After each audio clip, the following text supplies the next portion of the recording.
Hello, fellow star stuff. Hello. Happy Thursday. Happy Thursday. Happy time of all time because we are back with some more Ever 17, the Out of Infinity, for what I assume is gonna be the last time. There's a few different things. Most of it being that the family members that I said was gonna show up are showing up a little bit later instead, so that's good. It might, in that case, I don't know, there's a possibility the stream might be split into two, so I have it today and tomorrow again. I don't know. I don't think so. I think we can beat the game today. I genuinely think we could do that, but you know, let's see. There's always a possibility. I hope, at the very least, that this is the finale stream. So, we are back with some more Ever 17, the Out of Infinity, for hopefully the final time to see what the Out of Infinity looks like. We saw what Kid looks like last time. Doesn't really look like how I imagined it. Kid was kind of freaking out a little bit. Kid was kind of like, who is this? And we've just been playing as this guy the entire time.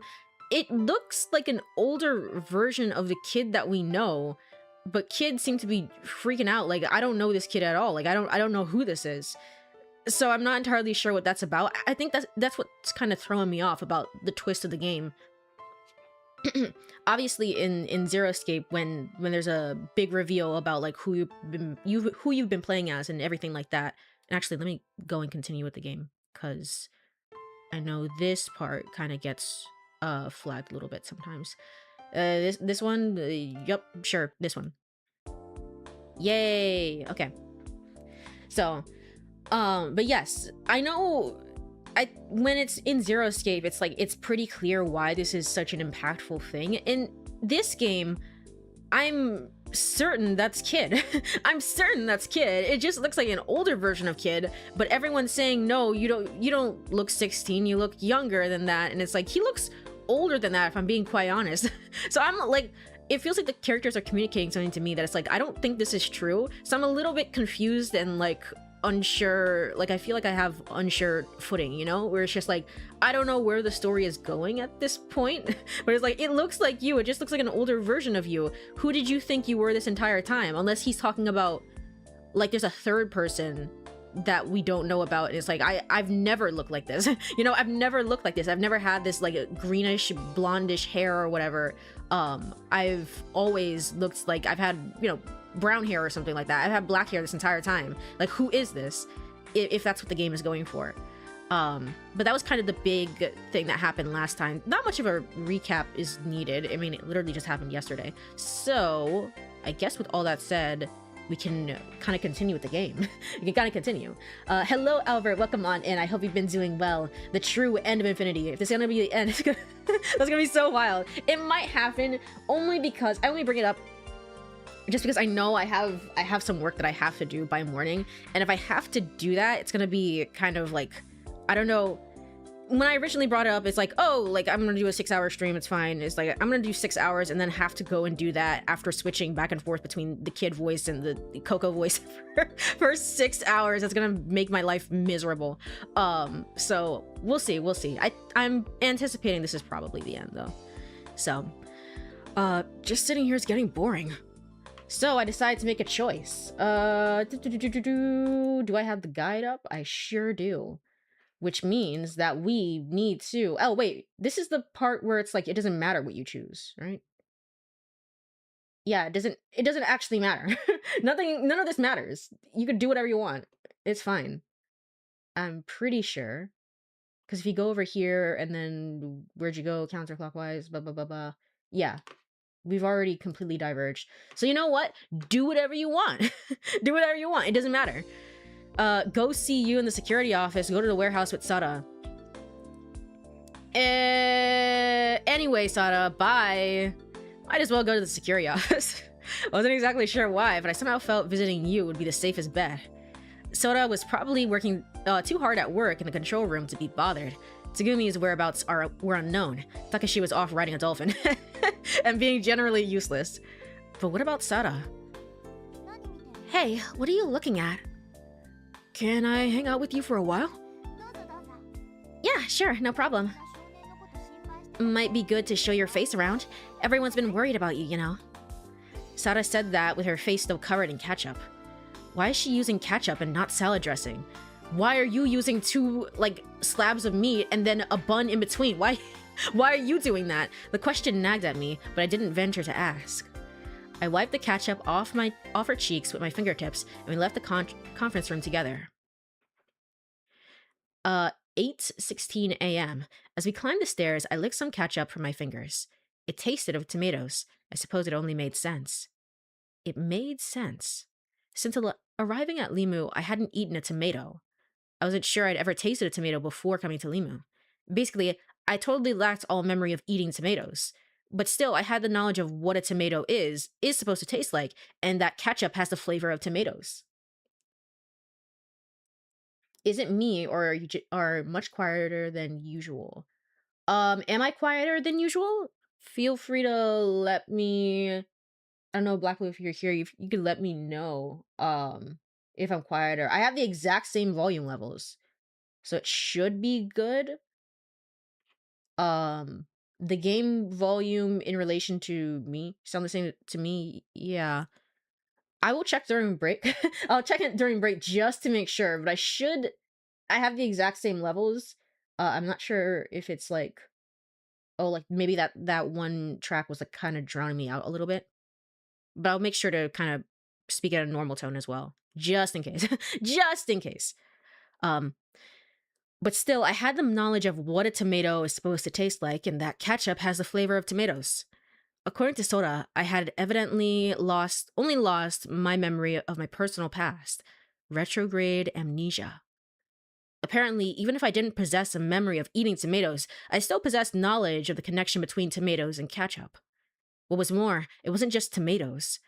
In every moment of life that I encountered that passed me by, for each scene to reach my eyes, or word to reach my ears, I was able to distinguish correctly between the reasonable and the absurd.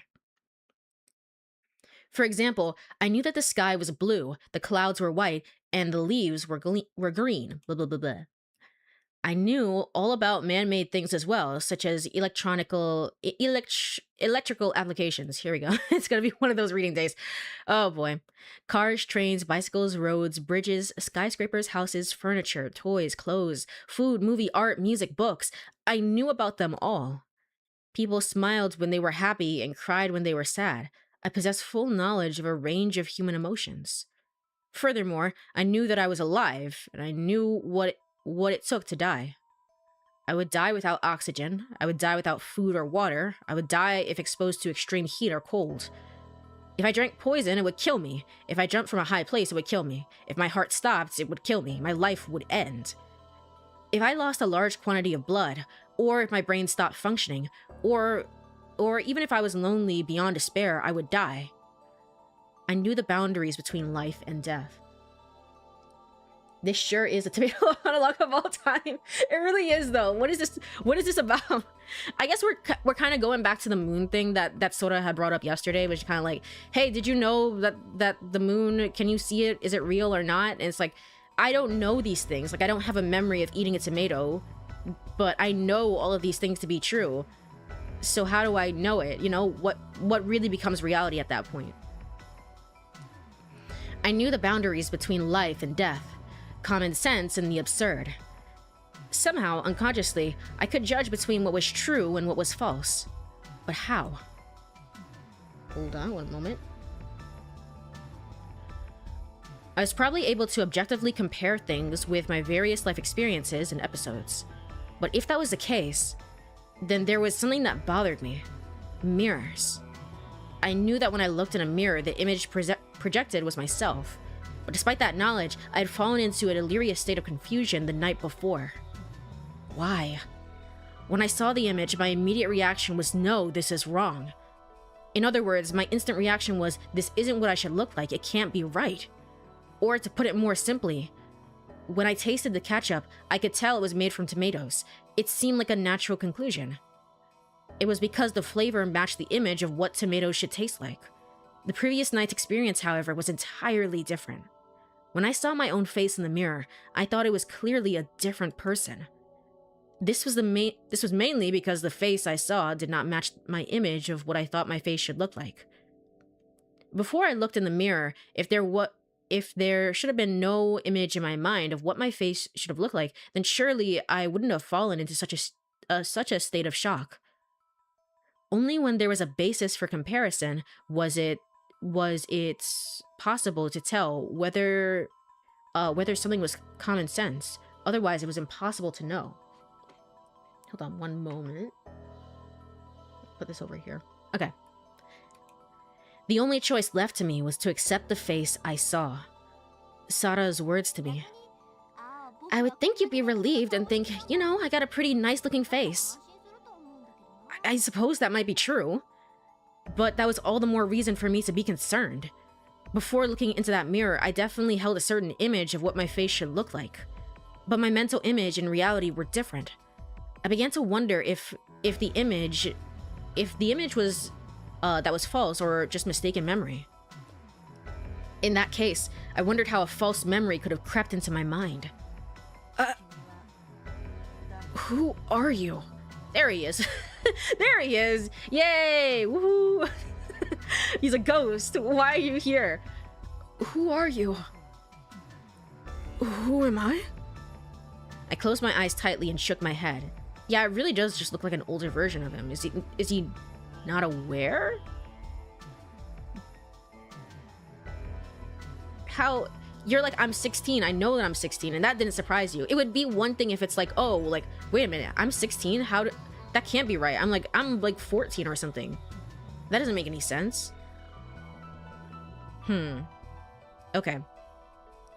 Might I remind you that this game has clones as a part of its lore. So, you know, anything's possible. But I still think this is the same person in some ways. But, you know, Akikana and Hatakana are a thing, so who's to say, really? I closed my eyes tightly and shook my head. When I opened my eyes, no one was there. In a wild panic, I ran up the remaining stairs and burst onto Zwaderstock. I know what my face should look like, but the apparition which had shown itself to me looked entirely different. For an instant, I could have sworn I had witnessed my own self, but it can't be. Yeah, you think you look like that. Okay, so it's not like a third person that a fourth person we've never ever seen before. You think you look like that. Okay. That person isn't me. But if he isn't me, who the hell is he? My head pounded with pain. My overall mental state seemed solid enough, but somehow one part seemed stuck. Exactly what was jammed and how, I didn't know. But as soon as I tried to force through the memories, the pain in my head became blistering. Who is he? Who am I? But no matter how hard I thought about it, I didn't seem to make any progress. I swear his hair is darker than the original kid persona. Darker? I guess it depends on what monitor you're using. It looks how he currently looked in the mirror, it looks lighter than like the original kid that we know. The original kid to me has darker hair, but it looks like it could be the same person, like the same hair, the same eyes. It looks like it could be that person. So I decided not to think about it anymore. I turned off the switch inside my brain and headed for the security office. I wondered if I could let it go so quickly because I'd learned such a hard lesson of what had happened when I tried to hold on. Or if I had just become indifferent by nature. Whatever the reason, I was suddenly so calm and collected that it even surprised myself. 8:34 a.m. I went to the security office. Yu was sitting in her chair drinking coffee. What are you doing here all by yourself? I asked that as I sat beside her. I'm looking into something. Okay, can I don't imagine I can skip anything at this point, but let's see. Nope. No, I sure can't. I'm looking into something. Looking into something? I told you before, right? About why I got this job at Limu. I'm looking for clues about my father, who disappeared. He went missing 17 years ago, and I came hoping to find a hint as to why. I thought maybe I'd heard her mention it before. You said the last place he was seen was in Limu, right? Oh, are you investigating that? Yes. Yu nodded and shifted the cup to her other hand. Information about my father. It was 17 years ago. They say there was a big accident here. Accident? I don't really know that much about it. Even looking at old news clippings, I wasn't able to gather much information. This generally seems like the same dialogue, generally speaking though, even though I can't skip it. What do you mean? The cause of the accident, specific damage, and what happened afterwards, all coverage of that was vague. I figured that media didn't really know the details of what happened either. Somebody or something powerful clamped down on the information. That's interesting. An accident 17 years ago shrouded in mystery. And my father, who disappeared 17 years ago. He worked here until right before the accident. I guess some of what happened from... I can already guess some of what happened from what we already know. You think that the accident had something to do with the disappearance of your father? That's right. I thought that in Limith, there would be some trace. That's why I came here. But since I started working, I haven't had any time to look into it. I couldn't even get close to Limith's database. I guess it makes sense. I was pretty naive. The chair squeaked as Yu slumped back in it. She just stared at the ceiling. But you know what? Opportunity knocked. Opportunity? You don't mean this accident? Yep. Now that I have access to Limith. Thanks to the accident, I've been able to get a step closer to my goal. You still don't know the password though. And, well, no. Sada is alive in this timeline. Yeah. It's still, for all, for the most part, it's still like a kid root. So Sada still is alive. Well, I suppose it has also put my life in danger, but... Yu joked, shrugging her shoulders. So, did you find anything out? That's the problem. Tap, tap, tap, saying that... Okay, alright. One of the monitors on the wall shifted from footage of an observation camera to an image of a computer desktop. Okay, Dolphin OS. In the middle of it, one window was open. I feel like this is the exact same. Can I really not skip this? Okay, I could skip that. Never mind, I could skip that. I just had to wait a moment. Password. For some reason, hearing that term gave me a strange tingling sensation in my chest. Click, click, click. Without saying anything more, Yu silently typed on the keyboard. From her fingertips, a password was entered into the input field. Tap. Yu finished her input and hit the enter key. Ow. Alright, so I'm gonna have to tell her the password again because I figured that out on another timeline. Okay. Tap, tap, tap. Hey, you? I asked, watching her fingers dance across the keyboard. Yes? It may be silly to ask, but the thing you're hung up on is the password, right? Right. And then, to my surprise, suddenly words started flying out of my mouth. It is the Alice root. It really is the Alice root. Remember that one time that Sigma just said like a ton of like a ton of string of numbers and letters? It's like, what are you talking about? He just knew off the top of his head. I'm surprised Alice wasn't immediately shocked by that. Like, hey, you must be like one of the bad guys. You must be the enemy. The empty fall sky, a single cuckoo calls out, brings a chill to me. Even as I heard the words come out, I doubted my own ears. Physically, there was certain spasmodic actions such as coughing, sneezing, or throwing up that were simply beyond human ability to control. As I uttered those words, that is exactly how I felt. Before I could even think, I was driven by the impulse to blurt the words out.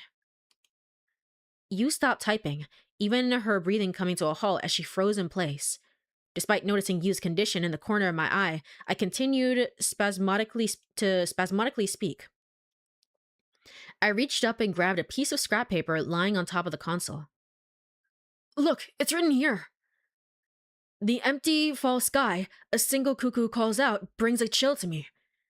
I bet this is the password you're looking for. What? Let me see that! Yu bounced up from the chair and grabbed the slip of paper from my hand. Lay the paper down and take a look at it from an angle. You should be able to see it. Although the words were bursting out of my mouth against my will, Yu seemed unaware of my state. She simply did as I suggested and gazed at the paper from an angle. You're right. Amazing. Really amazing, kid. Yu grabbed my hand and shook it happily. But she didn't stop there. She pulled me close into a big bear hug. This is all the same then. Even so, how could I have possibly known her mother's password? But at that time, possibly due to her intense excitement, that suspicion never crossed my mind. The strange feeling of knowing what I shouldn't have been able to know. In the first place, I didn't even know what that haiku meant. I wondered what was hidden in the 17 syllables of it. It's the ever seven. So everything is an ever 17. My father was missing ever 17 years ago. It had 17 syllables in it. It's the ever 17. Tsugumi is the ever 17. Everything, every single thing is an ever 17. There's no answer or end to my question. I think Sora said something. She was saying like I'm technically like, I don't know, like since she's been created specifically, it's been like, I don't know, 2 years or whatever. But generally speaking, that Limith has been around, or some system has been around for 17 years, I think is what she's been saying. After that, you and I headed to the conference room. We didn't have any specific objective in mind. Actually, we made for the conference rooms precisely because we didn't have any objective. It wasn't that anyone had said we would meet there. Somehow it just became our meeting place and hangout. Our place to meet and hang out. Hold on. Skip until the next choice. Nope. We were all there. Sora and Takashi teased me, saying that the night before I had been flailing around like a crab on its back. Okay, okay, buddy. They said that I'd worried them, but that they thought I seemed better. Do I though? Do I really? Because I don't recognize myself in a mirror. It was almost exactly the same thing I'd heard from Sara. They asked why I'd gone crazy when I saw the mirror. I avoided giving a clear-cut answer. I didn't think that I could get them to understand the situation as complex just by telling them the real reason up front. It appeared that Takashi and Sora were satisfied with my evasive explanation. And then, small talk started. Strangely, we only talked idly, gossiping about things and not touching on Limu at all. We talked about the best movies we'd seen and why whales stranded themselves on the beach in groups. And what was the truth behind the assassination of what was the truth behind the assassination of JFK was, as well as whether forks or chopsticks were better. One of these is just not like the other in any regard. Topics changed topic, and we talked about a wide range of things, from serious to silly. In short, we were just killing time. We tried to fill in the time by keeping our mouths moving. I didn't participate in much conversation, just kind of nodding from time to time and laughing along with everyone. It wasn't that I was necessarily thinking about anything. I just thought of it all as a painless way to kill time. In the group, there was one person who was just as quiet as myself, even more so since she didn't open her mouth once. It was Tsugumi. Tsugumi looked as furious as ever, the same as always. She had a constant dissatisfied look, making it seem like she had been dissatisfied from the day she was born and probably destined to stay that way. You have no idea, my god. You have no idea. I figured that if she was that annoyed, she shouldn't have come to where everyone had gathered, but of course I couldn't say that to her. Tsugumi glanced at me at a rate of once every 2 minutes. I counted. Okay, maybe she knows them. It's like, you know that you're not supposed to look like that, and this is what I mean by you shouldn't trust them because something weird's going on. You're not supposed to look like that. In the afternoon 2 days before, May 1st, she had been short with me. She had told me not to talk to her. However, looking at me about once every 2 minutes was totally at odds with the words that seemed like a sign saying, "Speak with me." Her glances unnerved me and I was unable to focus my attention on the conversation. Eventually, the four others got tired of talking, and gradually the conversation slowed down. Finally, the talking ground to a halt completely. 5 hours had passed since we had come to the conference room. 5:19 p.m. ... Riveting. Riveting, everyone. ... Everyone was silent. Yu rested her chin on her hands and watched the plant in the corner of the room. Sara put her face on the table and closed her eyes. Takashi stood by the window and stared at the ocean. Sora wasn't there. She had gone back to the control room. Tsugumi had just stood up. She headed toward the exit. She touched the panel to open and close the door. Just before she left the room, she looked at me again. It bothered me. I couldn't let it not bother me. A while after Tsugumi had gone out, I'm going to the bathroom. Saying that to everyone, I followed Tsugumi. Okay, but this is generally the same, isn't it? No, it's not. It's different. I followed the sound of water splashing and soon found Tsugumi. She was walking ahead of me in a curved corridor. I ran to Tsugumi and asked her, "Hey, why do you keep looking at me?" Tsugumi didn't stop walking. She didn't even look at me. I stepped ahead of her and stood in her way. "You were shooting sideways glances at me, right? And then you glanced at me when you left the conference room." So what? Well, yes, I was looking at you. But you watched me as well, didn't you? If not, you wouldn't have noticed my glance. What's your point? It was like, well, you were staring at me. Well, you were actually staring at me. Did you know that? I get it. I get it. I know. You're right. So we're even. But you started watching me first. Is that a problem? No problem, but... What, are you afraid you'll turn into a pillar of salt if someone looks at you? No? Fine then.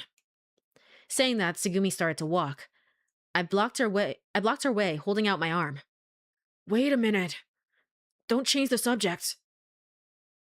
What I wanted to know was the reason why you were glancing at me. Do I need a reason?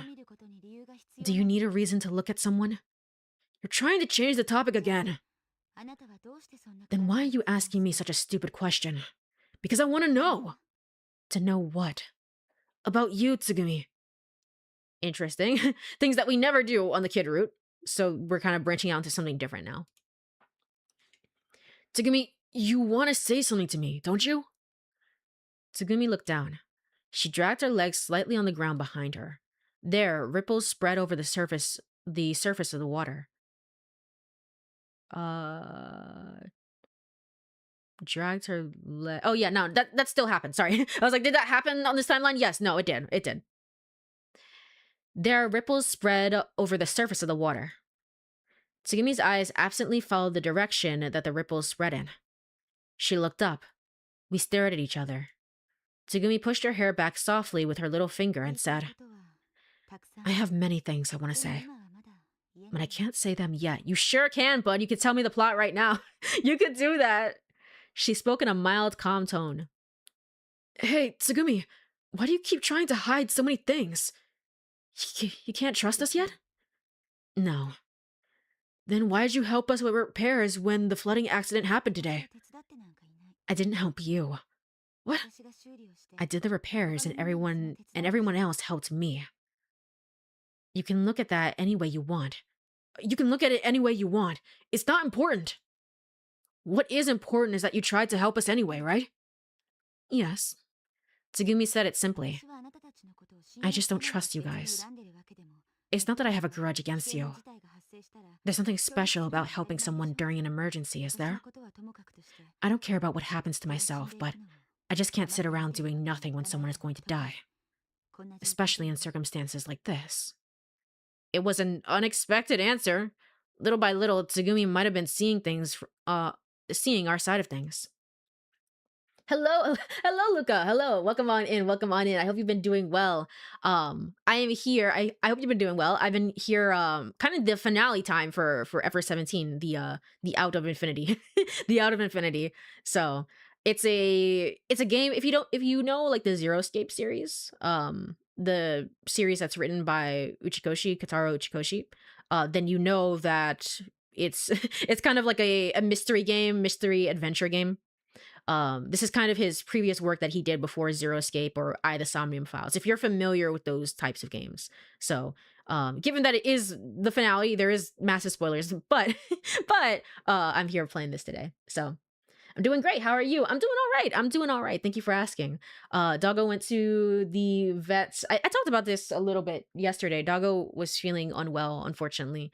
Doggo went to the vet today. She does have an ear infection, so she got treatment for that, and It's just kind of doing the treatment for the next 2 weeks.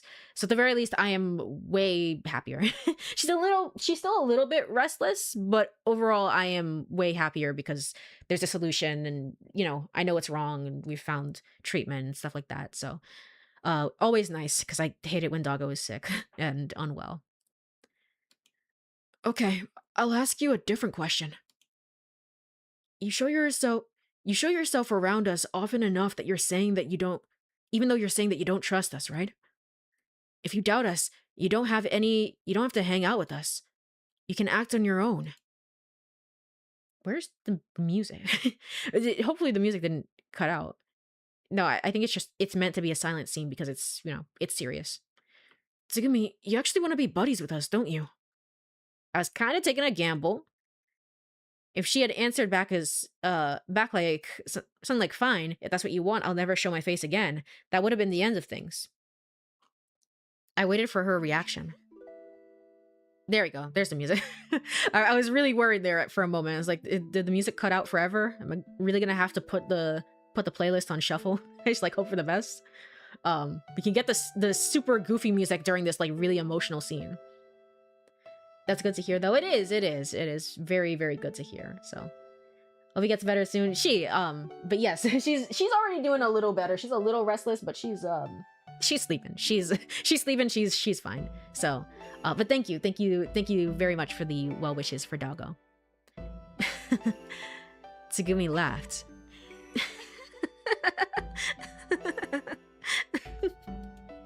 She kept shaking her head and laughing hard. What's so funny? Because you said buddy. Sorry. We're not school kids,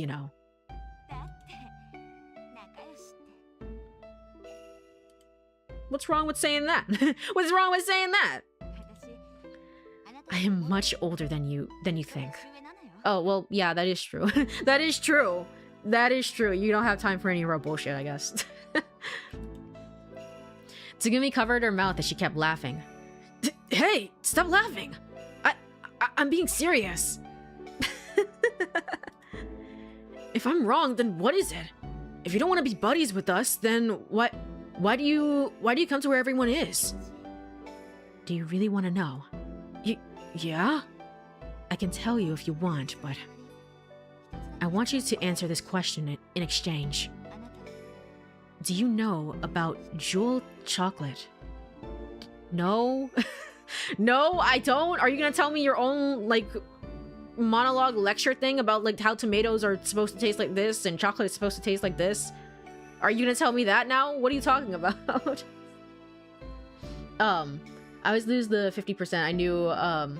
I knew I should have... I know I should have said that. No, you're good. No worries. You're no worries. It's just something that I correct, but I'm not hung up on it or anything. So, do you know about Jewel chocolate? What? Jewel chocolate? I do know about it. I don't know about it. Well, gosh, I don't even know where to save. This was such a mistake, man. I wanted to fill it all out, and I was so happy when we actually completed it. This was such a fucking mistake. What have I done? Let's go over here. Coco, Ring of the Phoenix. Okay. I don't know about it. I don't know. I answered honestly. Jewel chocolate is an ordinary chocolate bar. But the special thing is that a toy ring comes with it as an extra surprise. I see. There are 34 types of toy rings total. If you want to collect all the rings, then you have to keep buying the chocolate. But don't you think that's a little odd? The relationship is backwards here. Really, the chocolate should be the primary reason for buying it, and the ring should be secondary. But for people to collect rings, the chocolate is kind of for people that collect rings, the chocolate is kind of a secondary benefit. So you mean that the chocolate becomes something extra after the rings? That's right. But so what? What does that have to do with what we're talking about? You don't get it? I don't get it. I don't get it. secondary? So hanging out and getting information from us is secondary to becoming friends. Isn't that what it is? I don't know, maybe? I tilted my head. The primary reason I go to everybody is not to see them. Tsugumi stopped talking. The smile was gone from her face. She stared at me with a serious look. It was a tense look. Just looking at her deep and dark-colored eyes, I felt as if I were about to be absorbed. But I couldn't look away. I couldn't even budge. My body was stiff, like a pillar of salt, so it happened anyway. I'm just collecting rings. What? I'm just collecting roots. I'm just the protagonist. Did you know? Did you know that instead? The chocolate is an added benefit. As she said that, I didn't know why, but she suddenly touched my ear. She traced the outline of my ear and pinched my earlobe tenderly. In that moment, my body burst into fragments. I didn't remember what happened after that. I just found myself in the middle of the corridor standing in a daze. Tsugumi had disappeared at some point. I'm just collecting rings. Tsugumi's voice echoed in my head. Okay, 7:10 p.m. I'm getting to the end of this and I'm still realizing I don't know anything about Tsugumi, okay? Okay. Why is she here, genuinely? We never really found that out. Even in the Tsugumi route, we never really found that out. Yeah, we just kind of romanced her, and it was just like, yeah, I know that I'm here because, I mean, we know that she's part of the experiments, but we didn't know why she was here. It's like those guys, they actually did it. That was one of the very first things that she said in the elevator. Who is she talking about? Who is she talking about? I wobbled back to the conference room. Why did I get a CG art for this? Okay. When I entered, only you and Sara were there, and they were sleeping. Hold on. Remove window. This cannot be the finale screenshot. If this isn't the finale, then, you know, sure, it's fine, but whatever. But this cannot be the finale screenshot. What is this? When I entered the room, only you and Sara were there. They were lying on the table and breathing as if they were asleep. Their legs were facing me. I could almost see their underwear, but I wasn't interested in it. Not interested. Pretending not to be interested, I walked around the table and shook Yu's body slightly. On the table? In the conference room. Hold on. Wobbled back to the conference room. We're sleeping there on the table. Why are they doing that? Pretending not to be interested, I walked slightly around the table and shook Yu's body slightly. Yu opened her eyes, rubbing one of them with her hand. Hey, kid. Welcome back. You'll catch a cold sleeping in a place like this. I'm alright. Mayo's body is warm, so... Saying that, Yu hugged Sara's body tightly. Sara said something in delirium, but she didn't seem to wake up. I figured they both had to be tired. Of course they have to be, and they're sleeping on the tape. Just go to the beds. We have cots. Sleep on them instead. What are you doing? What about Takeshi? I think he went to the merry-go-round. You mean the merry-go-round with the dolphins? Yeah. That's what he said before he left. Did he go alone? As I asked, I realized I'd already known the answer. Sora was in the control room. I had met Tsugumi a minute ago. Yu and Sara were holding each other like koalas in front of me. He went alone. Yu answered me. Alright then. Can you let me sleep now? I'm having a nice time. Having a nice time? You might have been half in a dream. She closed her eyes softly. And I just went away from that. Whatever, I don't care. I don't get paid enough for it. I found out that the person that I'm supposed to be is not actually the person that I'm supposed to be. I don't get paid enough for this. I went up the emergency stairs and headed for the merry-go-round. I thought briefly that it would be nice to go sleep between Yu and Sara. Unfortunately, I wasn't sleepy at all. This is something that Takeshi might say. But even then, I don't think... This seems a little different, doesn't it? This is what I mean by it's just an older version of him. Where, like, before, he didn't really seem to give a shit. He didn't really seem to give a shit about that sort of thing.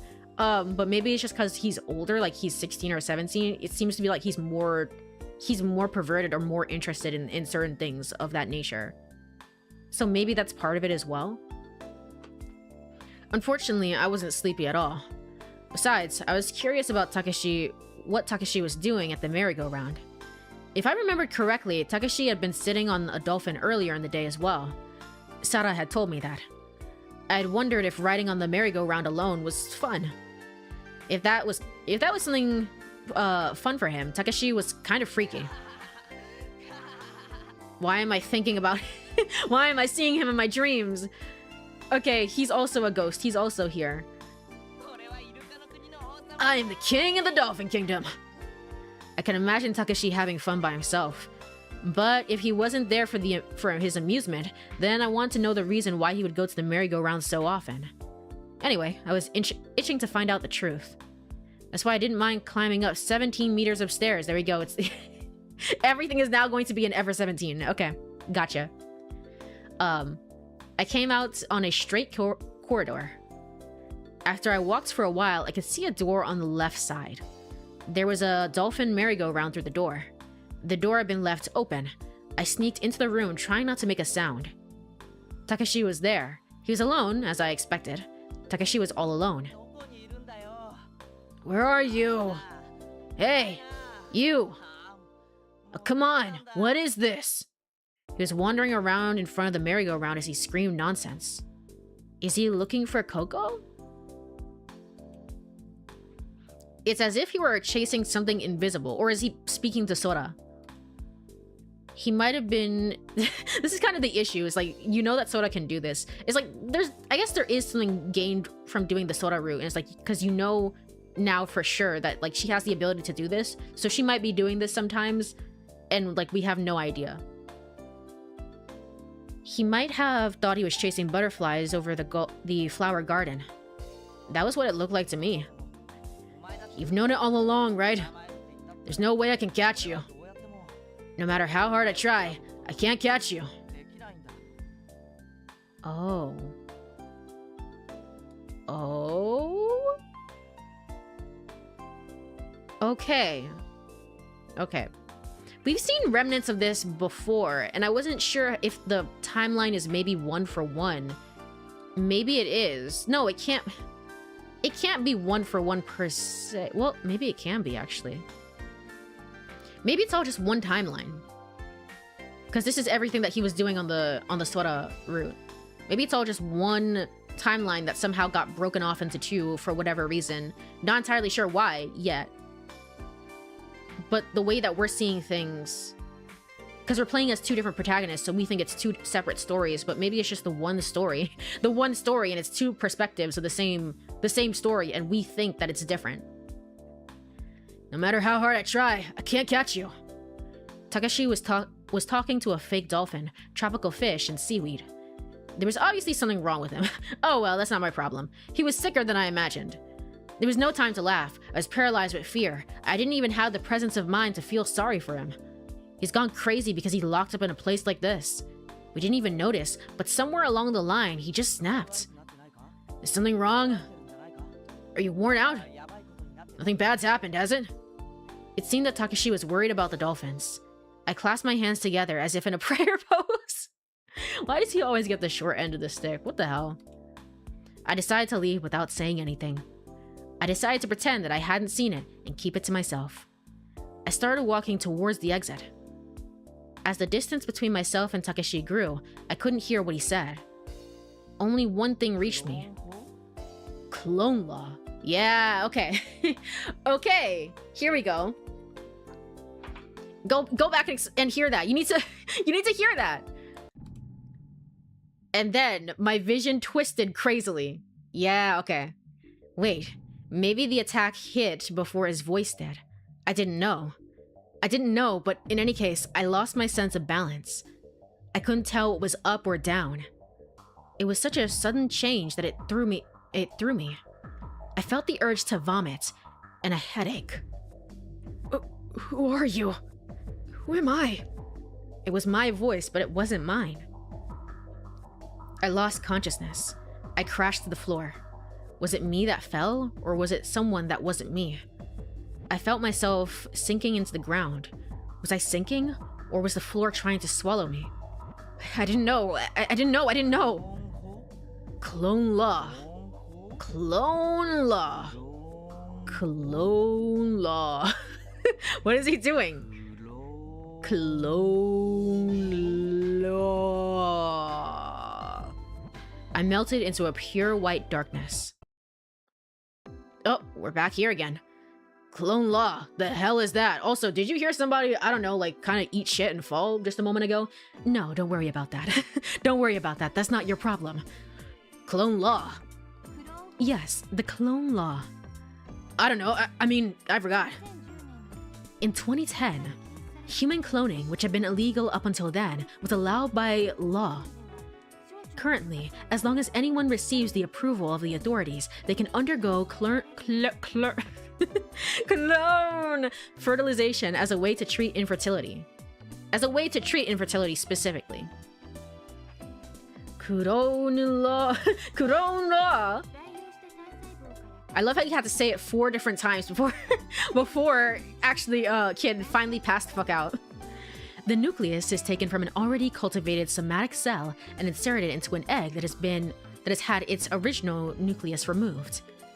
Then it is implanted into the mother's womb. Okay, we did learn this before. Sorry, I forgot about that. Oh, that's right. I remember now. Yeah, I remember that. Do you understand? But what does that have to do with this? Clones develop separately. In other words, they're different entities. They're not the same person. They're more like twins. But their source is the same. Sora spoke almost casually. Let's go back to what we were talking about. Okay. I am omnipresent. I kind of don't want to skip through this just because I'm trying my best to remember what she was saying. Even though this was literally the most recent route. It's like, I didn't remember any of it, obviously. Several of me existing in the same space. For example, in front of you and in front of Coco-chan. Who the fuck is Coco? Who is Coco? But it's definitely not W. But why? Why? Please think of it this way. I don't understand. It's not like every time that we've been seeing Sada up until this point in Takeshi's perspective, we've been seeing Coco. It's the one timeline we've been seeing Coco and we've just been referring to her as Sada anytime someone mentioned it. And then in Kid's mind, he's been seeing Sada but somehow has been saying Coco every time. I don't know which one is the true one. Which one is the fake one and which one is the true one? What does this mean? For instance, what if every recollection, thought, feeling, character trait, personality, and emotion that is etched into your mind? In other words, your whole intelligence could be perfectly exactly extracted. This actually seems new. In other words, your whole intelligence could be perfectly exactly extracted and then duplicated in some kind of storage medium, even reproducing all of your abilities. Then where is the real you? The you who stays in your body, is that the real you? Or is it the duplicate character, in fact you? The answer is, in any case, that the real you does exist in both. Yes, you have divided into 2. Historically, and from that moment forward, the 2 of you are traveling down the time axis as separate entities. But he's real. Yeah, he's real though. But like, what if one of them wasn't real sometimes? Sometimes she's like blipping in and out of existence. What then? But if you turn around and look at the journey you have taken, you will see that the 2 of you were joined together at one point. Okay, yeah, that makes sense. Unable to... But it's already something that's happened. You're consistently approaching choices. The past becomes an instant you visit. Will you choose path A or will you choose path B? The you that is standing here may have come down path A, but in another time axis there may be a you that is going down path B. Both of you are on path A and path B are still you. Except the you that is on path A doesn't know about the you on path B, because there's no way to know. But he's right there! He's right there! Shouldn't I be seeing him? In the same way, the you on path B probably isn't aware of the you on path A either, but he heard me just now. Do you know why that is? Tell me if this is basically it. The me on path A that you were talking about is one of the branches of the Y, and the me on path B is the other branch. To make it easier to understand, let's say that this is all two-dimensional, on a flat plane. In this case, both my A and B selves would have been two-dimensional beings. As two-dimensional beings, if they wouldn't have an accurate awareness of their two-dimensional world at any time. Just like a person in a three-dimensional world can't keep track of all 6 sides of a dice in real time. That means... let's see. Dang, I lost my train of thought. In other words, basically, it means this. The person on the one end of the Y and the person on the other end of the Y can't really be aware of each other in real time. In other words, to know what's happening at the other end of the Y, you'd have to extract yourself from the two-dimensional plane and view the Y from a three-dimensional space. So is that what's been happening to... But you've seen... At some point, we're becoming higher... We're viewing higher planes of existence. We shouldn't be able to see this, but that's what we're doing, essentially. But it's just weird, because even if you clone somebody, it's still the one timeline. It's still... We still exist together in that one timeline. It's just one is the protagonist and one isn't. It's not like they're ghosts. Okay, sure. And view the Y from a three-dimensional space. So you can do that. Even if you understand it mentally, there's no way to confirm whether both A and B selves exist. Well, that is just about right. To pick up there, Soda said that in a matter-of-fact tone. Okay, as you've just been saying, removes third dimension above, that person will never fully be able to grasp the second dimension. When the individual gets out of the second dimension, only then do you realize that there's another branch of the Y, Me. Me, I realized that there's a branching point.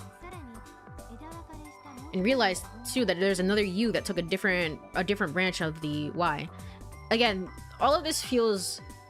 to me unnecessary, but in this game and also in the original 999 there weren't flowcharts, so they need to like actually stop and like explain this to you. It's like, hey, imagine a timeline thing, imagine how this would look, you know, if it had the fully laid out branching paths and things like that. That's where it's beneficial.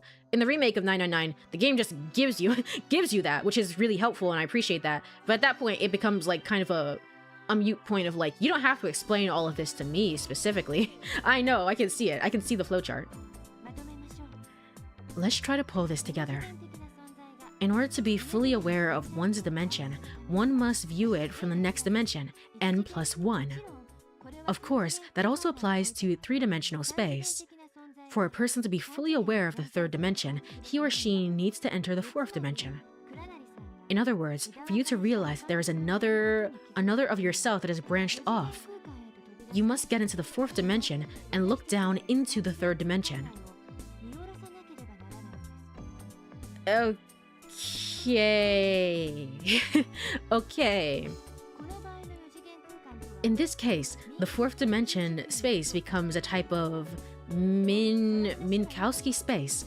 But let's not get into that. Let's actually get into that. Is that kind of why she's blipping in and out of existence then? Coco?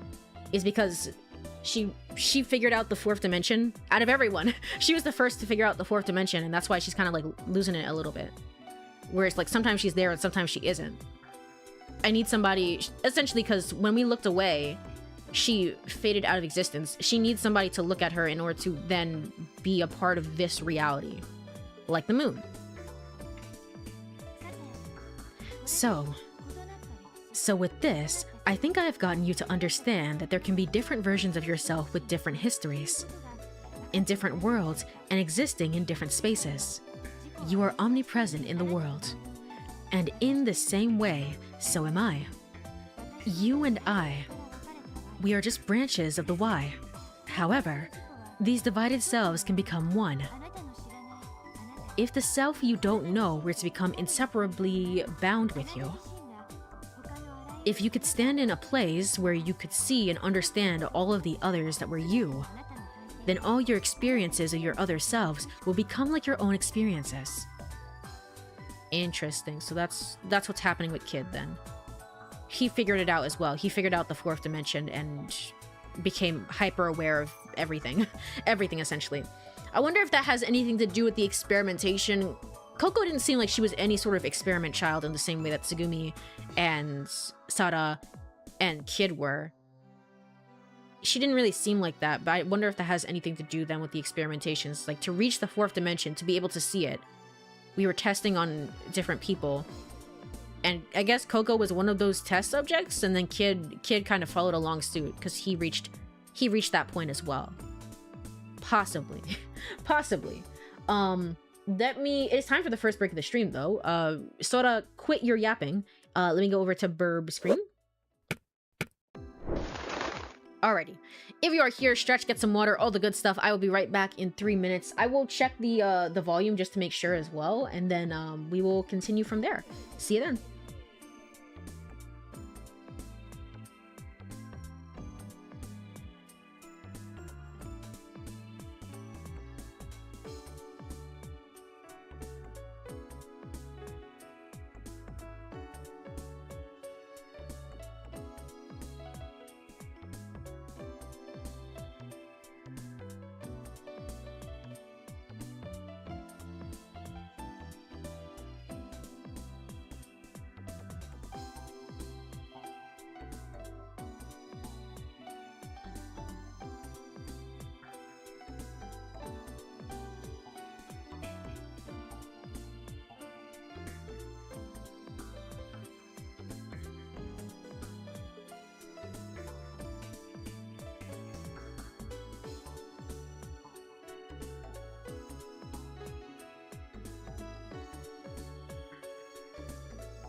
Alrighty, I am back. I did check, and it's the same. It's a little quieter than yesterday.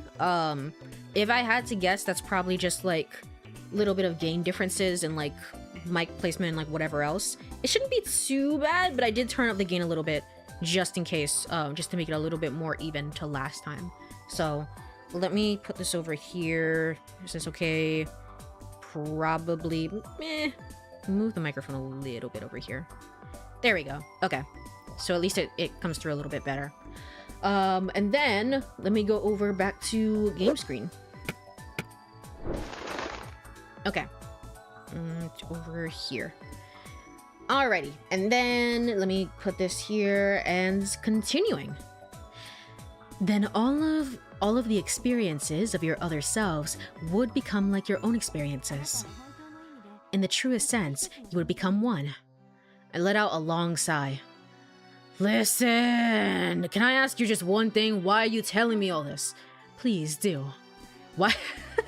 Why are you telling me all of this? That's a good question. Because you're on the final route of the game. It's time to figure out the fucking plot.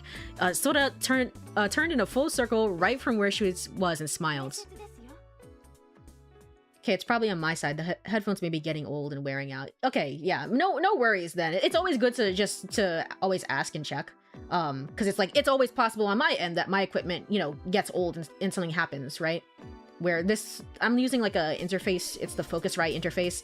It's Gen 2, it's old as sin at this point. So it's like, at any point, the voltage might get a little bit, you know, like a little bit like weaker over time. It's just like suddenly it's not working. So I still appreciate you like pointing it out at the very least. It is a legend. It is a legend passed down through the Lemurian continent and is the origin behind Limu. Let's just leave it at that. And you must understand, it is a secret. Sora held up one finger in front of my mouth. And then, without a sound, she vanished. 7:43 p.m. For a little while, I just stood there lost in thought. There was doorbell ditching and dining and dashing, but I figured there wasn't a phrase like chat and run or debate and dash. But that was exactly what Sora had just done to me. Oh well. Letting out a sigh, I made for the exit.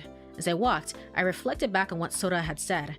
Clones and dividing selves, walking in different times, simultaneous copies of Sora, the ubiquitous Sora. I wondered if Sora was just trying to say that everything was all the same. Maybe Sora, with all her incomprehensible and special attributes, not having one single self was really not all that different. I wondered if that was what Sora wanted to say. I wasn't sure. But I didn't see much use in thinking any more about things I didn't understand. And then, squish. My foot came into contact with something soft. It felt like I was stepping on a person. You didn't notice him there, my guy? He could be drowning. There's water on the floor. That's not a person, is it?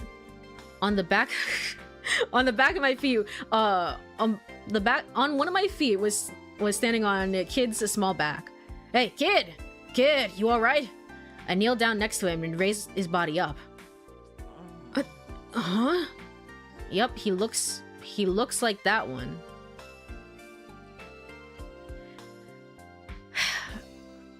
But there could be two. Maybe it doesn't have anything to do with Takeshi at all then? Takeshi has like very like brown red hair. He looks very, very different from them. And it's always possible that that's fine. Like he has nothing to do with any of this. So maybe he's just a separate entity, and then those two are the clones of each other. The person we saw in the mirror and then this kid. And they're still going through parallel timelines and worlds.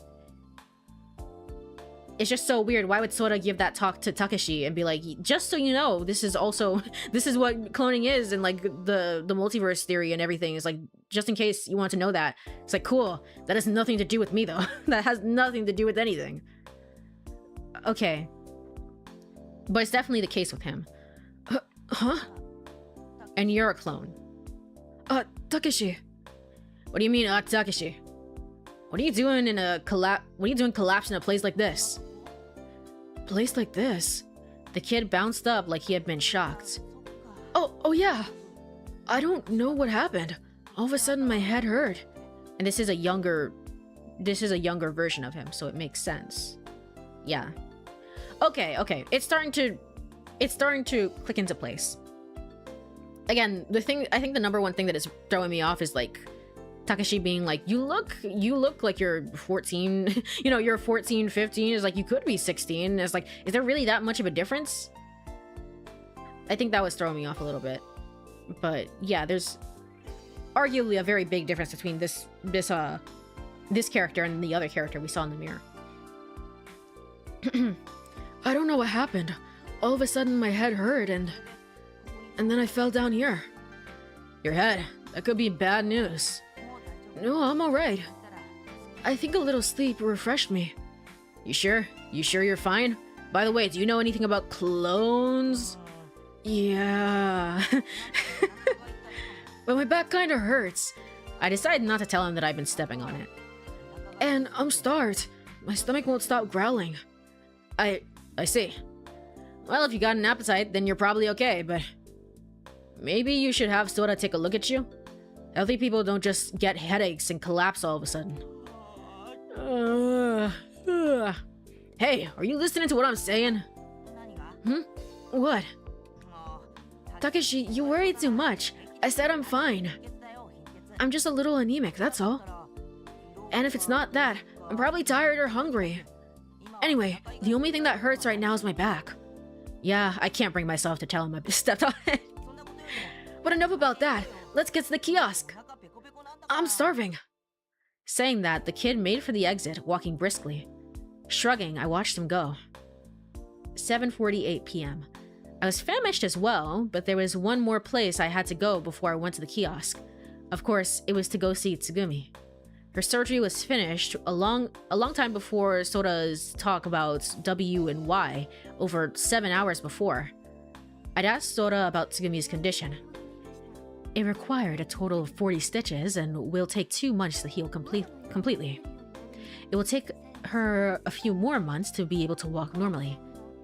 Until a rescue team arrives at Limu and we can get her out of here. Okay, this seems the same. This seems the same. Never mind, the game said no. You need to listen to this. We were lucky that there was no damage done to her brain or organs. Only her right thigh was injured. Maybe only wasn't the best way to put it.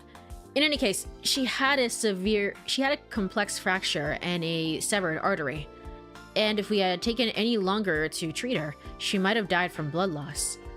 I was thankful to you from the bottom of my heart. I entered the infirmary. Tsugumi was sleeping quietly on the bed in the far side of the room.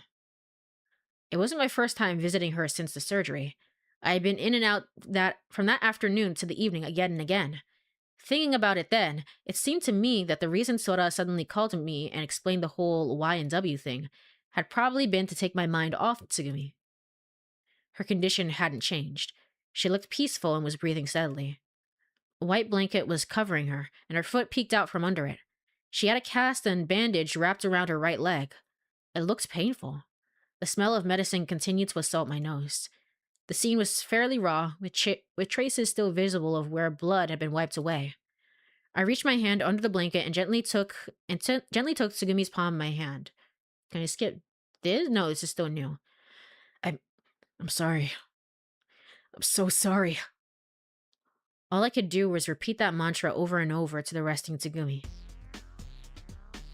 8:29 p.m. After eating dinner at the kiosk, the four of us, you, Coco, the kid, and myself, moved to the rest area. The kid.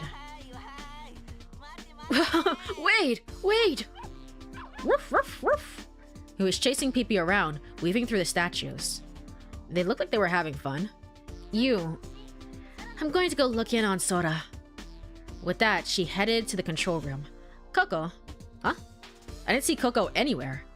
I decided to look into the nearby kiosk. But she wasn't there. No one was. I emerged in the corridor. Squinting, I looked down to the end of the corridor, but there was no sign of anyone. Nearby was the entrance to the Lemurian ruins.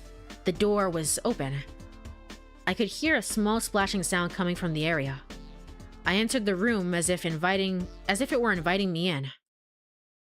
Oh, there she is, looking super duper depressed. There she is. I thought for a moment that maybe we would see Sara and then, Takashi would have his freak out moment, like what the hell is going on? Let me go remove window, I dared, I actually dared to brave to look at the gallery a little bit of this game, because there's a gallery button on the home screen. I was like, am I gonna get spoiled on everything? Is it gonna hide stuff? And I looked at it, and it does not spoil you on CG, on different CGs and stuff like that. It will only reveal it to you after you've seen it, which is nice. Is good. I clicked on it because I was like, maybe I want to have this one Coco one as the thumbnail. And I was like, just in case, kind of looking away. But no, I saw it, and it's all okay apparently. Still not gonna look at it until after I'm done with the game fully. But the only thing was that it seems like this photo, for example, I could have like this photo and it looks like this right now as I'm playing the game, but it looked a little bit more upscaled overall during the gallery section.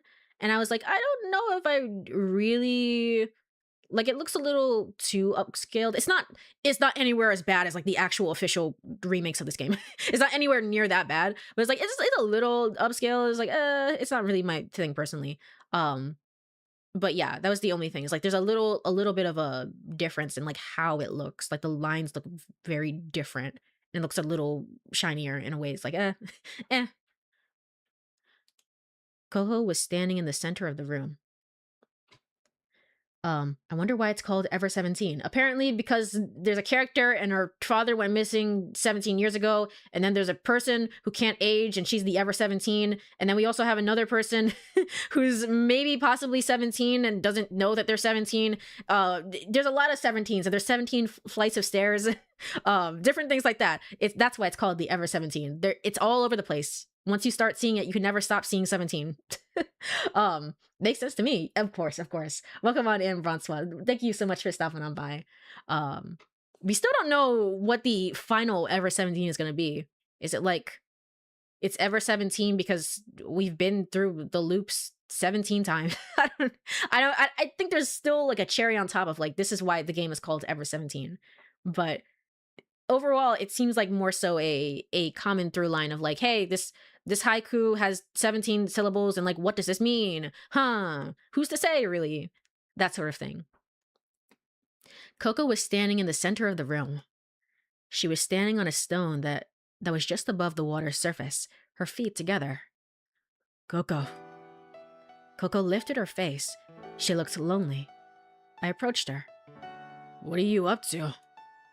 Coco just stood there silently, eyes on the surface of the water.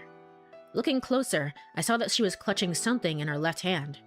Then Coco took that something in her right hand and let loose with it, tossing it into space.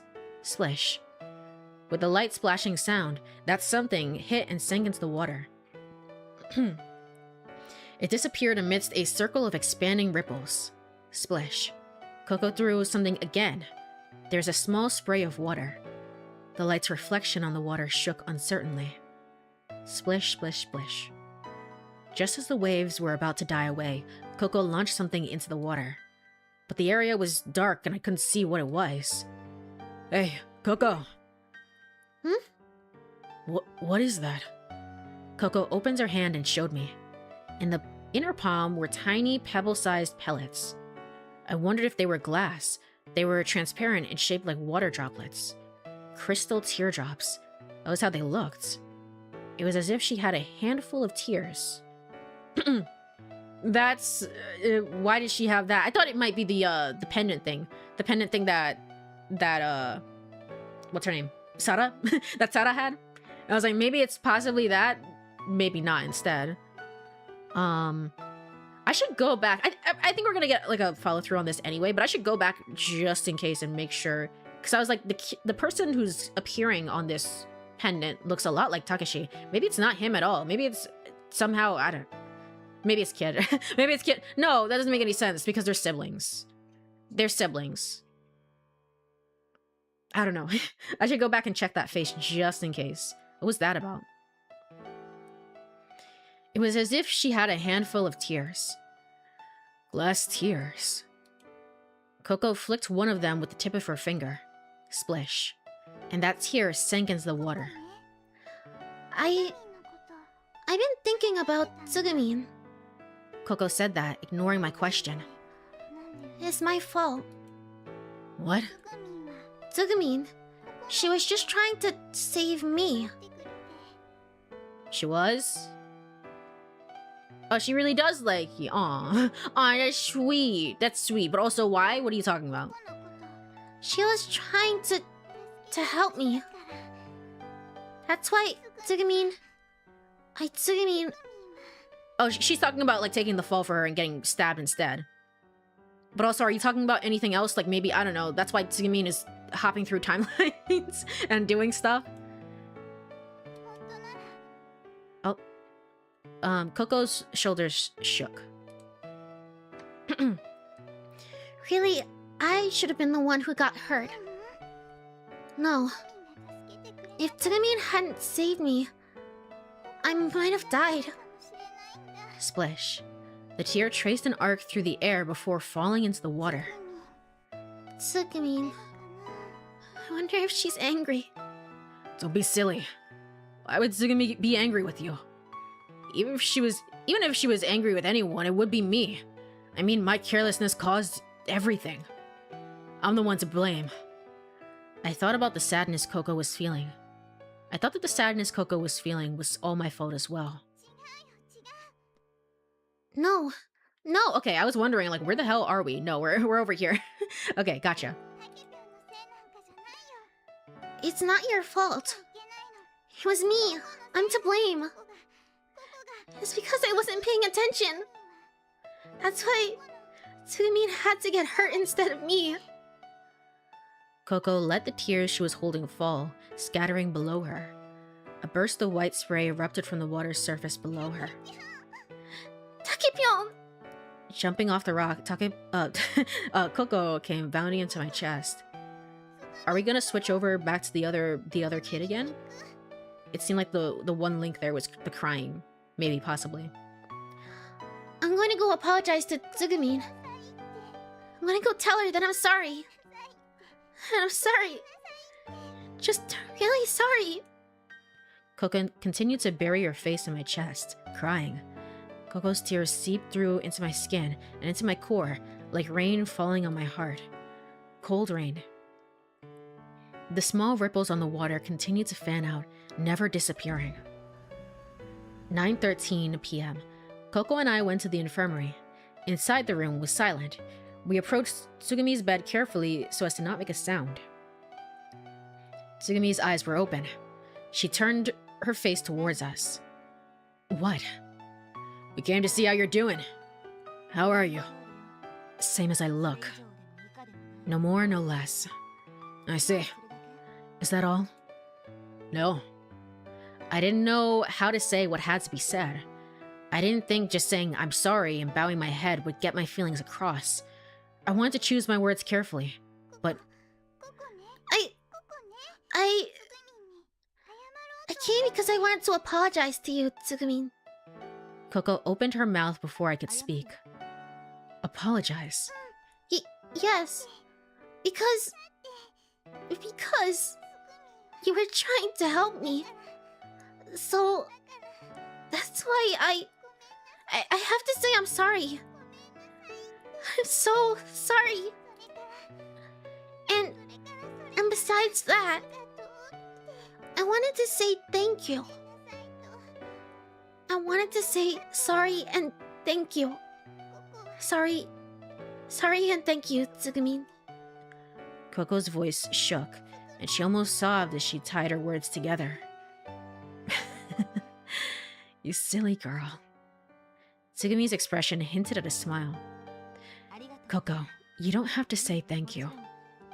Of course, you don't have to apologize either. Because you didn't do anything wrong, Coco. But... Please, don't look so sad, alright? Tsugumi extended one of her arms from the bed.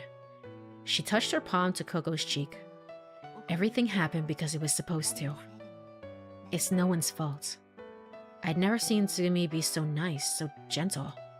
Her piercing gaze and sharp tongue, they could have belonged to an entirely different person. For an instant, I wondered what would have happened if I had come to see her alone. We would have been on the Tsugumi route instead, and you would have died, my guy.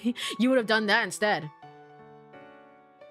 The music never fails to really hit the mood of this game. Yeah, that's one of the standout points of this game, and probably I'll talk about that during the like the final thoughts of the game. But like the music for this game is really standout. It's really good, and I appreciate it. And I've talked about this before, but I especially appreciate it for how much it sounds like the Never Seven music. Like you can hear motifs of like Never Seven in it, and yet it's entirely this entirely different thing where like the Never Seven music doesn't really hit like this one does, you know? And of course it has new tracks as well. Like this is, I don't think this borrows from anything in Never Seven per se. All of it is really, really fantastic. For an instant, I wondered what would have happened if I had come to see her alone. Maybe Tsugumi was opening up to Coco. Hey, Coco, try to remember that time and what happened. Who asked Coco to hold the pipe? It was... Me. I asked you to. So the reason you were standing there was because I told you to. So, it was my fault. That has nothing to do with it. Yeah, maybe you're right. Maybe it doesn't.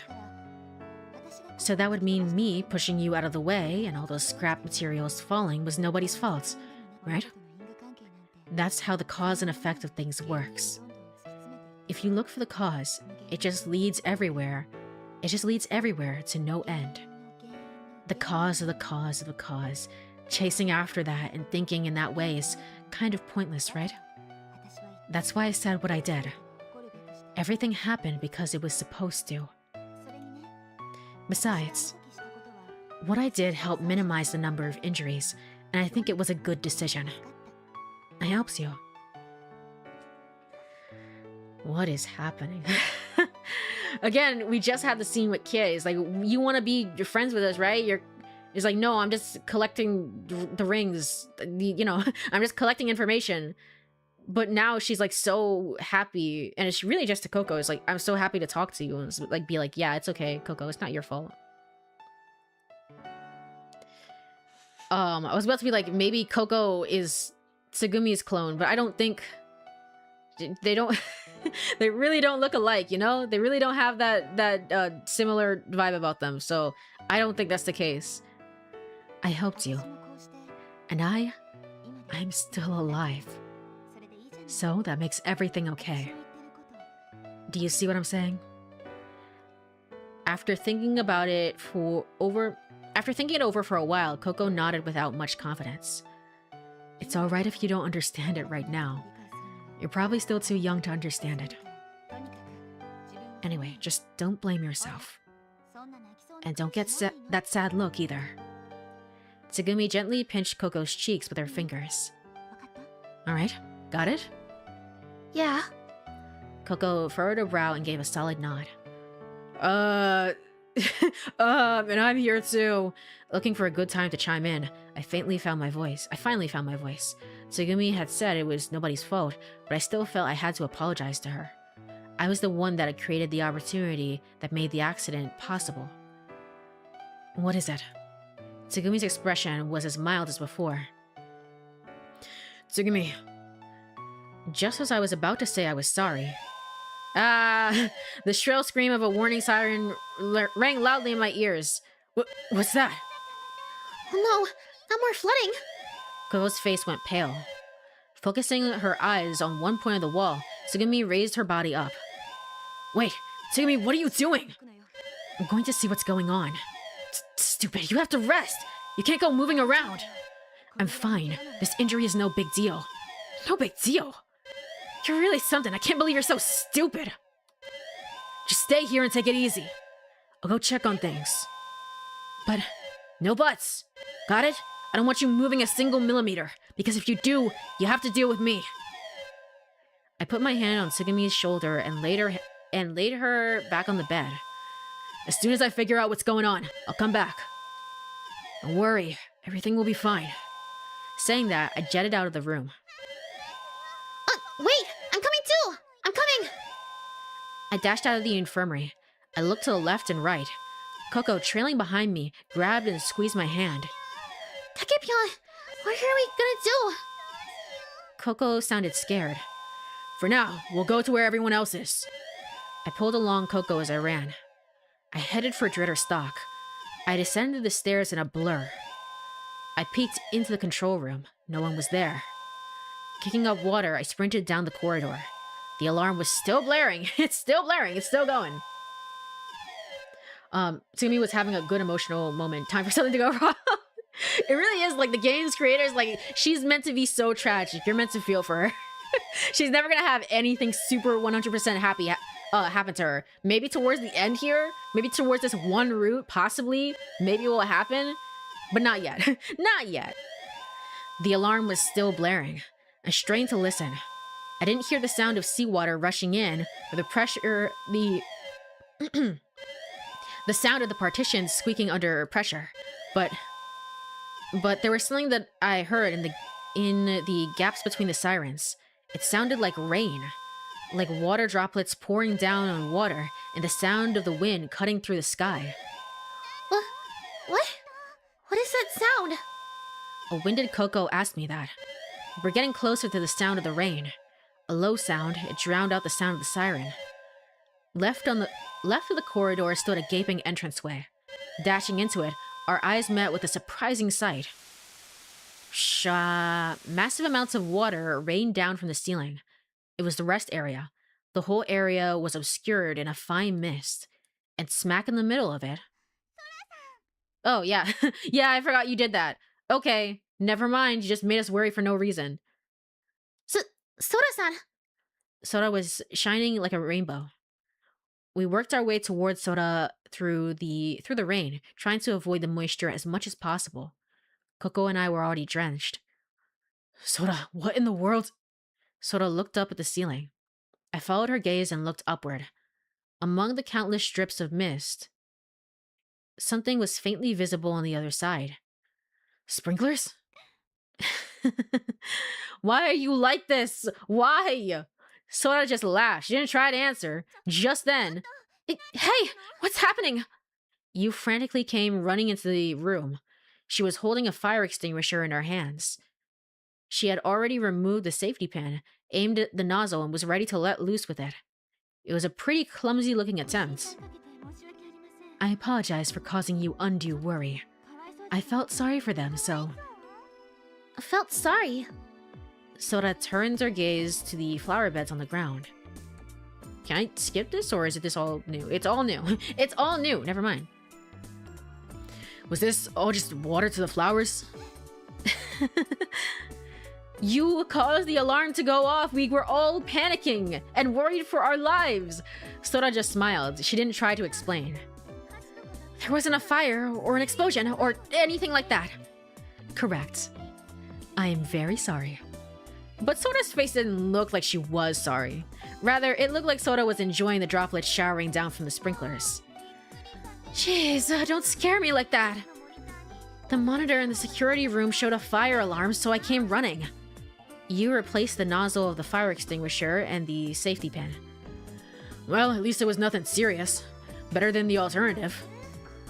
I suppose. Yeah. Coco, you and I heaved a sigh and sat where we were. The sprinklers hadn't stopped. Sora was staring at the flowers with a look of pity.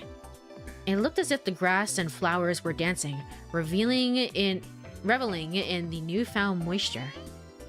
Hey, what happened to Kiddo and Pipi? I looked around the room. I saw them. The kid and Pipi were still running around the statues. It's raining. It's pouring.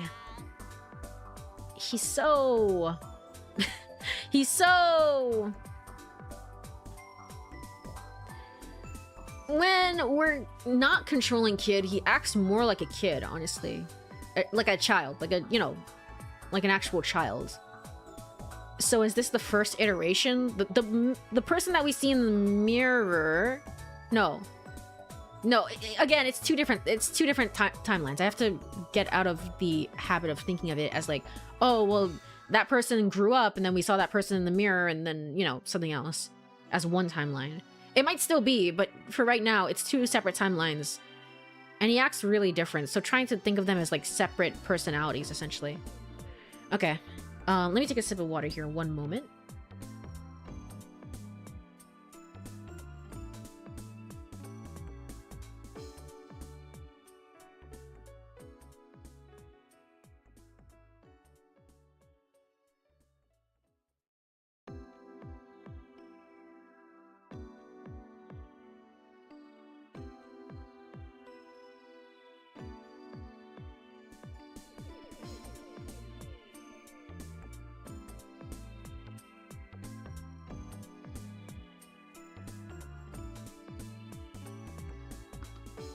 Alrighty. It's raining! It's pouring! Woof woof! The old man is snoring. Woo! And I'm singing in the rain because I like the rain. Woo woo! Delicious rain. Don't drink the rain, kid. What a glorious feeling. I don't want to catch a cold. Woof woof! And I'm gonna get you now. It's an acid rain shower. Woof woof woof woof! I'm singing in the rain. What a glorious feeling. Woof woof! The kid and Pee-Pee were running about in the downpour, screaming out joyfully. Then it went beyond playfulness. It was close to pathological. Wonder if the kid has finally taken the plunge off the deep end. So here we go. They both think they're fucking crazy. I clasped my hands together as if praying for his recovery. Rain, rain, don't go away. Come again some other day. Woof! Not a sprinkle, but a shower.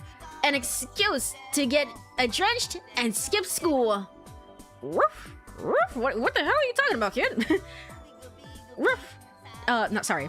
Delicious rain. Used to make beer. Hey, but if I drink it, the police will come. Woof! Woof! Woof! Someone please stop this child, please! Please, I'm begging you. Time to run. Gotta escape. And don't forget the umbrella! The dog is freaking out. The dog is freaking out, man. I'm singing in the rain. What a glorious feeling. Woof, woof. He's really going at it. Oh my gosh. I don't know. How much longer can I do this? Rain, rain, sweet rain. Come again another day. It's raining. And I had a feeling I was acting like a dumbass. What the hell? I had a feeling like I was acting like an absolute dumbass. I was sitting at the tip of the whale's nose. Sara was behind me. She covered her head with her hand to keep the droplets from getting her hair wet.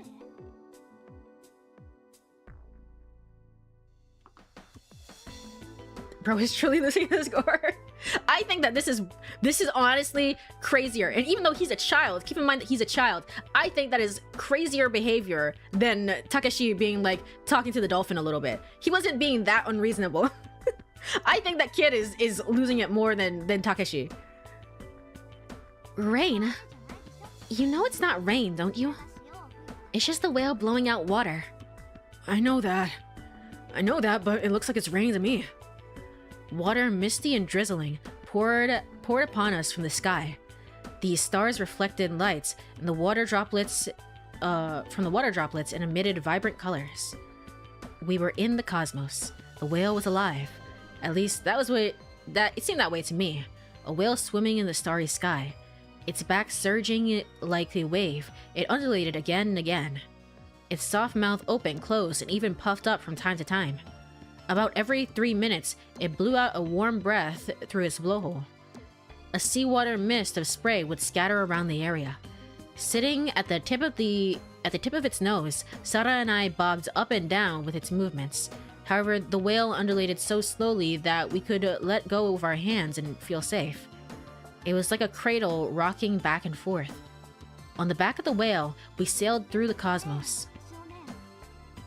Are you gonna show me the pendant again? Because I would really appreciate if you did that, Sara, please. Hey, kid. Actually, there's something I've been wanting to ask you. Yeah? What's that? Kid, you remember when we had a blackout, don't you? Sure. Yes, yesterday. No, wait. Since we already passed midnight, I guess it was the day before yesterday, wasn't it? You mean the blackout from 2 days ago, right? Yeah. When Nakyu tried to open the door to the generator room, you stopped her, right? Yeah. How come? Why'd you stop her? I don't really know what to say. I said the same thing then, but I thought it would be dangerous for her to open the door. Really? Is that all? Then how about this? Can you see what's in this? Muttering, Sara gently removed something from her pocket. A flame appeared. There we go. Okay, we're gonna see the thing again. The whole scene changed in an instant as Sara's face lit up in red. I realized that what Sara had taken out was a pendant and a lighter. I don't really know what to say. Without saying a word, Sada brought the flame and the pendant in front of my eyes.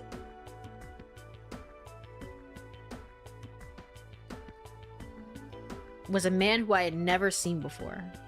Okay, so not even your mirror version. Yeah, it looks like Takeshi, man. It looks like Takeshi. No. I don't believe it. I don't fucking believe it. This game is telling me it's like there's 2 different timelines. Imagine that, you know? Isn't that so crazy? I don't fucking believe it. I don't believe it for a second. I genuinely don't fucking believe it. No. But how does that work? Wait. Okay, so Takeshi is the father? Maybe, possibly, or at least someone of importance that he's inside the pendant. But no, Takeshi exists on this timeline. He's there. Wouldn't you just say, this looks a lot like Takeshi, man? Don't you think so? Yeah, I kind of agree. This looks a lot like him, doesn't it? I was gonna say, maybe it's one timeline and then maybe Sada and this version of Kid, maybe they're the clones instead. I thought for sure the younger version, the one with the striped shirt, maybe that was the clone instead, the younger, you know. But maybe that's the original one and that one grew up and then we're the clones. Possibly. Inside the pendant floated a holographic image of a man who I'd never seen before. Who is this? When I asked that, Sada's hand began to quiver. The flame shook. The large shadow that it projected on the wall flickered as well. So you can see it too. Sada held the pendant closer and stared at the image inside it. Hey, whose image is that? You're not gonna tell me? Sada looked up to the starry sky. She stared at the back of the whale for a while, the pendant held tightly in her hand. Finally, she glanced slightly upward into my eyes. There was a long silence. Okay, this seems generally about the same. I didn't want to skip over it just for the refresher. But eventually, he's a person from the sun. Sada whispered. A person from the sun? Yeah. Hey, can I see that?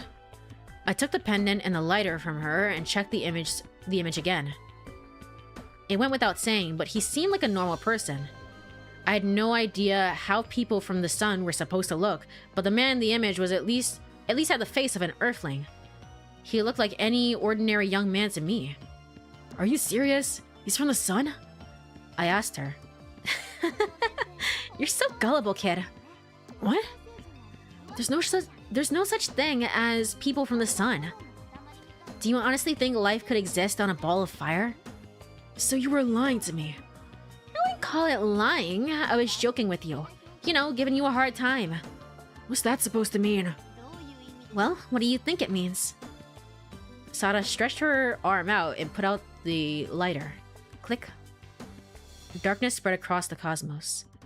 I put the lighter and the pendant together, returning them to her. Just then, Sada slid down the back of the whale without a word. I hastily followed suit.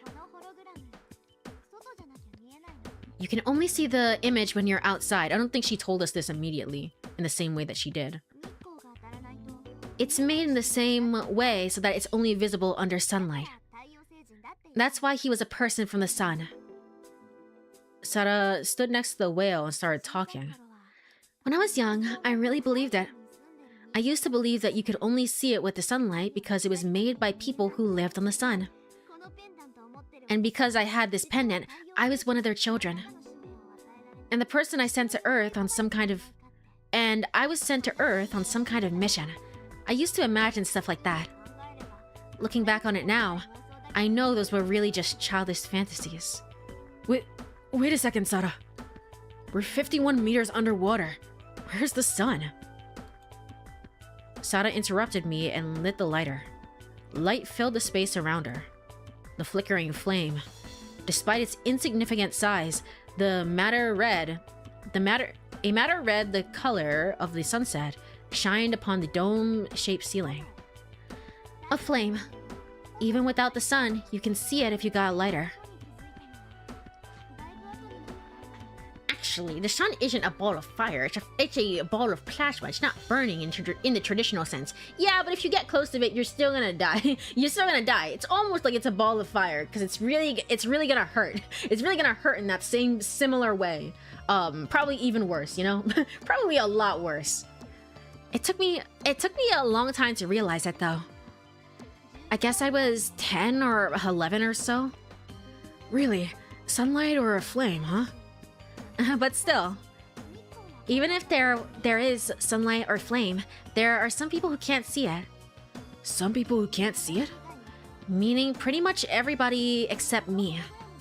I'm the only person I found who could see the hologram's image. Well, I thought I was the only one who could see it. But somehow I guess there's someone else. Sada put out the lighter. The darkness came rushing back. She flicked the light on again and then put it out. Lit it again, lit it and put it out, lit it and put it out. Finally, Sada spoke. Kid, I'm talking about you. What, me? There's no way! No way, it's crazy! My scar ached. The old scar on my left thumb. Why is it? How come you can see it too, kid? Huh? Why do you think so? Sada looked upward into my eyes. She pushed the pendant and the lighter against my chest. Will you look at it again? I took them from her. Striking the flame, I looked closer at the pendant. A weak 3D image rose dimly before me. It was a man who I hadn't seen before.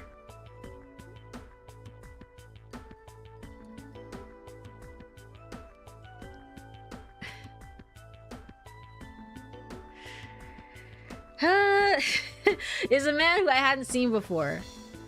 He's wearing the same shirt and everything, isn't he?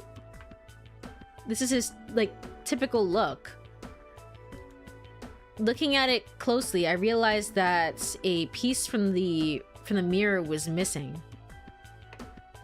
And again, the Sada route is like recommended. I think, when is the Sada route recommended? When are you recommended to do that? You are recommended to do the Sada route literally right before the Coco route, which is the final route of the game. You are recommended to do that immediately going into this route. I kind of like it. I like that I did this first and that there's a callback to it later where it's like I'm really thinking about it with all the information that I have. I keep flip-flopping back and forth between the timelines are getting worse and worse. They're like they're diverging further and further from each other essentially. And that's why you're like, "Oh, I've never seen this guy in my life. I've never seen Takashi before in my life." Between doing that and being like, "No, it's all one timeline." It's all one timeline. It has to be all one timeline. This happened first and then, you know, well, not this one. This one happened second and then everything with Takashi happened first. Maybe, perhaps, is how I'm feeling about it. But let me go here and then over here. Looking at it that closely, I realized that a piece of the mirror was missing. A scar on my thumb, a piece to be filled in. I started to suspect the truth of the matter. Do you remember anything? Does anything about this ring a bell? No, not really. I was starting to realize, but I shook my head. My scar was itching as if an electric current were running through it. Oh. Sada dropped her shoulders in disappointment. The man in the image? I have a feeling he's my dad. I have a feeling he's just a random-ass guy that we hang out with sometimes. I don't know. He's just a random-ass dude. What? You think he's your father? Yeah. Me and my Oni-chan's dad. Oh, God. Dad! Oh, no. I had a terrible dream. Coco, I had a terrible fucking dream that I was a dad. Oh, God. Get me out of here, please. Daddy! Daddy! Oh, God, no, please, stop. Stop this madness. Hey, Daddy! Daddy, why won't you listen to me? Well, let me tell you why. I am not your dad, that's why. A girl who doesn't have a daddy can call somebody who reminds her of daddy daddy. Don't do that. It's written in the preamble of the Constitution, isn't it? You don't say. Well, I've got 3 things to tell you. First, as far as I know, not one line in the Japanese constitution corresponds to what you just fucking said. Second, I'm not even being fatherly. Third, you've already got a dad who's still alive and well. So stop calling me daddy, Coco. It's being weird. Now, come on! I wanna call you daddy! Come on! Can't I? Forget it, no. I'm a disaster of a human being. I'm not gonna have you calling me that. I was already taking a big hit with this stupid nickname Takepyon. Don't make me put up with another one like daddy on top of that. Oh, you're so mean. Daddy? I told you not to call me daddy. When do we see the...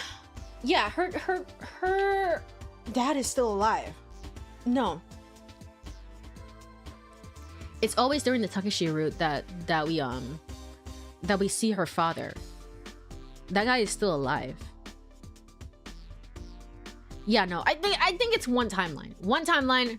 It's one timeline. It has to be. Coco growled as she glared at me. Well, I wasn't going to give in either. Coco and I stood face to face with each other, both on the verge of an outburst.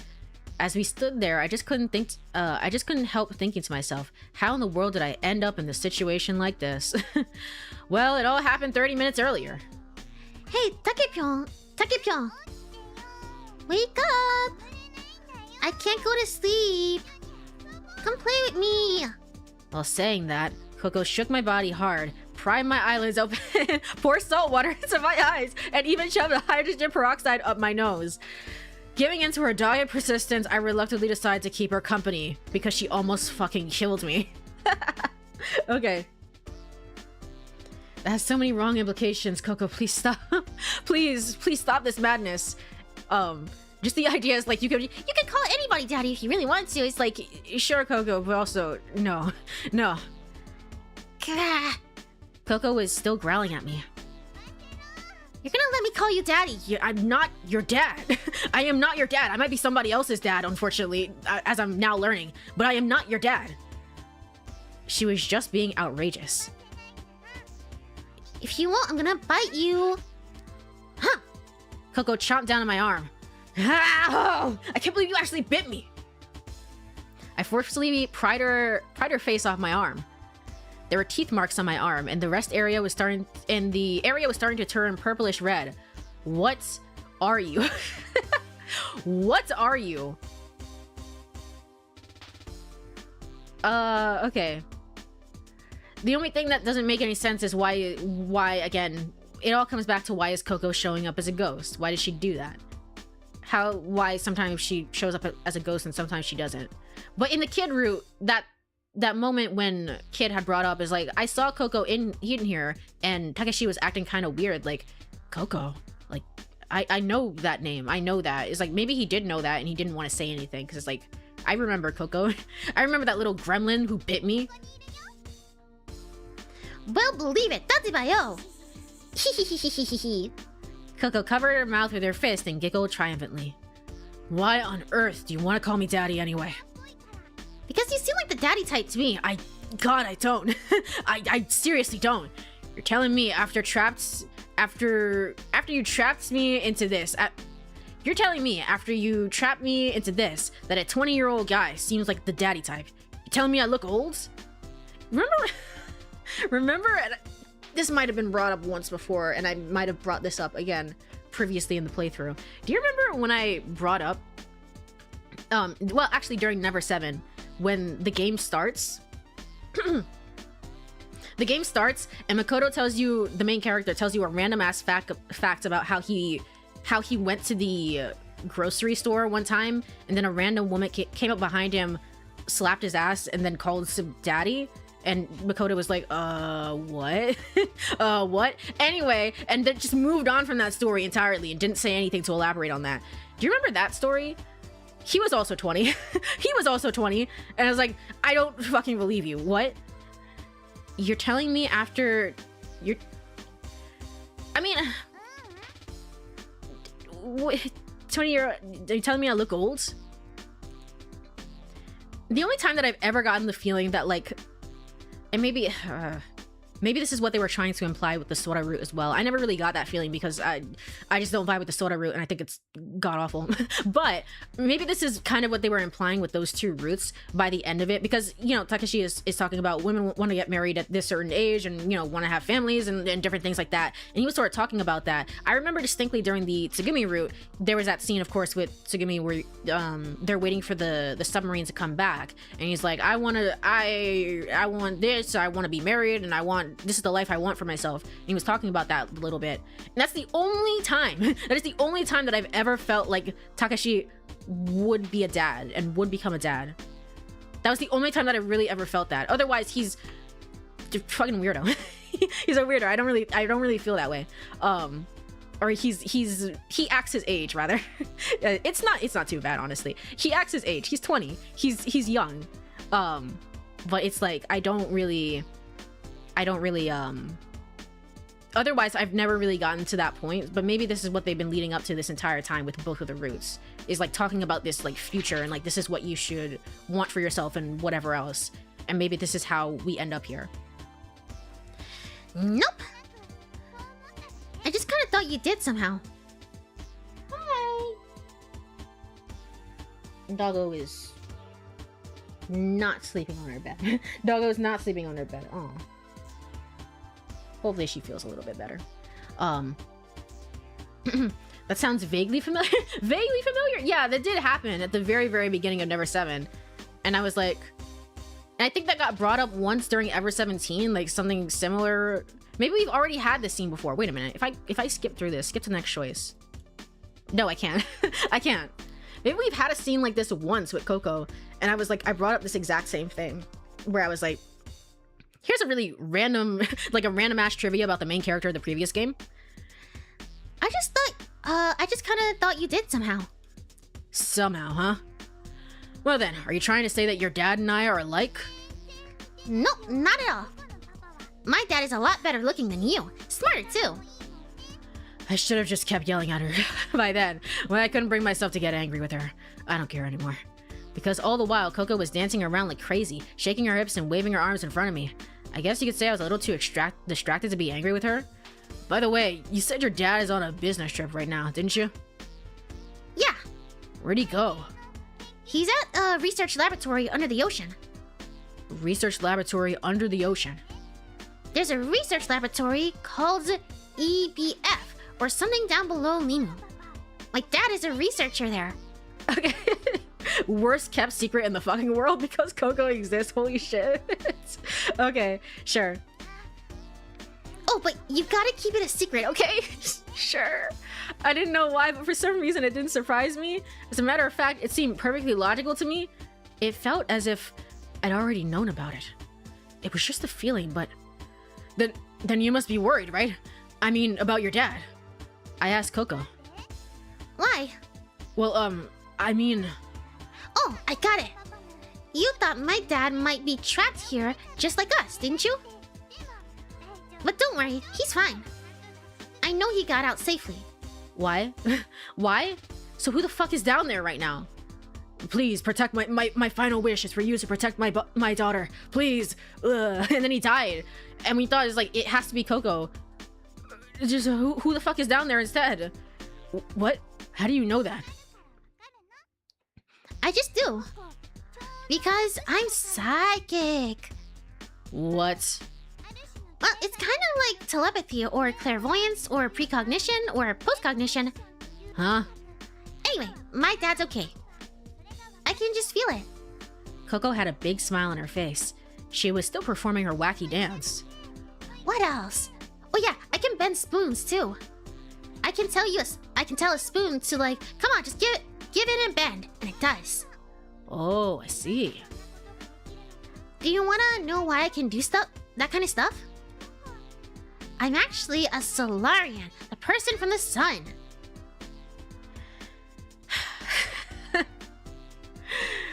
Again, it's so wonderful to have a Coco. Everyone, I didn't talk about this before. Everyone does have a front-facing sprite technically, but in the way that Coco does, it just kind of hits different. It is so refreshing to have this character who knows. It feels like she knows what's going on. It's just kind of like trolling you. It's like, by the way, the opposite of everything that's going on over here. Why are you like this? Why are you like this? Let me take a sip of water here. Hold on. Actually, it's just about time for break. Actually, I'm a Solarian, the person from the sun. A Solarian is born with psychic abilities. That's why. But my dad and my mom are Earthlings. I'm the only Solarian here. Oh, I see. Oh, that's great. I couldn't find anything else to say except pretend like I give a shit. The most powerful microwaves that Coco produced had shaken my brain and fried it. All right, now it's time for break. Let me go over to Burb screen. Alrighty. If you are here, it's time for the second break of the stream. Stretch, get some water, all the good stuff. I'm going to drink the rest of my tea, and I will be right back in 3 minutes. See you then.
Alrighty, sorry, I'm a little late, but I am back. I am back. Let me go over to game screen.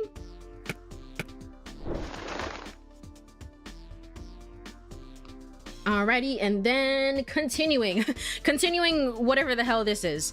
Hanging out with Coco and realizing that I may or may not be a father on a different timeline. My consciousness started becoming hazy, as if I were in bed for 3 days with a high fever. I love the sun because I'm a Solarian. Maybe the virus is the connecting point and why, like, the virus, maybe one of its side effects is that it causes you to mix and match memories. So we think that, for example, not Coco, but like Takashi is here. We think in that other timeline that Takashi is there, but he actually isn't.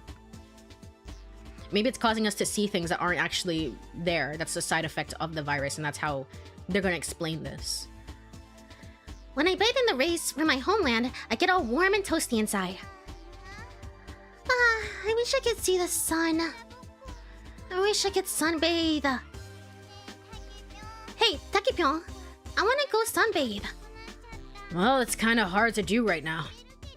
I know, but I want to. We haven't seen the sun for 3 days, you know. Don't you want to sunbathe, Takipyeon?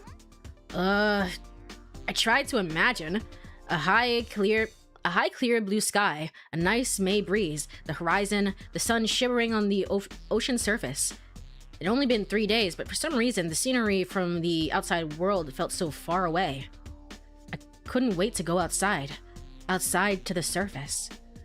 Yeah, now that you mention it, I do want to sunbathe. But we just don't have that option right now. Besides, it's midnight anyway. No! I want to sunbathe! I want to sunbathe!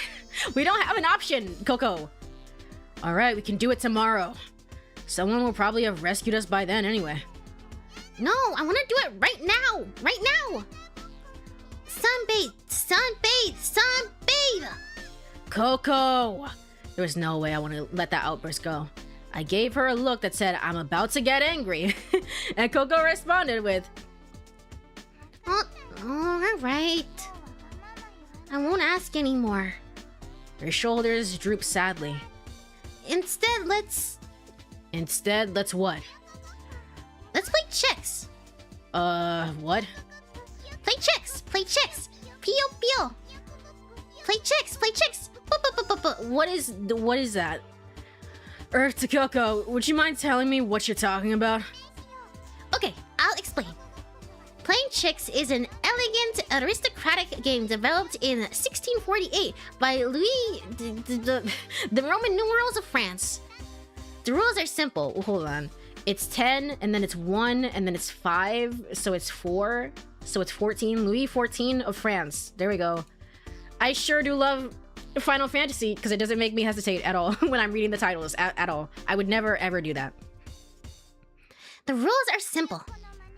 All you have to do is imitate a chick and walk around. The winner is the one that mimics a chick or becomes most like a chick. The person who acts most like a chick wins. And that's what playing chicks is all about. A few minutes later. Finally, some freaking key art of you. Even though, what are you doing? Why? I thought we were saving you. I thought you were gonna have all this deep dank lore, and nah, not really. Not really. Don't even worry about it. Pio pio pio pio. Pio pio pio pio. Turns out he can do the dad look. He can do that. He does have that in his repertoire. Pio pio pio pio. Pio pio pio pio.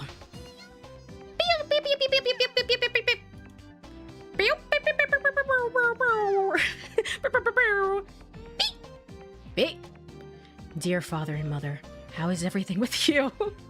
I'm currently playing chess 34 meters under the surface of the ocean. Playing chess is an elegant game developed by Louis XIV. You win if you mimic a chick the best. You flap your arms like wings and peck at garbage that has fallen in the corridors. Sometimes you even trip and fall like a cute newborn baby chick to compete to see who looks the most like a chick. The sound you use basically consists of 3 sounds, pi, yo, and but as you get better.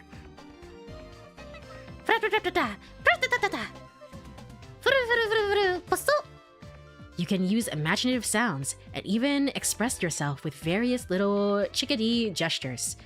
Since I'm only a beginner, I only know how to use pi and yo and so far. But I'm working hard to become a fully fledged chick. No, I mean, I am a fully fledged chicken, like mom and dad.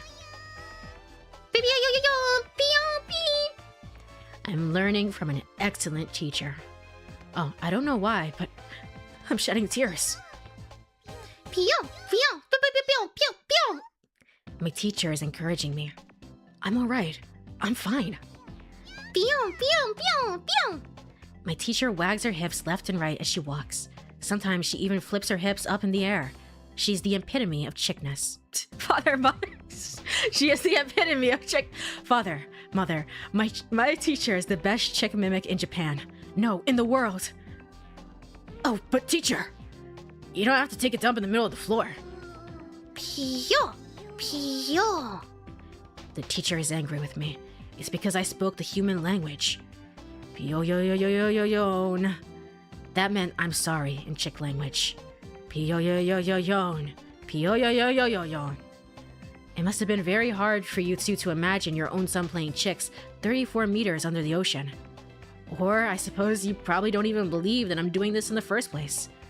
But I suppose I can't blame you. I would have never dreamed that I would be in this situation up until 3 days ago. How interesting life is. How sad we humans are. Oh, there I go crying again. Before the ink on the paper starts to run, I will put down the pen. Well, dear father and mother, please take care of yourself. Pio pio. Pio pio. That was the end of our game of chicks, and I learned so much about life. I learned so much about Coco, and I think we shouldn't fucking save her. Let's just let her drown. Just leave her here. Whatever. We can get out of here. Let's go. Needless to say, Coco won the game. Coco shouted with happiness and flashed a triumphant smile. I won! Anyway, it was over. I exhaled a long sigh of relief. 2:46 a.m. Are you happy now? Can I go to bed? Let's get some sleep now. Okay. Coco and I started to walk. Coco held my hand. Her hand was so very small. Daddy, huh? I thought to myself. Coco wanted so badly to call me Daddy, but it seemed that she'd forgotten all about it. I was relieved, but at the same time, I felt a bit lonely. Daddy, huh? I repeated the words to myself again. I had mixed feelings. Coco and I went to the infirmary hand in hand. It was Coco's turn to use the bed in the infirmary that night. We were in front of the door. For some reason, Yu was standing there. I saw you guys! Oh, fuck. Yu had a grin on her face. Pio, huh? What was that all about? Oh, I'm embarrassed just thinking about it! Of course, the one who was embarrassed was me. Burning hot blood surged from the pit of my stomach to my head. All of a sudden, my face felt like it was engulfed in flames. I don't know what the heck you're talking about. Right, Coco? I know what she's talking about. Coco, shut up! Gah! You're talking about how you're playing chicks, right, Nakyu? Well, if you were watching, you should have joined us. Huh? Nah, I'm glad I passed, thanks.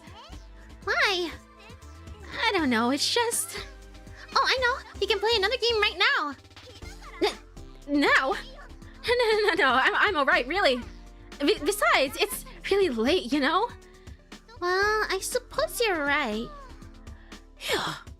You wiped the sweat that had appeared on her forehead with the back of her hand. She's never this much of a menace when she's not the focus, when she's not the center spotlight, which I find very interesting.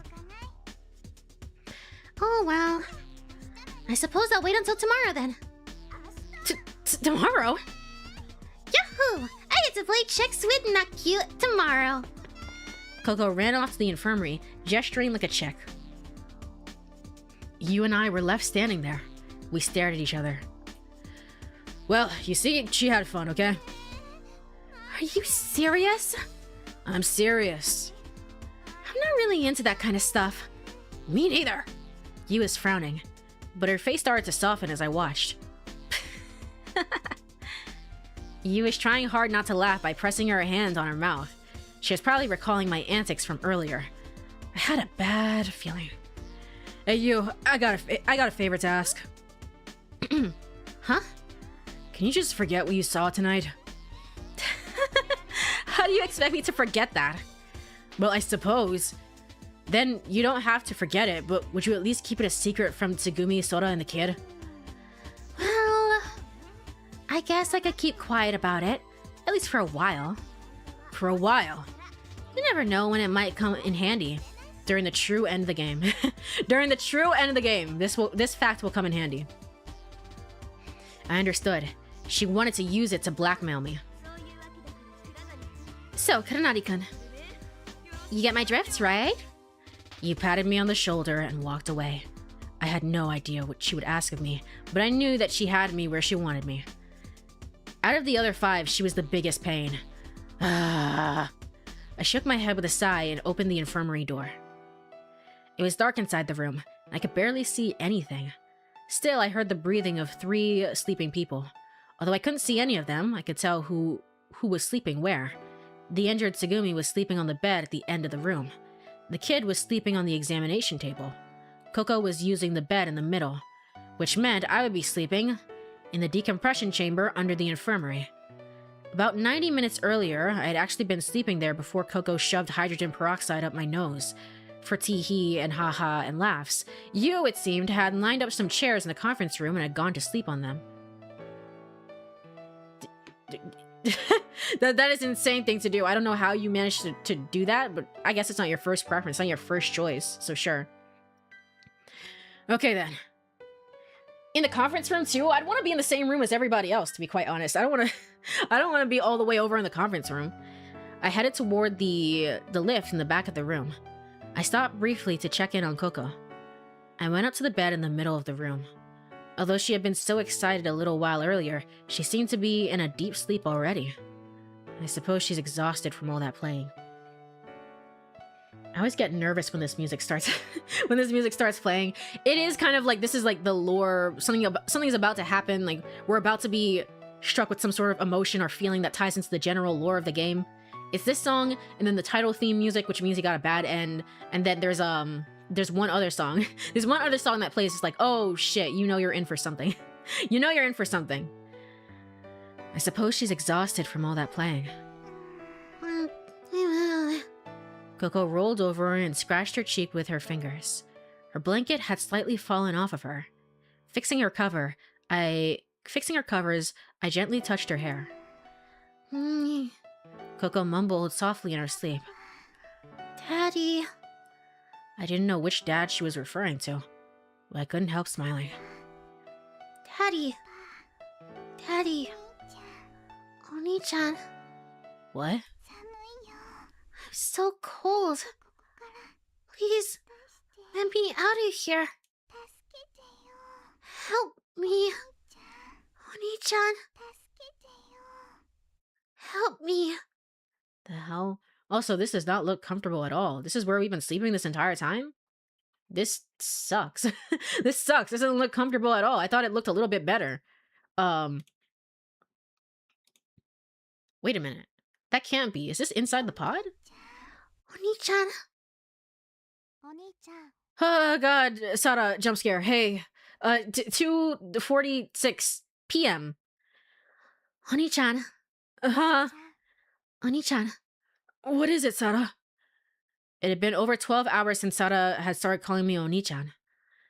The swelling of Sara's eyelids had just started to fade, but her eyes still watered.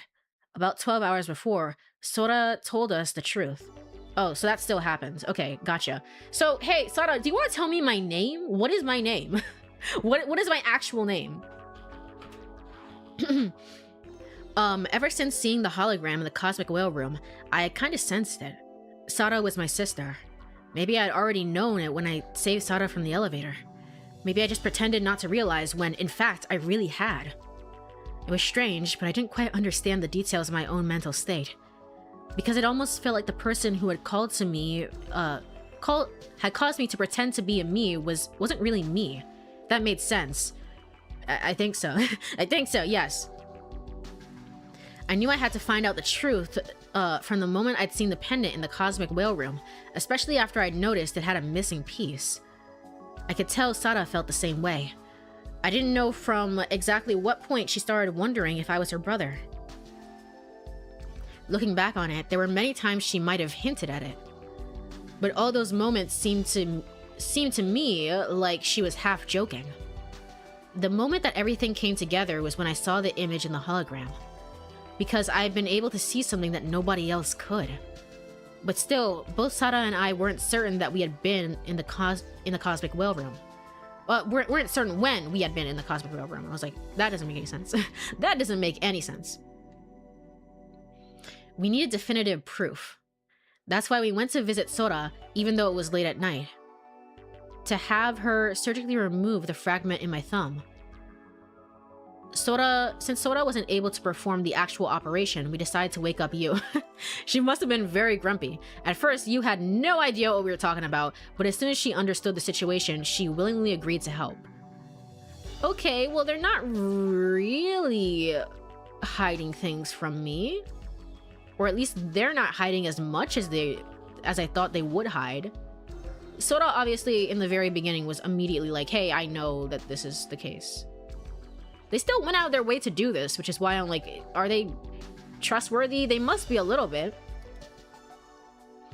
As we expected, the piece removed from my thumb had matched the missing part of the pendant exactly. What was more, when we exposed a piece of infrared light, an image of the same man in the pendant came up. According to Sora, unlike a regular picture, a hologram shows the whole image in a part. From the picture, it would be impossible to see the whole image with just one piece of it. But with a hologram, it was possible to generate the whole image even from a tiny piece. That was one of the special properties of a hologram. To explain a little bit about infrared vision... infravision. Okay, so we're getting a little bit of an explanation on this. Do we need that right now, this late into the game? I guess we do. Usually, the visible range humans was limited to light with a wavelength between 380 and 780 nanometers. Light with a wavelength longer than that was called infrared. Normal humans couldn't see the light in that range. If you were able to see infrared, you would be able to sense the temperature of an object without actually touching it. And with that ability, you could also see in complete darkness, even without any light. Infrared rays were emitted from all objects that had temperatures. Stronger light was emitted from warmer objects, and weaker light was emitted from colder objects. By sensing those things, you could tell the location and shape of an object in the darkness. Surprisingly, Sada and I were told that we had the ability called infrared vision. Since we had the ability naturally, it was difficult for us to imagine not being able to sense the temperature or to imagine the complete darkness. We had the ability naturally, but I mean, we had to... Surely we had the ability not from when we were born, but from the time we were in the facility. It was difficult for us to imagine not being able to sense the temperature or to imagine complete darkness. But I realized something then. That was why I had to be able to notice the generator room door was hot. That was why Sada and I were able to see the 3D image in the pendant that nobody else could see. Sada could adjust her vision and be able to see it, right? She should be able to do that. Why did we have that ability? I had no idea. Soda explained to us that it was a special ability passed on genetics. That also meant it was highly possible that Sada and I had the same parents.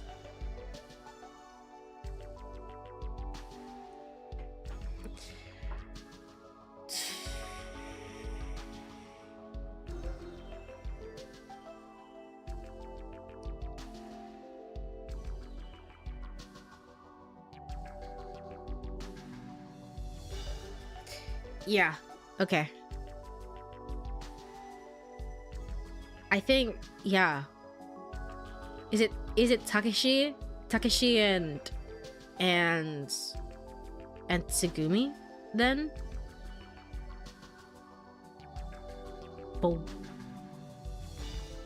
Why? Why did things end the way that they did? Why did they end up in an orphanage? I think that must be it. I'm thinking that must be it. Unless we were in a lab. We were doing that for a little bit. Did you guys know that? Let's add that into the equation just in case. Just in case. But no, interesting.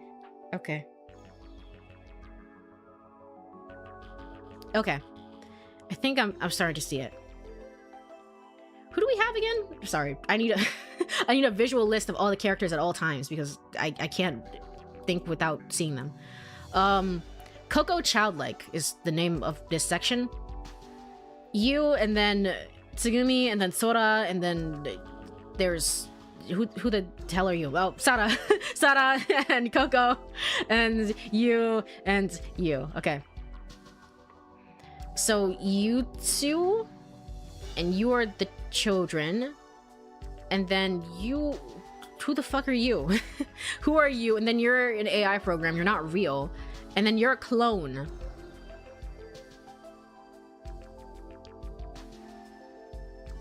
And then you are, if you're not, you have to be the daughter of the researcher.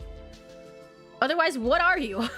What are you? You're the daughter of the researcher that's down in the basement of the facility, right? I think this is where this is going. I can hear your mind churning from here. It's like, it's this moment where it's like, it's I was like, we don't have anybody like that except Tsugumi. Oh. Oh, and we literally just had the scene of Takeshi being like, huh, it wouldn't be so bad to be called a dad, I guess. It wouldn't be so bad to be a parent, right? It's like, oh, it's hitting me. It's hitting me. Okay. I thought we were all part of the same facility. Maybe not then. Genetics. That also meant it was highly possible that Sara and I had the same parents. But Tsugumi was so mean to Sara. Tsugumi was so mean to her. Why? That's when it became certain that Sara and I were brother and sister, but still, something seemed to be missing. We took a DNA test with the repaired LMRI. The results showed that Sara and I were blood relatives with a 99.9999999% certainty. Love that game. That had proven everything. When that happened, memories of my childhood started to flood back. They rocked me like an explosion. All the memories that had been dammed up flooded out at once, their bombardment rendering me unconscious again. But in Takeshi's timeline, he's still there. The young kid, the baby, the child, the Babel is still there. It's just a clone of that clone of the clone.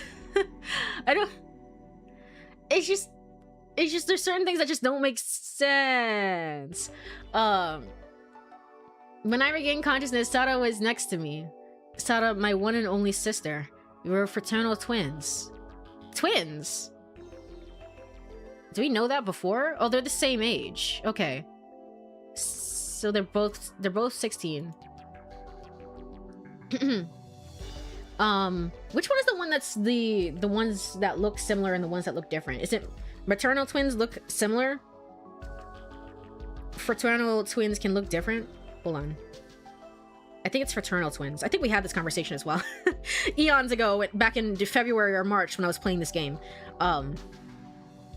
Fraternal twins. Do they look alike?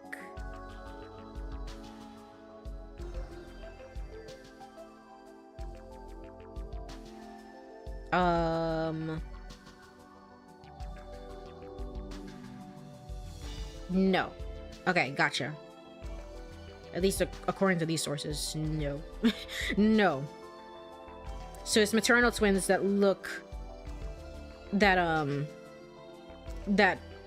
kind of look alike. Fraternal twins can look alike. They can, but it's just like, it's not, they're just more so, they're kind of born at the same time. That's more of the That's more of the biggest the biggest factor with fraternal twins. I can't believe I paid attention during during biology class eons ago. I can't believe it. I can't believe that I remember these things. I recalled the bittersweet memories of the days we had spent together. That's maternal when they look similar. Maternal is when they're born at the same time. Yeah, okay. Fraternal twins are regular siblings just born at the same time. Yeah, exactly. Okay. I recalled the bittersweet memories of the days we had spent together. Oni-chan. Yeah? Oni-chan. Yes, Sarah? We hadn't slept at all since the day before. We had spent a long half day talking about all sorts of things, including my fucking name. Just tell me. The memories of our childhood. Then our time at the hospital as well, of course. How I hadn't kept my promise, couldn't keep my promise. I had sworn to her that I would come get her. Sada and I took a long time to go over an understanding of all the details. There was too much to talk about. A half day had hardly been enough to restore the missing time. But Sada and I didn't need many words anymore. Oni-chan, yes, Sada? With those words, we just understood each other. I don't get it, but sure. Yeah, sure. It's just a happy reunion, more than anything. Just a happy reunion. Sada put her head on my shoulder and closed her eyes gently. I sang her favorite lullaby. Aw, he doesn't get to voice it! What the hell? I've been robbed, man. I've been robbed! He doesn't get to sing it. We've heard 2 people sing it now. Let's have a third one. Moon sprite shouldering a long bow, waiting inside a dream. Tonight a story by moonlight, hoping the waits will be short. Sleeping curled and snug, sleeping in mother's arms. Please don't ever sing again. Moon sprite. Oh, are you singing it? You're not singing it. What? Huh? Wait. Are you singing it? Are you singing it? Coco. Man, I heard a very awful version of that song, so I can do even worse. God, no, please don't. Waiting inside a dream. Yeah, no, she's singing it. She's singing it.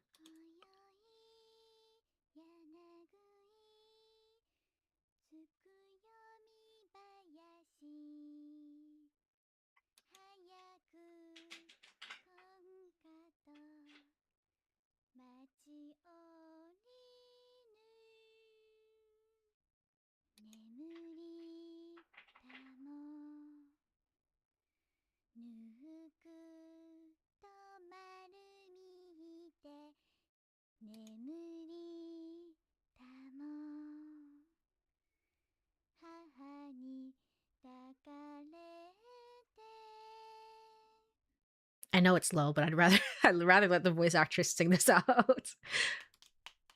Yeah, woohoo! God, that wasn't awful. You've got a great voice, Coco. Don't I? I've never heard that song before. I've never heard that song before. Is it a lullaby or something? Yeah, it's a lullaby. My mom used to sing it to me. Your mom used to sing it to you? Your mom who is not to me, but...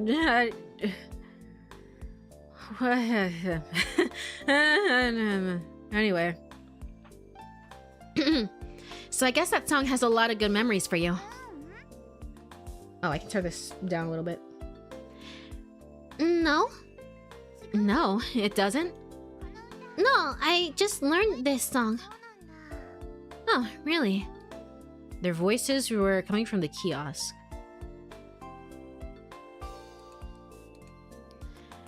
She has to be a clone. She hasn't lived for more than, like, I don't know, like 5 months. she hasn't been alive for more than 5 months. But no, they said the way that it works is that the clone is then inserted into the womb, into a mother's womb, and then raised from there. At least that's how it's currently done, because the law was abolished or whatever else. Now, whether or not somebody's been, you know, like, trying to skirt around that in their off time, maybe, but the game brought it up, so it's like maybe they're... I would imagine... Well, you know what? I'm not gonna imagine anymore. I'm not gonna imagine anymore. I'm gonna let the game tell me. I'm gonna let the game tell me. Because I have 18 different theories, and it's like, which one is correct? Their voices were coming from the kiosk. I went in. Oh, more CG art. They had to save all of it for the very, very end here. Remove window. This dog does not look real. This dog does not. This dog does not look real. Hey. Oh, Takipyeong. Kuronari, what are you doing here? I just thought I'd see what you look like playing chicks. Yep, that was the reason I'd gone searching for them and eventually wound up at the souvenir shop. Oh, we finished playing that a while ago. What? Really?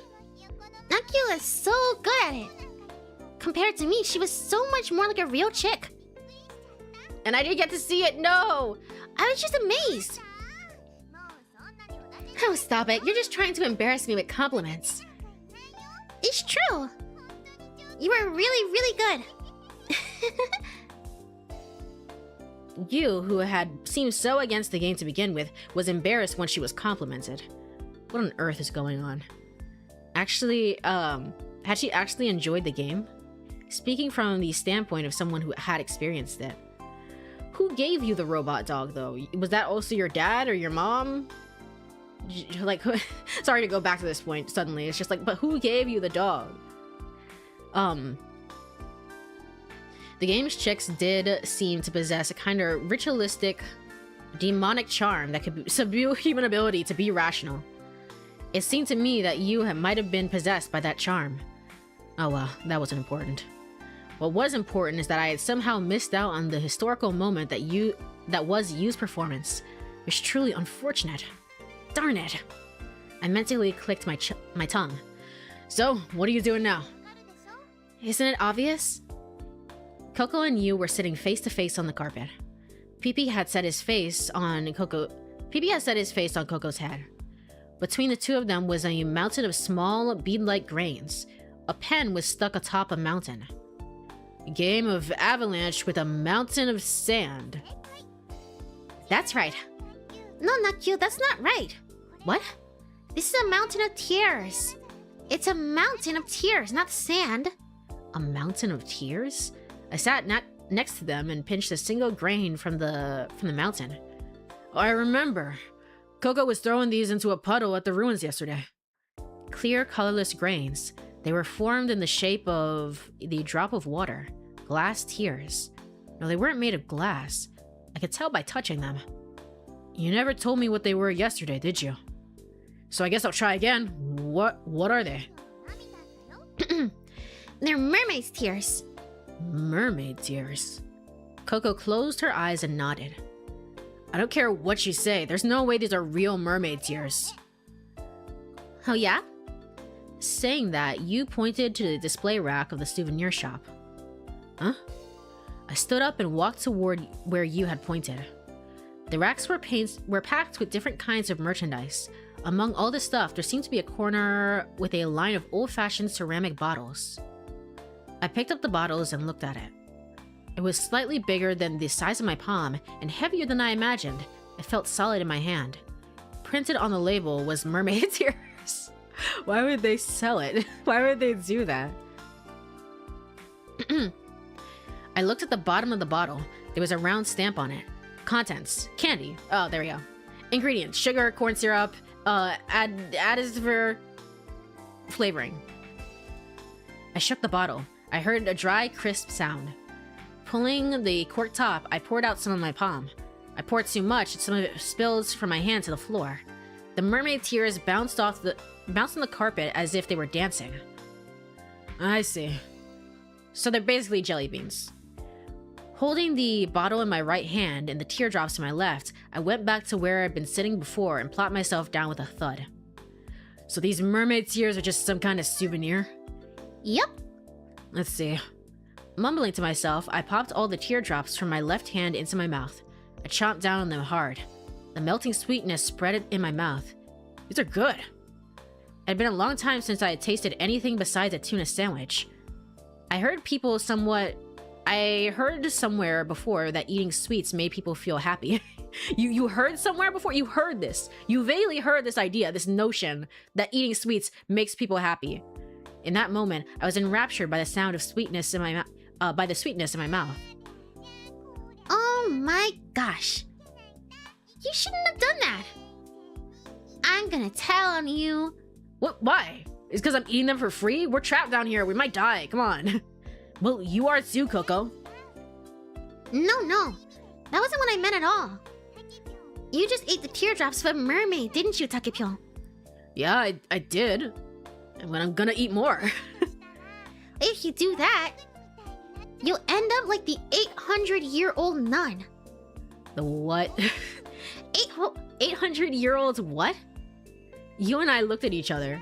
This is just more explanations in one route in one route that I've ever seen in the entire game. You don't know the story of Yalbikuni, the 800-year-old nun? Do you know what she's talking about, you? Nope, not a clue. Alright then, I, Coco-chan, will tell you all about the story of the 800-year-old nun. Hey, don't forget the applause! Yay! Okay, it starts like this. Once upon a time, there was a beautiful young girl. She was 17 years old and she loved camellia flowers. She also had a very handsome boyfriend. And he was about her same age. I think he was at least. Anyway, one day, he gave her a camellia flower as a gift and said, "This flower is for you." Oh my, what a beautiful flower this is. Yeah, this flower sure is pretty. But you're even more beautiful. Even 1,000,000 times the flowers wouldn't be as pretty as you. Oh, you're such a sweet talker, you. Hey, I'm not trying to flatter you. I'm telling you the truth. Oh, sweetheart. My love. They were so passionately in love that they would talk this way in public without being embarrassed about it. Where is this going? Well, one day, the girl's dad, his name was Gonta? Gonta? The Danganronpa V3 character? Oh, I miss Gonta. Gonta was such a sweetheart. Went diving into the ocean. He did that because this old guy who lived in the ocean was like, "Hey, Gonta-kun, I'm having a home party. Wanna come?" And invited him to a party. Gonta-kun arrived at the most gorgeous mansion he'd ever seen in his whole life. But strangely, he was able to breathe once he got inside. "Oh, good to see you, Gonta-kun," the old guy welcomed him. Gonta-kun had a gourmet dinner and a wonderful time. But it eventually came time for him to go home. Gonta-kun said, "I'm really sorry, but I've got to go home soon." Not gonna lie, it sounds like a demon that shows up in Inuyasha before. The 900-year-old nun? Possibly. Actually, yeah, there was an episode where people were trying to eat the flesh of a mermaid. Ugh. I've heard about kind of like that, like the idea of like the concept of like eating the flesh of a mermaid, and like that goes into not the traditional. I don't think that goes into traditional like Western mermaid culture. I think that's more Eastern mermaid culture, right? Because they're two different things. They're both called mermaids, but they're two different things. They're actually pretty separate, pretty different. But I've heard of that idea before. In this one, at the very least, it's just eating the tears. Is that really so bad? But maybe it might be. It might be. Gonta-kun said, "I'm really sorry, but I've got to go home soon." The old man who lived under the ocean said, "Huh, you're leaving so soon? That's too bad. My daughter's waiting for me at home. I'll come again sometime soon, okay?" "Oh well, why don't you take this for souvenir?" The old man handed him a bottle of something that looked like alcohol. "What's this?" asked Gonta-kun. The old man answered with a big smile. "It's mermaid's tears." Gonta-kun went home and hid the souvenir in the cabinet. And a few days later, an incident took place. While Gonzo-kun wasn't home, his daughter secretly opened the cabinet and drank all the liquid in the bottle. It was so delicious that the girl drank the whole thing up. And after that, the girl stopped aging at all.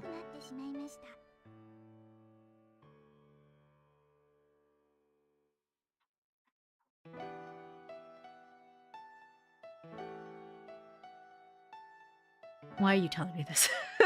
Why are you telling me this?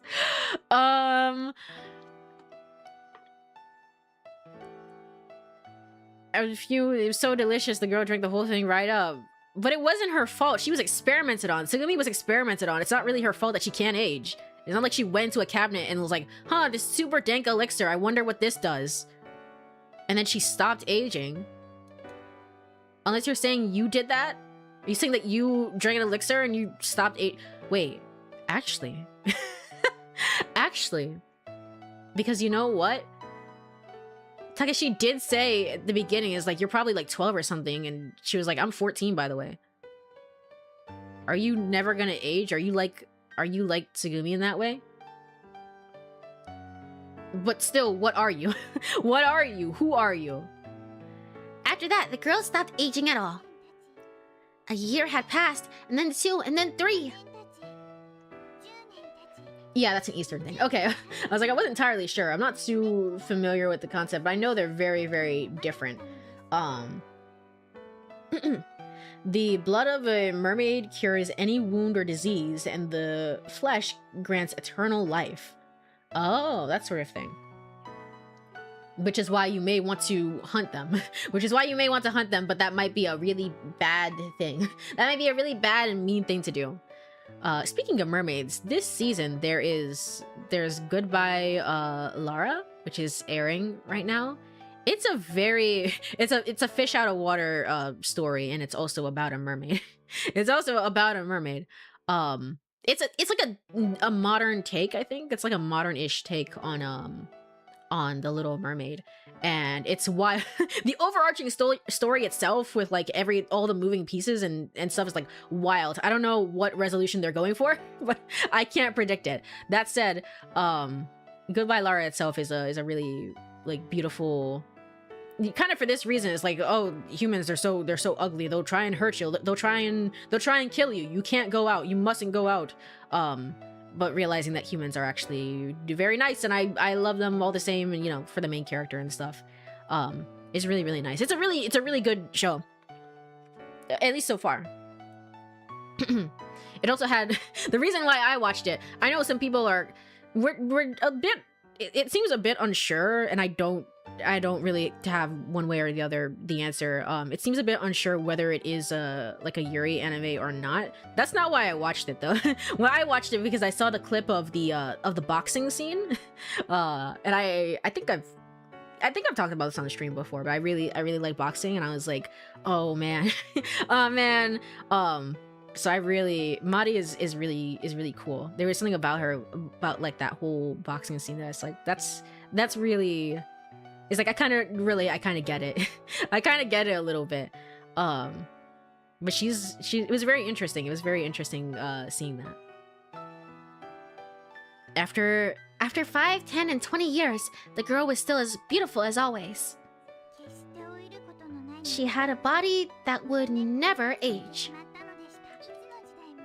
Eternal youth and longevity has always been a dream and a hope for humans, but it wasn't the case for this girl. Which is also why Eastern mermaids are like demons, usually kill any human who tries to catch them. Yeah, exactly. Exactly. That's why they get a little bit more. They look way more like demonic overall than like the Western mermaid. But to be fair, in the West we also have like the sirens, right? And sirens are meant to sirens are like, when they change form, they're meant to be pretty creepy as well. So just a lot of old maid's tales, I guess, old fairy tales like that, where it's like, ugh, yeah, this is kind of creepy. Why are you telling me about this? You know, or why do we pass this down like from generation to generation? I think the first time I learned about that was in a Tom and Jerry movie. I think in a Tom and Jerry movie, there's a one where they go on like a world tour race, and that's where I learned about that concept for the first time. I think it was Tom and Jerry. Was it Billy and Mandy? No, I don't think it was Billy and Mandy. I think the Billy and Mandy one was something different. They did have pirate ships. I vaguely remember a movie like that. But no, that was not it. It was Tom and Jerry. Boxing mermaids. Madi is not a mermaid. She's a regular girl. She's a regular girl, and she does not put up with anyone's shit. She's just like, whatever, I don't care. I don't care. I really like her. For Lara though, Lara is the mermaid, and she's very she saw the boxing match and was like, why are they fighting? I don't understand. It's like, no, you don't understand. It's for sport. It's for sport. She didn't get it. But it's a really well animated scene. I don't know if we're gonna get much more of that, but it's a really well animated scene. I think Crunchyroll posted like a clip of it if you want to go see it. It was really good. She lamented and cursed her own fate because she stayed at the age of 17, but her boyfriend grew older and older. This isn't about you. Shut up, Coco. This isn't about you. But it is about a timeline in which Takeshi and Tsugumi stay together. And Takeshi's just gonna get older and older and older and older and older. That's gonna suck. But she's gonna stay the exact same. Okay. Well then what happens? What happens at the end of it? One day, an incident happened that was very sad. Her boyfriend passed from this world and to the next at the tender age of 34. Like the year that is 2034? Right now? Why are you saying specifically at the age of 34? I'm deeply disturbed by this. I don't like that. I don't like this. Why are you saying a specific number? Before he died, he said to her, "Wait for me for 700 years. After 700 years have passed, I'll be reborn into this world and come to you." The girl cried and cried. Boy, did she just cry and cry. After a while, because she was so sad at losing him, she decided to leave on a long trip. She renounced the material world and decided to live as a nun.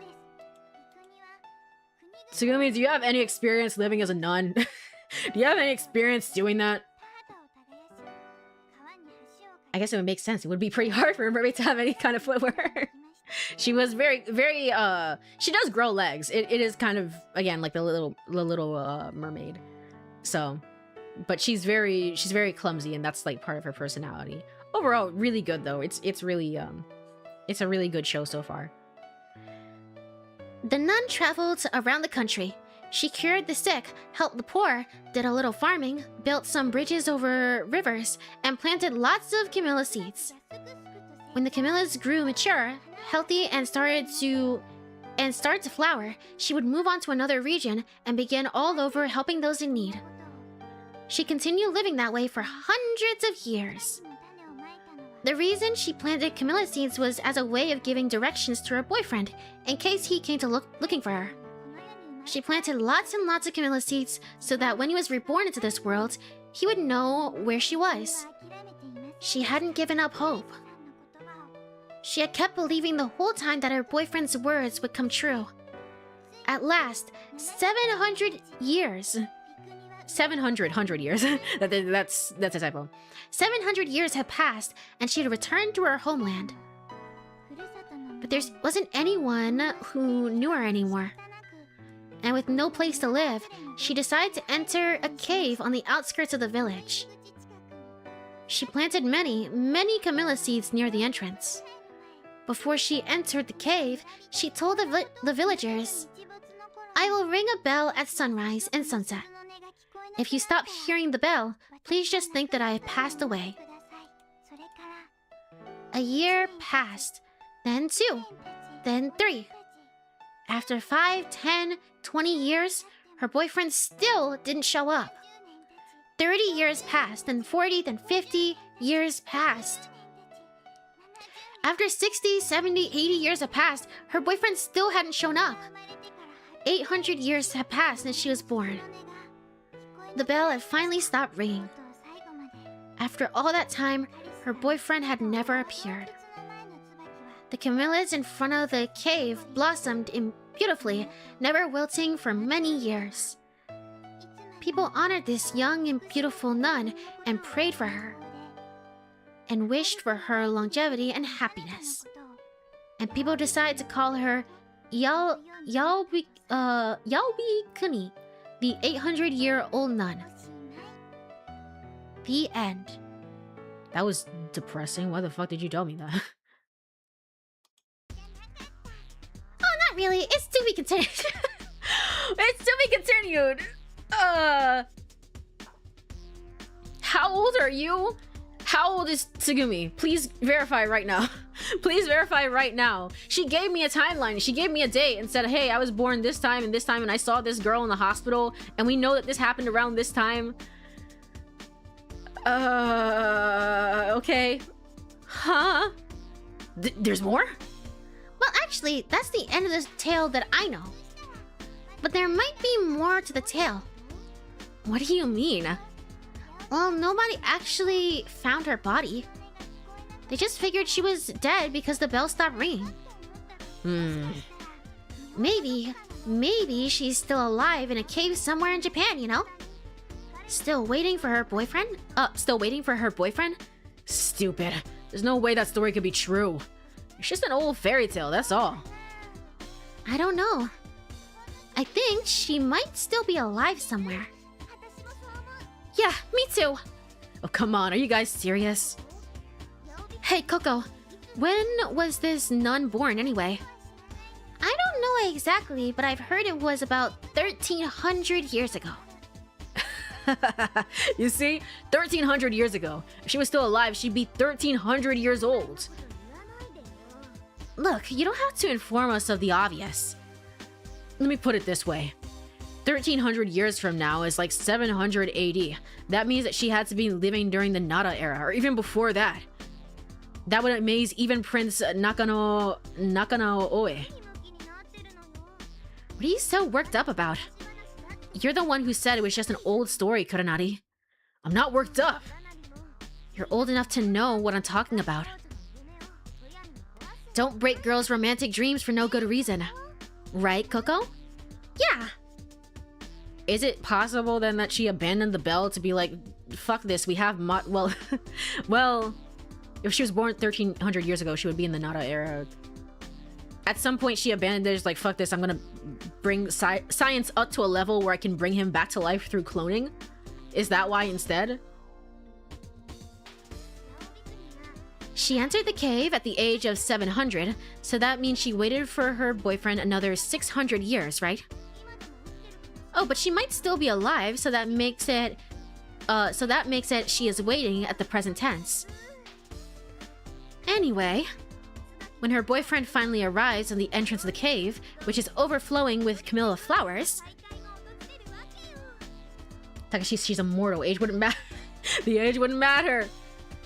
They'll finally be reunited. And the extra 600 years of loneliness will be rewarded.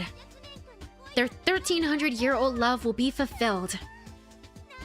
Oh, how romantic. I didn't know you were such a romantic. I thought you didn't really give a shit one way or the other. Maybe that's part of it too. Oh my gosh, now that I have to question everything and everyone. Maybe that's part of it too. Maybe Hatakana is like, yeah, I fucking live for this shit. This is so, like, romantic and whatever. Maybe Akikana is like, I don't care about this at all. This sounds dumb as hell. Maybe that's part of it. Romantic, huh? I think it's more sad than romantic. Huh? Well, I mean, she's been waiting in this deep, dark cave. Just waiting for her boyfriend for the longest time, you know? She's been all alone. So alone and so lonely. But she couldn't die either. I wish she'd never drank those mermaid tears. No, you're talking about yourself. I think. Hey, Coco. What? Do you believe that mermaids actually exist? Jeez, there you go again. You're too practical. She would never say She would never say this. My Oshi would never say this. What are you talking about? Who are you? She would never ever say this. I don't believe you. What the What the fuck? Okay. Okay. Okay. Very cool. Very neat. Very cool and neat and awesome. It's time for the next break of the stream. I guess we're gonna go. Do I want to call it here? What time is it? I want to keep going. That's the thing. I don't really want to stop. It's 11:30.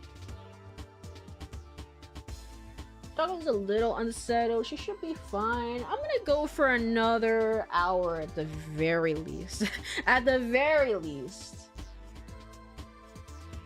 Yeah, I think I'm gonna do that instead. Okay, let me go over to Burb Screen. If you are here, stretch, get some water, all the good stuff. I'll be right back in a few minutes for more of this insanity, whatever's going on. And we'll try and figure out at least one answer. Just one, please, Uchikoshi. Just one of them. See you then.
Alrighty, I am back.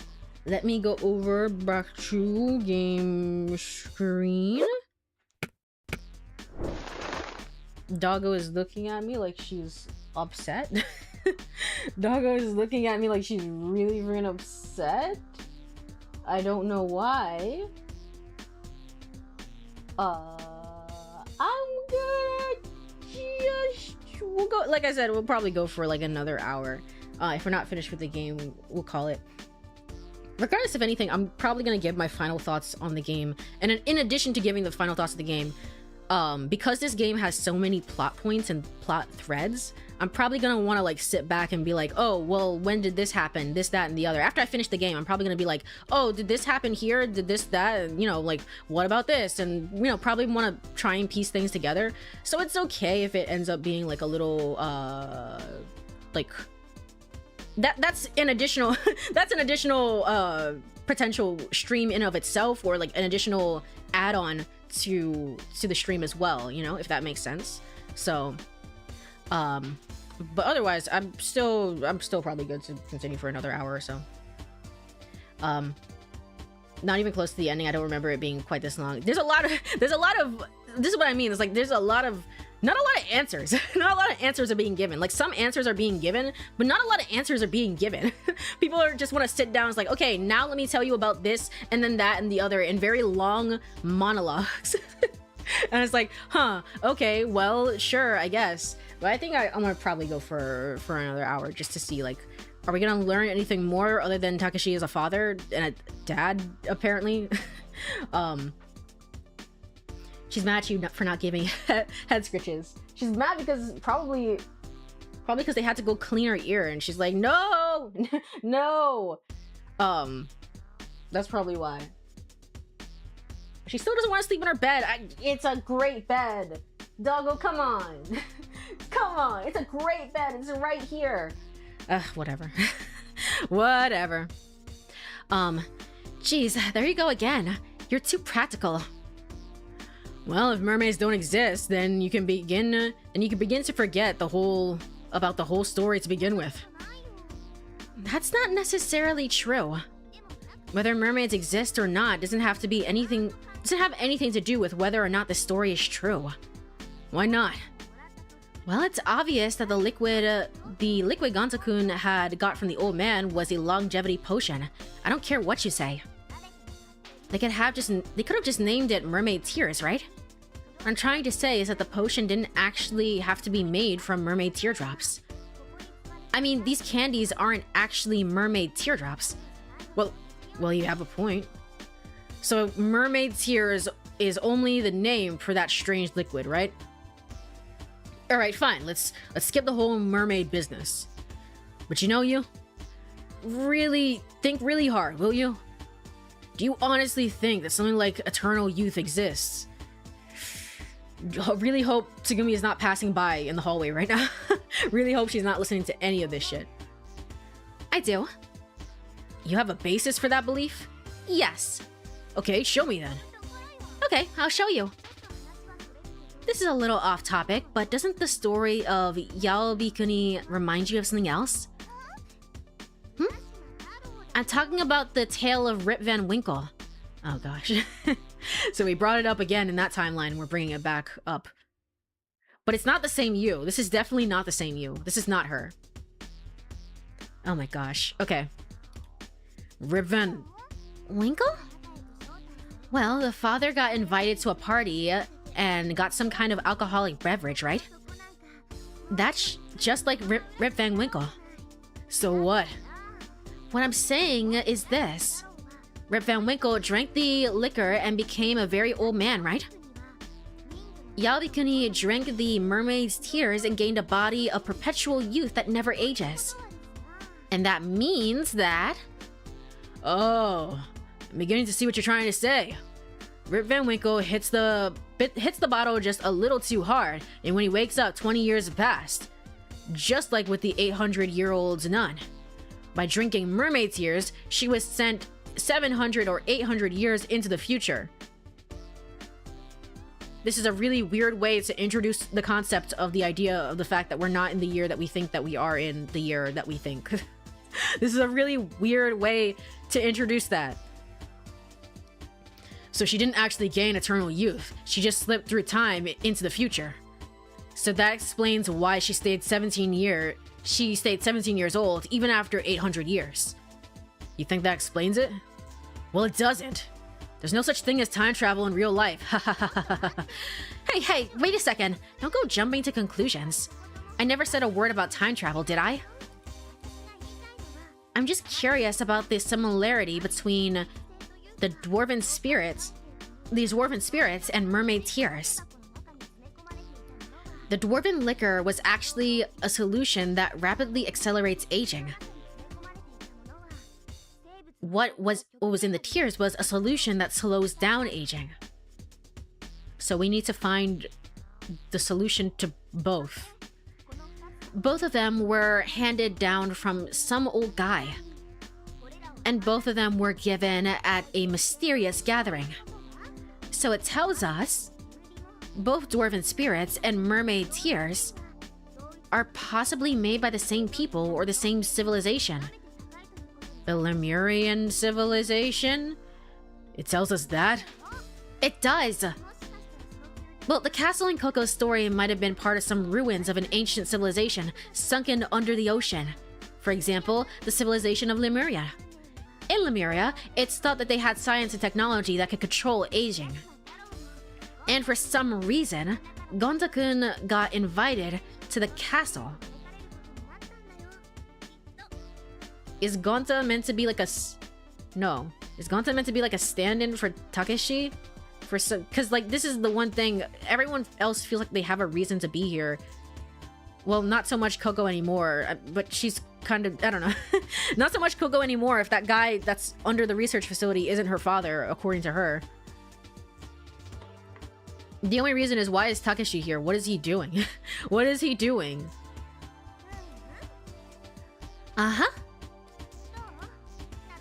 So, are you satisfied? I think that was a pretty random explanation, but that's okay, I guess. I got your point. But you still haven't given me any substantial evidence that eternal youth exists. The point of what you just said was basically this. Rip Van Winkle and the 800-year-old nun's dad must have had contact with the lost civilization of Lemuria. Alright then, let's just suppose that this assumption was correct. Even if the civilization of Lemuria actually did exist, nobody knows if they had the technology to control aging, right? There's no way you can prove it. Besides, Lemuria never did and never will exist. Slater's theory was disproven a long time ago. What's Slater? We are never leaving this scene, man. What's Slater? The name of the English zoologist. Man, let me just tell you. Let me just pull up the Wikipedia article, man.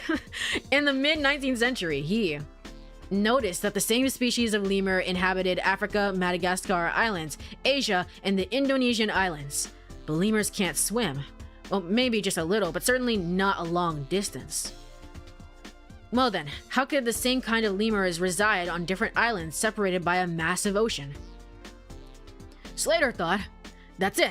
A long time ago, there must have been a great landmass in the Indian Ocean, and one of those islands must have been connected to one. But by the mid-20th century, the theory of the continent drift had been proven, and Slater's theory was ignored after that. A long, long time ago, all the lands on the Earth today formed one big continent, which very slowly got broken up, and the continent shifted with the movements of the Earth's crust, or by virtue of the plate's tectonics, to become the way they are today. To be precise, the land masses are still moving even today by several centimeters every year. The theory of continental drift is now known to be a fact rather than just a theory. The reason why lemurs exist on different islands can be explained with this theory. So there, you see? There's no such thing as Lemuria. If there's no Lemuria, there can't be a Lemurian civilization. Oh, really? Well then what do you call the basement that hides all the scientists, all the dead scientists? What do you call that? What the fuck are you talking about? You don't say. Well, sorry to cut you off when you're just getting started, but the Lemuria I was referring to was in the Pacific Ocean. Why would a Japanese person like Gonta-kun go all the way over to the Strait of Makala, then to the Indian Ocean? Lemuria was located in the Pacific Ocean. In the Pacific Ocean? Are you by any chance talking about the continent of Mu? It doesn't matter what you call it. There used to be an ancient civilization in the Pacific before recorded history. Some people call it Lemuria, others call it Mu. It doesn't really matter, does it? I'm getting a headache. I guess you're right, it doesn't matter. It doesn't really matter. Whether you call it Lemuria or Mu, it never existed anyway. Why do you have to be so serious? It's so childish. You are not the you that I knew. Don't you have any imagination, Kuranari? You're the one who's childish. You're 18, right? Grow up, will you? Get real.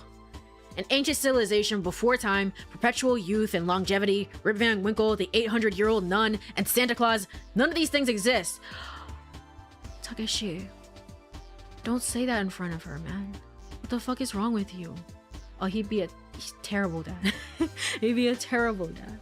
They're all just fairy tales. Not all fairy tales are fiction. Some of them may be real. No way.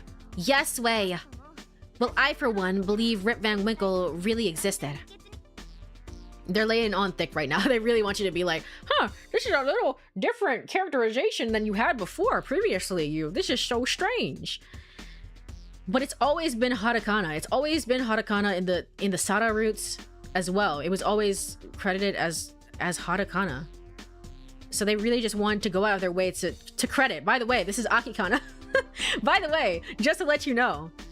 Well, I, for one, believe Rip Van Winkle really existed. Oh, you're so sure, huh? Do you have any proof? Do you? Of course. Then let's see it. Okay, I'll show you. Rip Van Winkle was... What? Rip Van Winkle was... Rip Van Winkle was... Rip Van Winkle was... Winkle was... What's going on?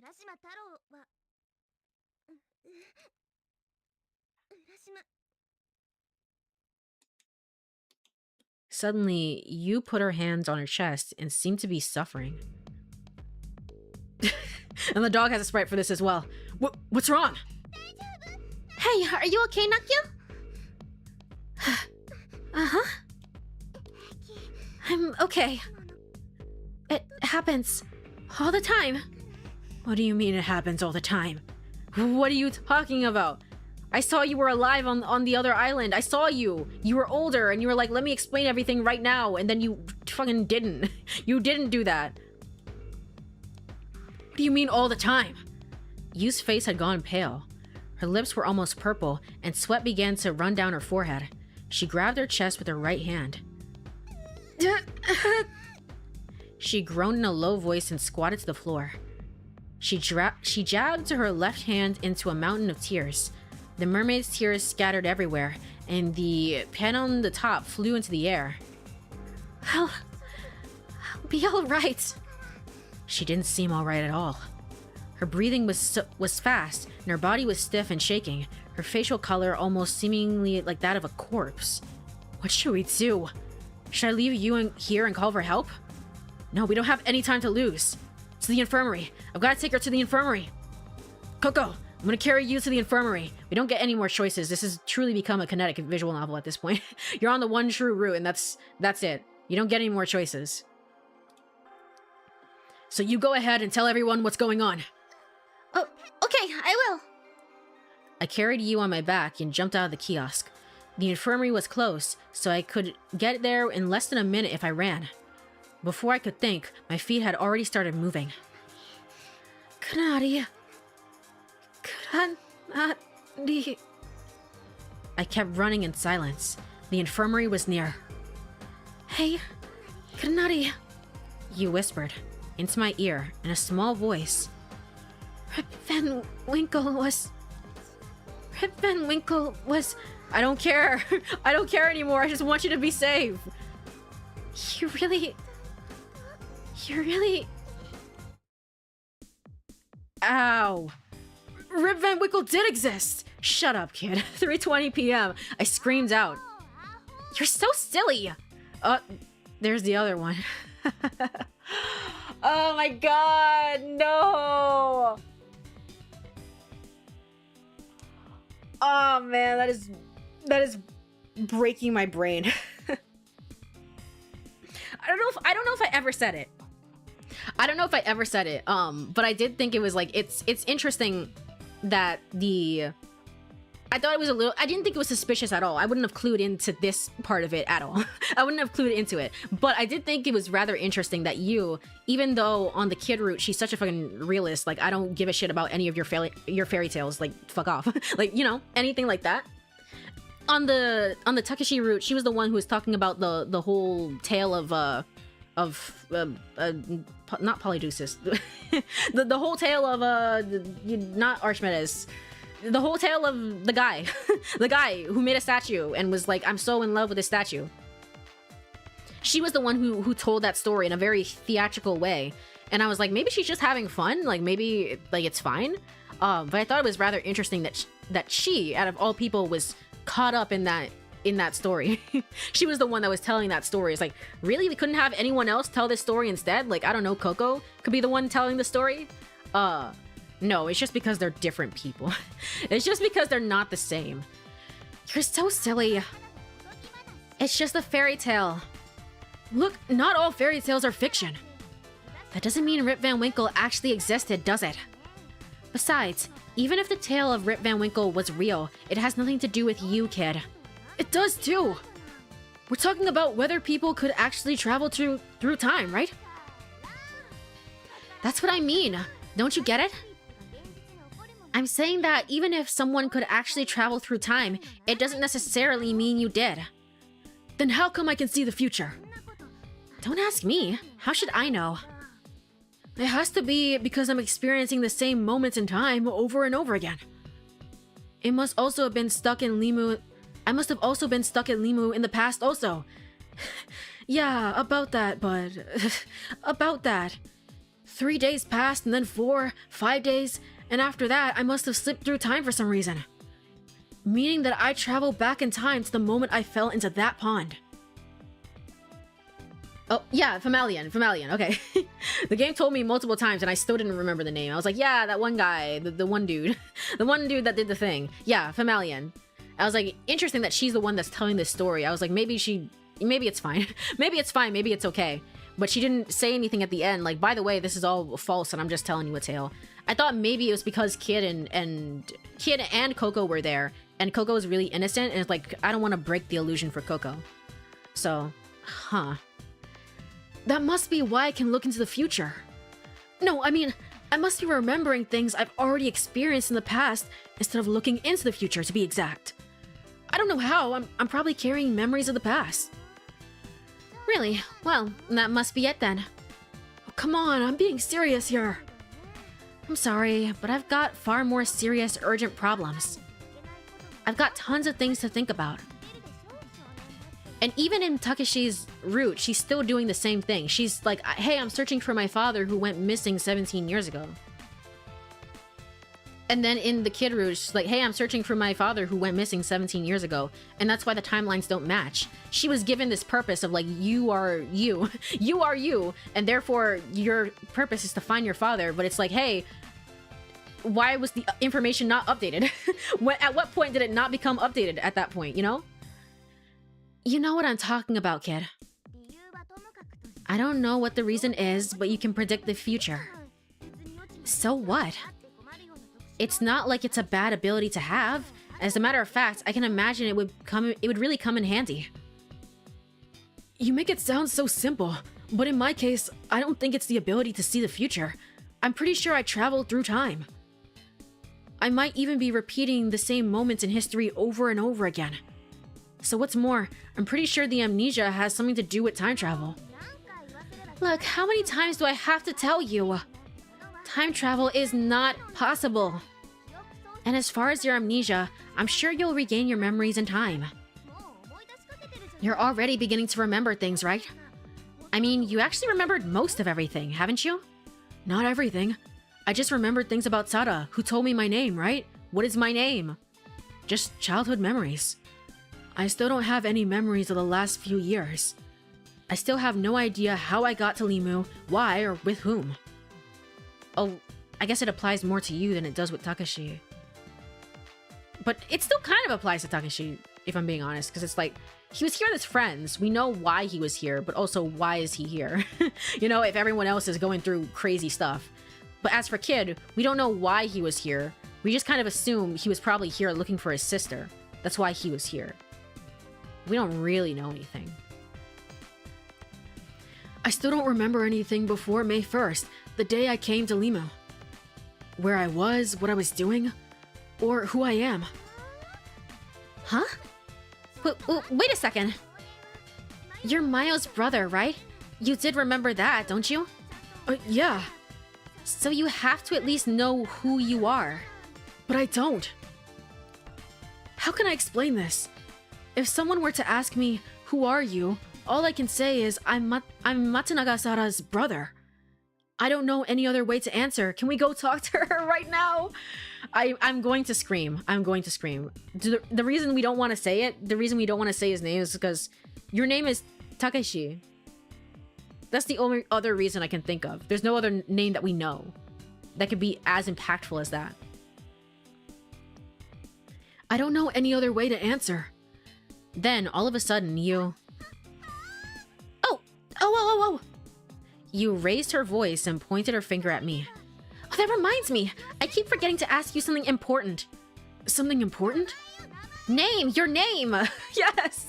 Your name, kid! Who are you? Mayo told you, didn't she? You did ask her, didn't you? Why are you dotting? Why are you so suspicious?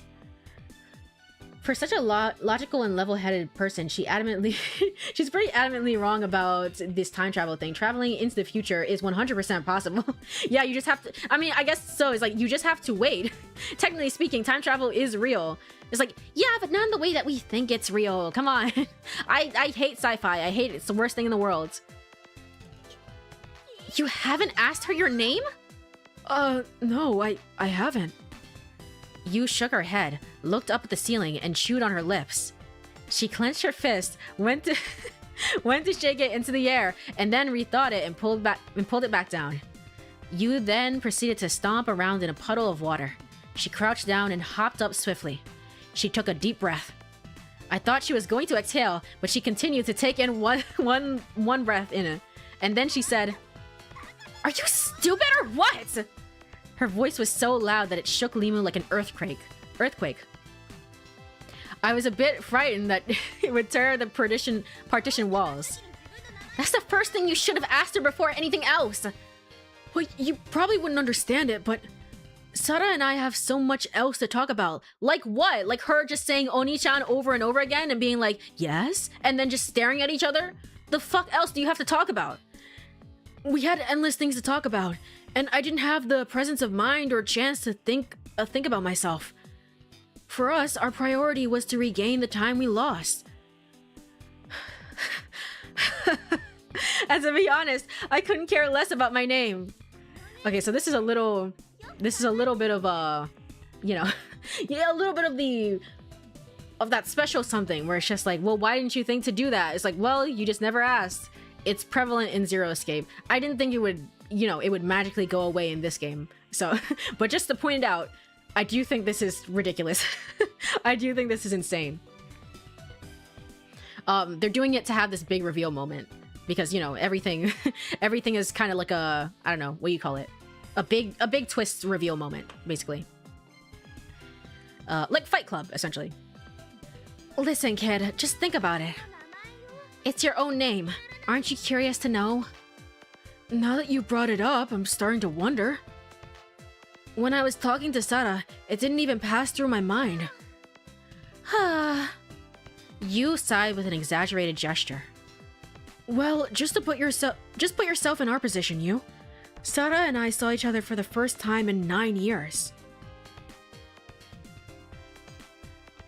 In 9 years. So you guys were separated 9 years ago. You're both 16. which is wonderful. Okay, so that means that the mental math that I can do right now, because it's not midnight and I can totally do the mental math in my head, which would mean that it was 7 years ago. you were rather, it was 9 years ago and you were 7 years old. There we go. There we go. No, I mean, you can travel into the future at a rate differently than the people around you. It's not sci-fi, that's real life physics. Do you mean like it's time dilation? If you move at the speed of light, everything around you slows down in comparison. So quite literally traveling into the future in the modern sense.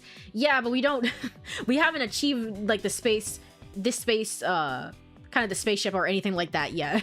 So by used logic, it does make sense. It's like, yeah, we know that to be true. That is correct. But we also don't have any ability of doing that, so we also know that time travel isn't possible. It's not real. It's not real, not in the sense that we think it is. Not yet, rather. Not in the sense that we know it is. We know it's real, but we just can't achieve it. Therefore, is time travel really real other than just waiting around, basically? We were just so happy, caught up in the memories. But on the one hand, we were scared and pain, and our hearts ached. All these emotions were mixed up and jumbled together and came flooding over us. Sara and I were overwhelmed trying to understand one another. Like I said, names didn't seem so important at that time. All you have to do is just grab him by the arm and bring him over. She's right over in the other room. Let's just go and ask her right the fuck now. I don't want to hear why you didn't do it. I don't want to hear why you didn't do it right now. Just let's ask her. She just called me Oni-chan and I wanted to call her Sara. Do you understand? No, not at all. You said that and started to walk off. Hey, wait a second, where are you going? Splashing water, you walked down a long, straight corridor. I tagged along beside her and asked her again. Hey, where are you going? I'm going to ask Mayo. What? Well, hello, your name, of course, kid. Wake up. Hey, look, you don't have to do that. Whether they achieve the technology or not, it's still possible. It's still possible, but it's effectively not possible for us by current means. It's effectively not, it's not possible. So you is still correct. You is still correct. Akikana is still based. She is still based. Look, you don't have to do that. Huh, why not? Why don't you want to, you already know. You already know in the back of your head. It's like, it's gonna be something that's gonna fuck me up. That's why you know. What you've been saying doesn't make sense. Don't you want to regain your full memories? Don't you want to know who you are? Of course I do, but... Well then, instead of talking about stupid, outrageous things like seeing the future or time travel, don't you think it'd be faster to just ask Mayo? I thought back briefly to the sight of myself in that mirror. I'd been so confused at that time because my face didn't seem like my face. If the same thing happened when Sara had told me my name. That's normal though. People don't really think that they fit with their name quite often. There's so many people in the world that are just kind of like, I don't know. They're kind of like, it's fine all the way to I hate my name or something like that. I don't think there's much people in the world that are kind of like, wow, I love my name. I love my name, unless you get to choose the name yourself. Rather, if you're choosing the name yourself, like later in life, like through a transition or something like that. Otherwise, most people are like, I don't really look like a James or whatever, you know? If the same thing happens when Sara told me my name, I was afraid that I might feel like my name wasn't really my name and end up all confused again. To tell you the truth, it was a bit scary. Besides, is a name really that important? Yes, in this game it is! What? Look, names are just things people give themselves to make identifying one another more convenient. I mean, they don't give it to themselves traditionally. It's for convenience, so while living without a name certainly has its own challenges, I don't think a name is an absolute necessity. I can't keep calling you kid. It's a kind of a necessity. Take dolphins. They're highly intelligent creatures, but they don't go around calling one another by names. And they seem to be getting along just fine. I don't know if getting along is the right word. Dolphins are scary, man. They can be very, very scary. They seem to be able to identify one dolphin from another too. Yeah, but it's a little different. It's a little different. They know which one is a son, which one is a wife, and the difference between a gray whale and a killer whale. They don't have names, yet they can recognize things correctly. And this is just speculation, but they seem to recognize individual identities. A dolphin seems to have its own sense of self, separate from that of the dolphin swimming next to it, and it's aware that it's a separate entity. Yeah, but if you found out that you're a separate entity and you still had the name Takeshi, then that changes things a little bit, doesn't it? So that's why you don't want to go about doing this. They don't have to depend on names to recognize all these things. My name is Jay. How did you do that? How did you do that? My name is James? I just said James. How did you do that? My name is James. The one next to me is Ling Ling. And that one chasing after the fish is Yumemi. Don't bring up all the you names. Don't do that. Also, hello, Chef Taku. Thank you so much for the raid. Thank you so much for the raid. Welcome on in, raiders. This is a class raid. Get your spell books out now. Welcome on in, everyone. My name is Courie Cosmos. I am the delivery girl of the universe, and I am here with the finale. I'm here with the finale of Ever 17, The Out Infinity. It might not be the finale though. Let's be real. You know, characters are yapping away. They're yapping away. So that might not be the case. But I am still kind of in the end times of the game, so to speak. Yeah, finale maybe, possibly. It's definitely not happening. They just keep yapping. But yes, how was your stream? What were you playing? You were playing Reload, right? Persona 3 Reload? How was it? How did it go? How was it? I hope you enjoyed it. Yeah. Okay, cool. I love Persona. Is it your first like experience with Persona 3, or I was doing FemC mod? Oh, gotcha. I've also tried the FemC mod. I really, it's a high quality mod. Like, people really care. the fandom really cares, and that's incredible. That's amazing. I have seen a little bit myself, a little bit of it myself, rather, I should say. So I played P3 about 4 times now. Okay, so you're very familiar with the story. It's more so seeing the kind of an updated FemC experience, you know? Which I get. I love her and I miss her, and I can't believe she's canonically trapped to the PlayStation the PlayStation Portable. It's like, that's not fair. And also the Nintendo Switch, where a port exists, but that's not important. Yeah, it's like, I really wish that somehow they had made a way to add FemC officially into the game. I understand it's a lot of work, but it would have been really nice for what is probably going to be, probably going to be the final remake of of Persona 3 until, I don't know, 30 years in the future. But, you know, it's something that's very definitive, and it's like you can really experience the story in any way that you want.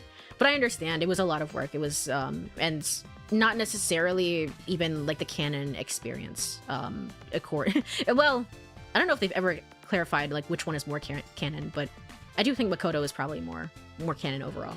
So even though I love her, even though what's her name? Library Girl?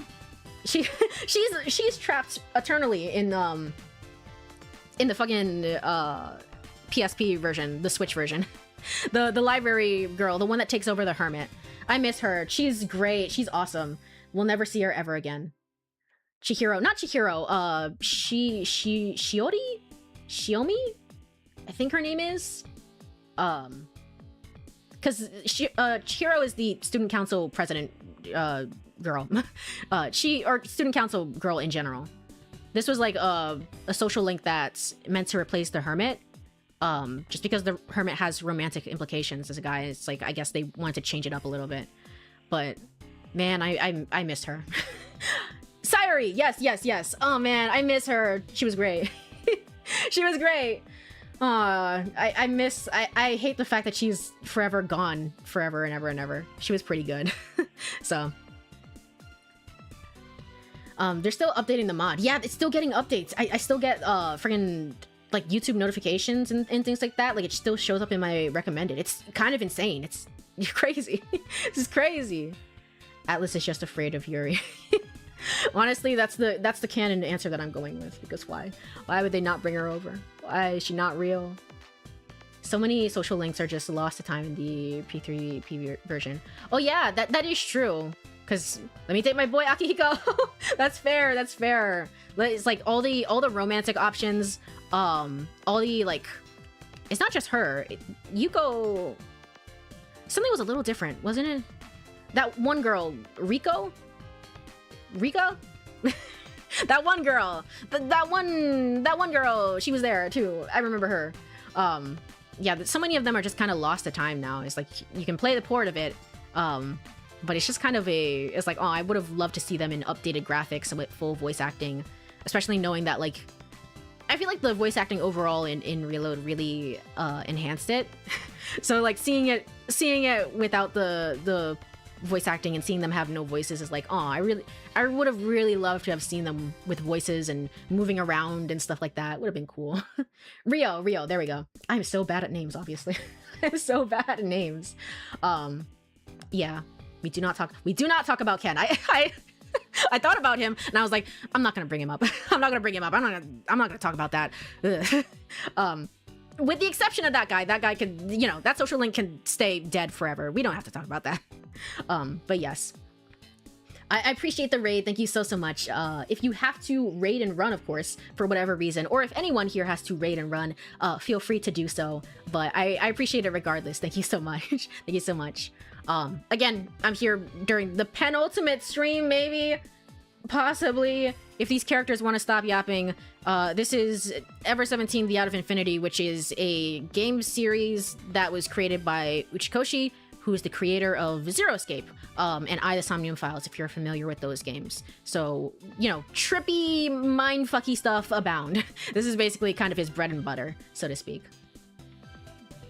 Yeah, Persona 3 Portable is such a good experience, but it's definitely lacking sometimes when you compare it to the other versions. Yeah, exactly. It's like, it is nice to be able to kind of walk around and see the space that you're inhabiting, you know? Instead of just being like going through menu upon menu and stuff like that. It's just really sad. It's just really sad. I just wanted them to be real. I just wanted them to be updated and stuff like that. I know I, the Somnium Files. Yeah. If you know I, the Somnium Files, then this is the same person. This is the same crazy person who wrote this game as well, who had a writing credit and a scenario credit, the main director of this game. So, as you can imagine, things are a little weird right now. Things are a little weird. We're learning many a strange thing right now. And there's a possibility that we're about to stumble into something else that's probably going to be equally as weird, if I'm being quite honest. Crazy person, yes, indeed. But yes, continuing. How did I know that this would be the case? My name is James. This one next to me is Ling Ling, and the one chasing after that fish is Yumemi. I don't think they do that. Might sound kind of cocky, but sometimes I feel humans depend on names too much.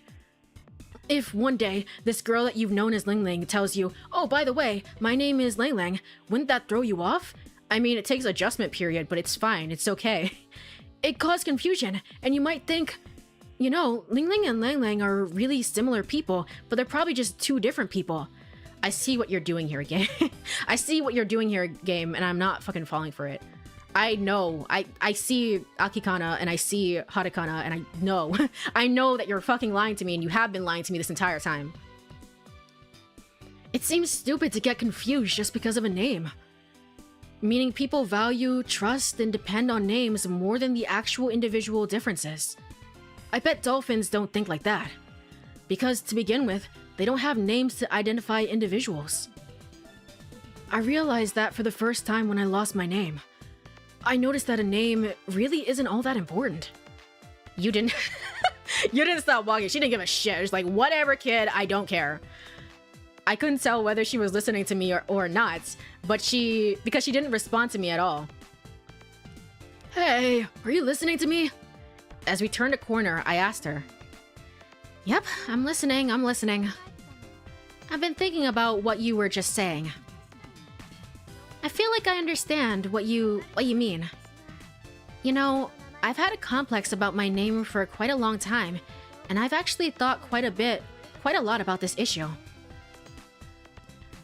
Honestly, I kind of get that, because when someone has a new name that you've known for a while, it can get hard to get used to. Yeah, definitely. It's not like, oh, just immediately, like, oh, you know, like, I'm perfectly... Some people are like that. Some people can, like, be like, oh, like, immediately, and they never make any mistake ever. I think most people aren't like that. It's like an adjustment period for everyone, right? It's an adjustment period for everyone. But, like, at a certain point, you will eventually get used to it. You will eventually get used to it. It's not, like, too bad. It will take some, maybe, like... Well, there's no, like, X or Y, you know. I can't say it's gonna take a few months, because it depends on how long you've known the person as well. That, like, plays a huge factor into it. But overall, it's like... you will eventually, slowly, you'll start to make that change. But, like, the first time around, it would be so hard to remember. It's like changing when you have a friend who, like, changed their online username or their user handle, and it's like, but I knew you as the thing before, and you're kind of thrown off by it. And it's to be expected at the very least in the beginning. But eventually you get used to it.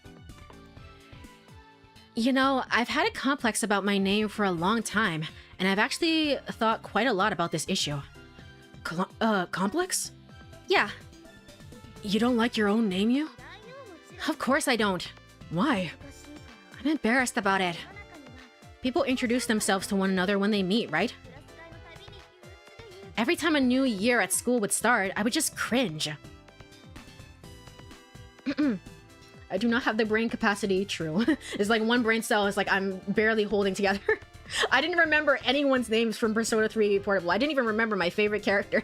My favorite characters such as Ryo and Sayori, and I didn't remember them. I'm barely holding on to names as it is. So, I've always had trouble with updating people's names. Yeah, it could take a few weeks or a month or two. Yeah, exactly. Like when people change usernames, it can get a bit confusing. Yeah, it's to be expected. I don't think there's anything wrong with that. I think most people are aware. It's like, it's to be expected. It's just over time, you will get used to it. Unless you're willfully saying, no, just no. Over time, most people get used to it. It might take some people longer than others, but they get used to it. Oh, I murmured. I remember you said something about your full name being much longer, right? Yeah. Well, would that have something to do with the fact that you don't like your name? Something to do with... That's why I don't like it. Yu stopped walking. She had a bitter smile on her face. Do you want to know? I know already. You're Akikana. I know already. But hopefully we don't... I want to know. I want him to run into the room right now and say, what is my name, please? Please, Sada, why are we... I don't want to switch back to Takeshi right now. I don't want to do that. Do you want to know? What? I still haven't told you my full name yet. I guess. Will you promise that you won't laugh? Sure. Okay, I'll tell you. My name is... Tanaka Yuvise Akikana. Yup. Yup. This implies the existence of Fuyukana and Natsukana as well, which is a terrifying thought. Where are they? They're out there somewhere. Maybe we'll see them in friggin' Remember 11 or whatever. Maybe we'll actually see them.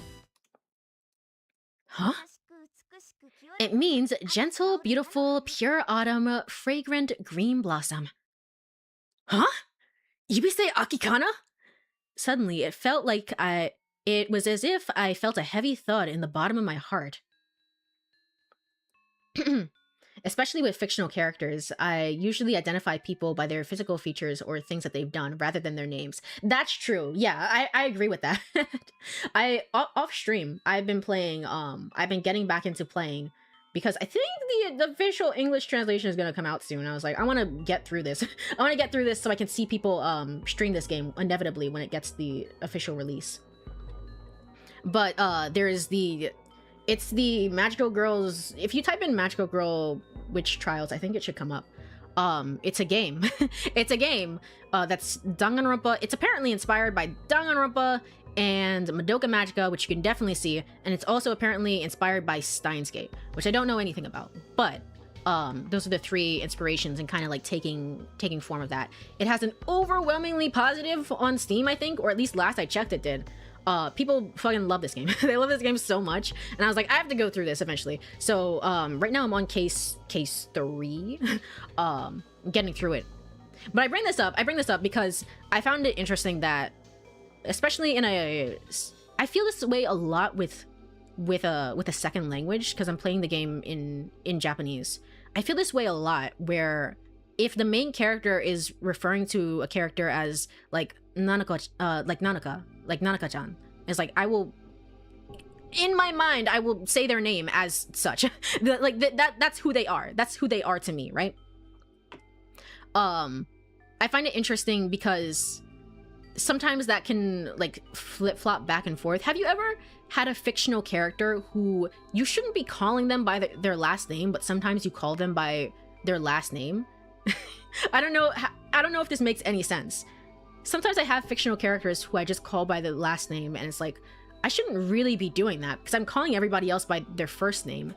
And I do this in that game. There's a character called Nikaido, and I'm thinking about her a lot because I was like, I don't know where she is. But I'm thinking about her a lot. It's like, I always call her by her last name and never her first name. And I think about that a lot, where it's like, does the name really actually matter? It's the same character. If I say both their last name or their first name, you're gonna know who I'm talking about if you're familiar with the game. So different things like that. I would agree. It's like, it's about their physical traits, their character design, what they've done in the story, what they're doing right now, what they wish to achieve or whatever. I would agree with that. That sounds familiar. I think I've brought it up before in the past, but I hadn't gotten through much of the game at that point. So I do get that. Yeah. My impression of someone's name is heavily influenced by what others call them rather than what their actual name is. Yeah, I think that's a good way of putting it. Even though nobody else is calling her, no one else is calling her by her last name. I'm the only person who does that in the story. So it's a little weird, but sometimes I don't know. Sometimes that's how it works. Brains are weird, and I think that Kid has a point, is basically what I'm saying. But also, Kid, you need to shut up because I need to know your name right now, because I'm pretty sure it's Takeshi. It's gonna throw me for a loop. Suddenly, it was as if I felt a heavy thud at the bottom of my heart. A strange feeling started to take over my body. A sense of something out of place. That was it. That was right. I must have known Yu's real name. Wait, but I've never heard it from Yu directly. What was going on? It was like the situation with Sara. I had already known Yu's real name from before. Yu's real name was... Your real name is... Yubisei Harukana. What? You said it wrong, didn't you? You actually meant to say Harukana, right? Look, I don't think I'd say my own name incorrectly. Well, Haru and Aki, either one is fine with me. But on the birth certificate, it says Aki. No. What? Your full name is Yubisei Harukana. It's not Aki.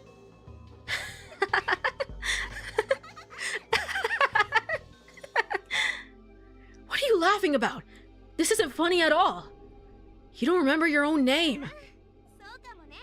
Yeah, that just may be it. My real name is... Oh, what was it? Ling Ling? No. Wait, maybe it was Ling Ling. Kid, listen up. My name is Yubisei Akikana. It's been that way since I was born, and will be that way for as long as I live. You got it? It's neither Haru, nor Natsu, nor Fuyu, but Aki. But they might be there. They might be lurking in the shadows. Do you know why? I was born 18 years and 7 months ago. A little more than 7 months to be exact. My birthday is September 22nd. Okay. We've heard about your birthday before, I think, from this timeline. So I shouldn't be surprised. But I'm, as always, whenever the game is throwing out dates and numbers, I'm nervous. Because it's like, what does that mean? I was born in Japan. I wasn't born in the southern hemisphere. Let's see, is September spring in Japan? No, it's autumn, isn't it? So my name is Akikana, got that? Oh, sorry, yeah. Yeah, no. I was like, wait, what? No. I was like, yes. I was already starting to lose my sense of reality. A bottomless fear. I thought she was saying the opposite of what she was saying. I was like, that's not, that's not correct. No, okay. A bottomless fear crept up from the bottom of my stomach and threatened to leap out of my throat. My head started to ache, and then... Oni-chan, nakyu!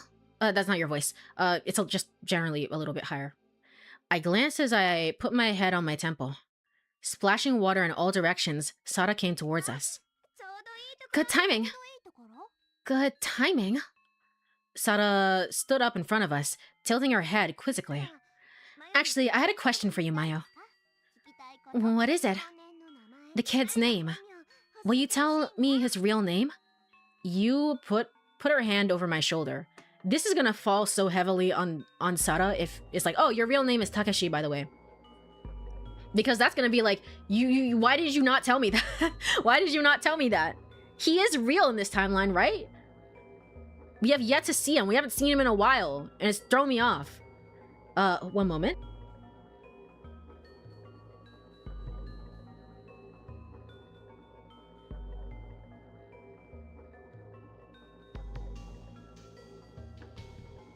Okay. You put her hand over my shoulder. I knew her hand was touching my shoulder, but I couldn't feel it. I was dizzy and about to faint. I just thought to myself, this will probably be a lot easier if I just faint. But both my feet stood soundly on the floor, and I braced myself. I looked up at Sada. Sada's mouth open like an empty hollow. Please don't fade to black. Oh my god. Oh my god. Tell me what it is. I'm saving. Kid, you astral saving over that. For Coco, mark of original sin. What the what? Okay.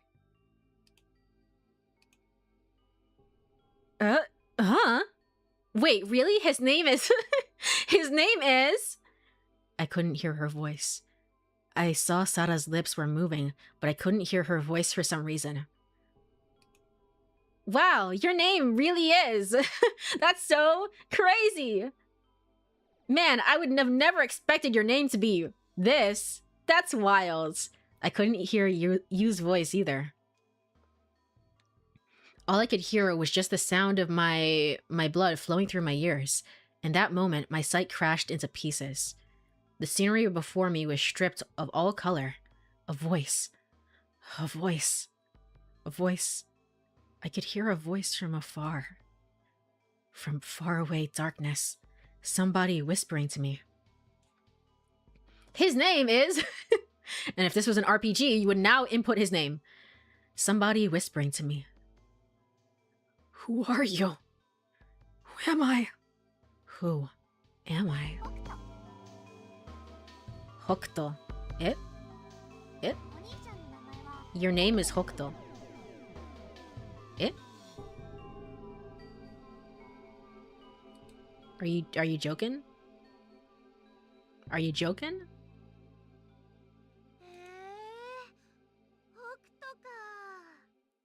Hokuto, huh? Are you joking? Did you rewrite the memory? I'm going to... The way that I'm seething right now. You're rewriting the memory right now, right? Hokuto, huh? So that's what he's called. Now you mention it, he does kind of look like a Hokuto to me. Does he?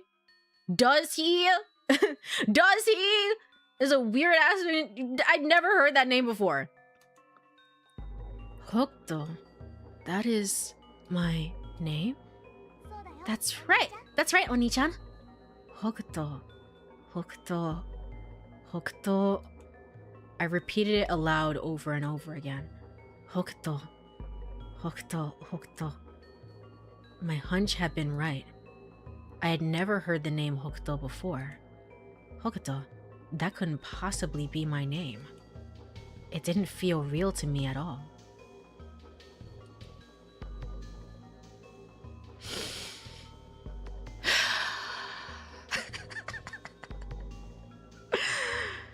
levels of rage that have never been reached since the ending of the fucking U route. These levels have never been reached since the ending of the fucking U route and shaking hands with Sora. It didn't feel real to me at all. But I wouldn't lie to me about that. I figured Hokuto must be my name. Please tell me you're lying. Please tell me you're lying. Hokuto, my name. Yu's name was Yubise Akikana. Who came up with these fuck-ass names? Who did that? My name was Hokuto. Sada is just a normal ass name. What the what the fuck?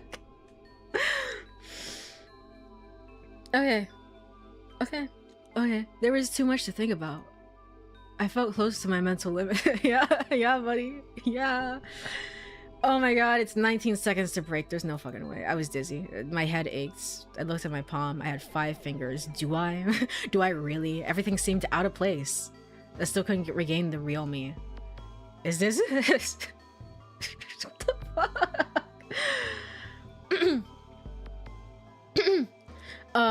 Okay, it's time for break.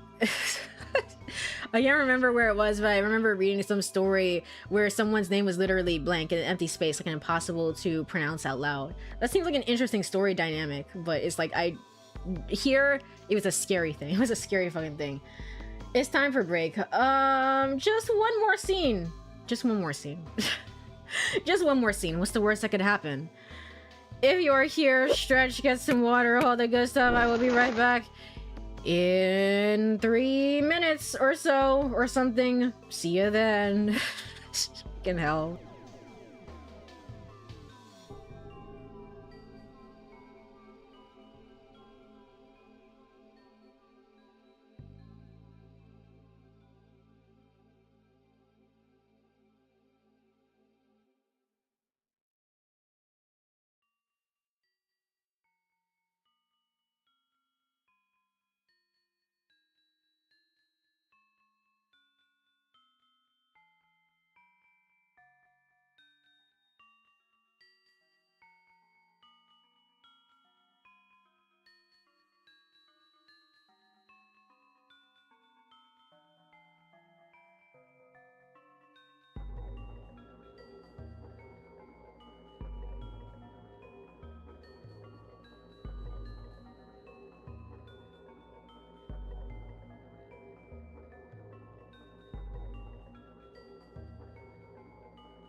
Okay, I'm back. Yay. Yay. Let me go over back to game screen. Okay, I'm back. Hokuto is a pretty normal Japanese name though. Is it common? I've never heard of anyone named Hokuto before. Is it a common one? Is it like a special name? I mean, it doesn't have to be like a Kira name or anything like that, you know, like been whatever, but is it is it normal? Like when you say normal, like common? I don't know anybody named Hokuto personally. I see Hokuto Yoshino is a Japanese singer, and Hokuto Matsumura is a Japanese actor and singer. So I guess it exists. Never. I guess it exists. Yeah, I guess it exists as a name. But also, who the fuck is this guy? Who the fuck is this guy? Who is he? Oh, this sucks. This sucks. What am I? Who? Why? I remember reading Harry Potter fanfics by a really edgy author. He kept naming him Hydrus. Hydrus. If it's like one of those, I mean, you can name your child anything, right? It's just more so, it's just like, is it common? Does it throw me off a little bit? A little bit, yeah. Usernames are like whatever. Usernames, you can name yourself whatever you want. That's fine. But for people, it's like, is this a common name? Sometimes it could be an uncommon name. It can stand out a little bit. Sometimes it could be an uncommon name and it can stand out for wrong reasons. It can stand out for wrong reasons as well. It can also do that. Guess it's one of those fancy names you can give your child. It's probably what I've heard it in anime before.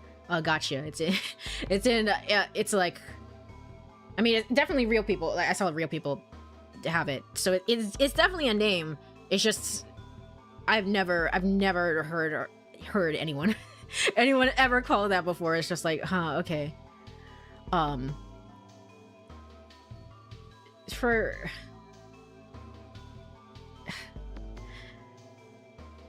yeah, sorry, I had a thought. It's all gone now. Why are we here? Just to suffer? Is this me who's been looking at my palm, or is it someone else that isn't me? My name is Takeshi. Nice to meet you, bud. Is Hokuto really me? Or is it me who's not Hokuto? Hokuto. Is it really? Oh god. Is that really his name? Hey. Hey. Oh god, I gotta get out of here. How could his... I mean, that makes sense, right? If he was in an orphanage, somebody else might have named him, so it would make sense that his name is not Takeshi, but like, it's still Takeshi, isn't it? Please? Right? I must be correct about that, right? I knew a guy named Lucifer. His grandmother hated him and named him that. That's strong, like, just like family generational like, that seems like a can of worms. But if it's more like his grandmother named him that, like, did the parents name him that? Or is it more so just like a nickname for him? If it's a nickname, it's fine, whatever. You know, I wouldn't personally do that. I could see why, you know, she hated him. I can see why she hated him, but I don't know why, I don't know if it's per se like, oh, if his name really is Lucifer. There's somebody out there definitely who's legally named Lucifer. There definitely is. There's so many people and so many children in the world. One of them is absolutely named Lucifer, and that kind of sucks. That kind of sucks for them, unfortunately. Is that really his name? Tsugumi slightly nodded her head.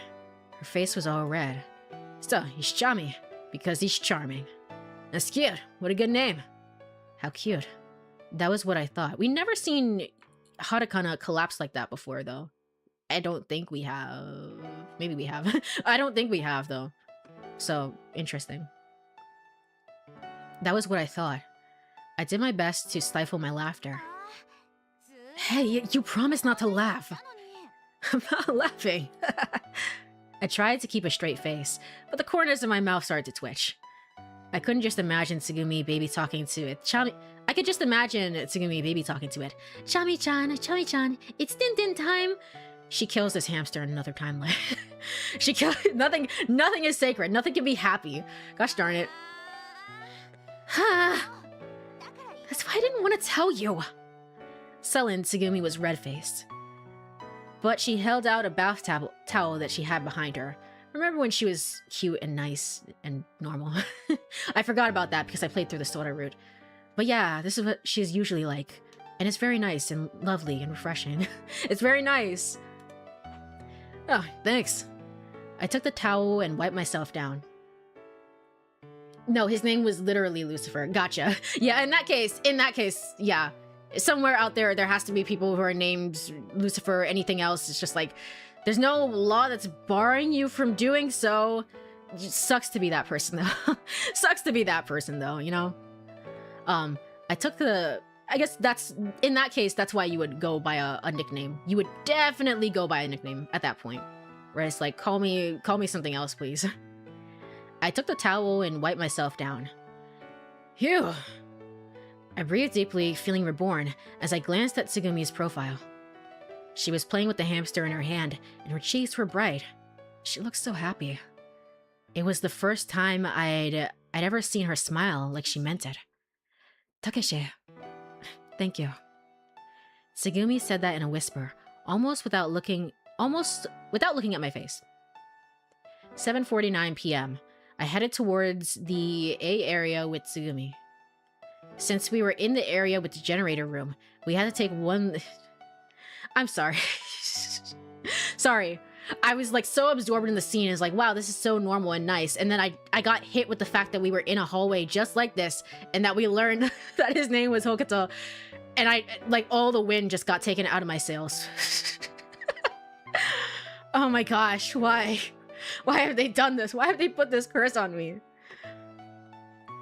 Since we were in the area with the generator room, we had to take one of the egg-like elevators to get back. I felt excited, maybe from the feeling of accomplishment of rescuing Chami. But my feet were heavy. My body couldn't keep up. I was exhausted. 5 hours earlier, I'd been running with you on my back since she started suffering from something all of a sudden. And with my effort to rescue Chami, I swam 102 meters underwater. Okay, so she caught the virus. This is the timeline with the virus, for sure. And then we've gotten inklings of like the virus being real in the kid route, where seemingly people are acting strange for no reason, or we can't really explain like, oh, this thing and that thing and the other. But like that makes me call into question now, is the virus actually real in that timeline at that point? Is it contained? Is it even like an even worse problem than it is over here? Like, what's going on over there? With my efforts to rescue Chami, I swam over 102 meters underwater. Is it really just fatigue? This heaviness. I feel a bit feverish too. I have a slight headache. Maybe I caught a cold. We called him Lucy. Yeah, the do have problem. Met him in a Catholic our first community classes. Gotcha, yeah. So it's like, it's always like, it's like, yeah, just call me something else instead. Lucy is a nicer name. Lucy is a nicer name. Maybe I caught a cold. What's wrong? Tsugumi must have noticed my slow steps because she looked worriedly at my face. I'm just tired. Are you alright? Yeah, I'm fine. There's my alarm telling me to go to bed. Telling me that's a good idea to go and do that. It's a good idea to go and do that. I don't have to work, I don't have to wake up early or anything tomorrow, so I don't know. But I should try and wrap things up a little. I should try and keep things a reasonable amount because I do have work that I need to do before morning. Yeah, I'm fine. Just tired, that's all. Okay. Tsugumi was worried about me. It was a funny feeling. By the way, how about yourself? Huh? Your leg, you know, your injury. Tsugumi was dragging her right foot. I'm alright. Are you really? The wound didn't open up or anything, did it? Do you want to see? Tsugumi stopped walking. She quickly flipped up her skirt with her hands. Cut it out! In shock, I slapped Tsugumi's hand and stopped her. Tsugumi chuckled gleefully. My feet suddenly felt much lighter. As for you, it turned out she wasn't as bad as I thought. After resting for about an hour in the infirmary, you regained a surprising amount of her strength. But why did you suddenly start suffering like that? I asked you, but she changed the subject and didn't tell me anything. Last minute plot details for Hatakana as well? Okay. I also asked Sora, but her answer was the same. Sora must have known something since she had examined you with the repaired LMRI. And that thought still bothered me. It was still the case that only one person at a time could ride the egg. Tsugumi went up first. I rode up shortly after. You did say only one more hour, and that was an hour and 15 minutes ago. Listen, alright? No one's keeping track of time. We don't have to keep track of time. We don't have to do that. We don't have to do that. Everything's a-okay. It's fine. The egg zipped upward, quickly arriving at Vtuber. As soon as I got there, Tsugumi was waiting for me. Chami was sitting on her hand. Tsugumi stuck both of her arms to the side. Chami walked from one hand to the other, crossing Tsugumi's arms. Just playing around. Tsugumi had such a happy smile on her face that I couldn't help smiling too. For no particular reason, Tsugumi and I stared at each other for a while. Do you want to try? Asking that, Tsugumi put Chami on my shoulder. I stretched out my arms, and suddenly Chami charged into my arms. It tickled so much that I couldn't help but wriggle my body. Chami looked hesitant when he got to the end, which was the tip of my hand. I held Chami gently in the palm of my hand and looked at him closely. Chami, huh? Are you Chami? Well, are you? Come on, answer me. Of course, Chami didn't answer.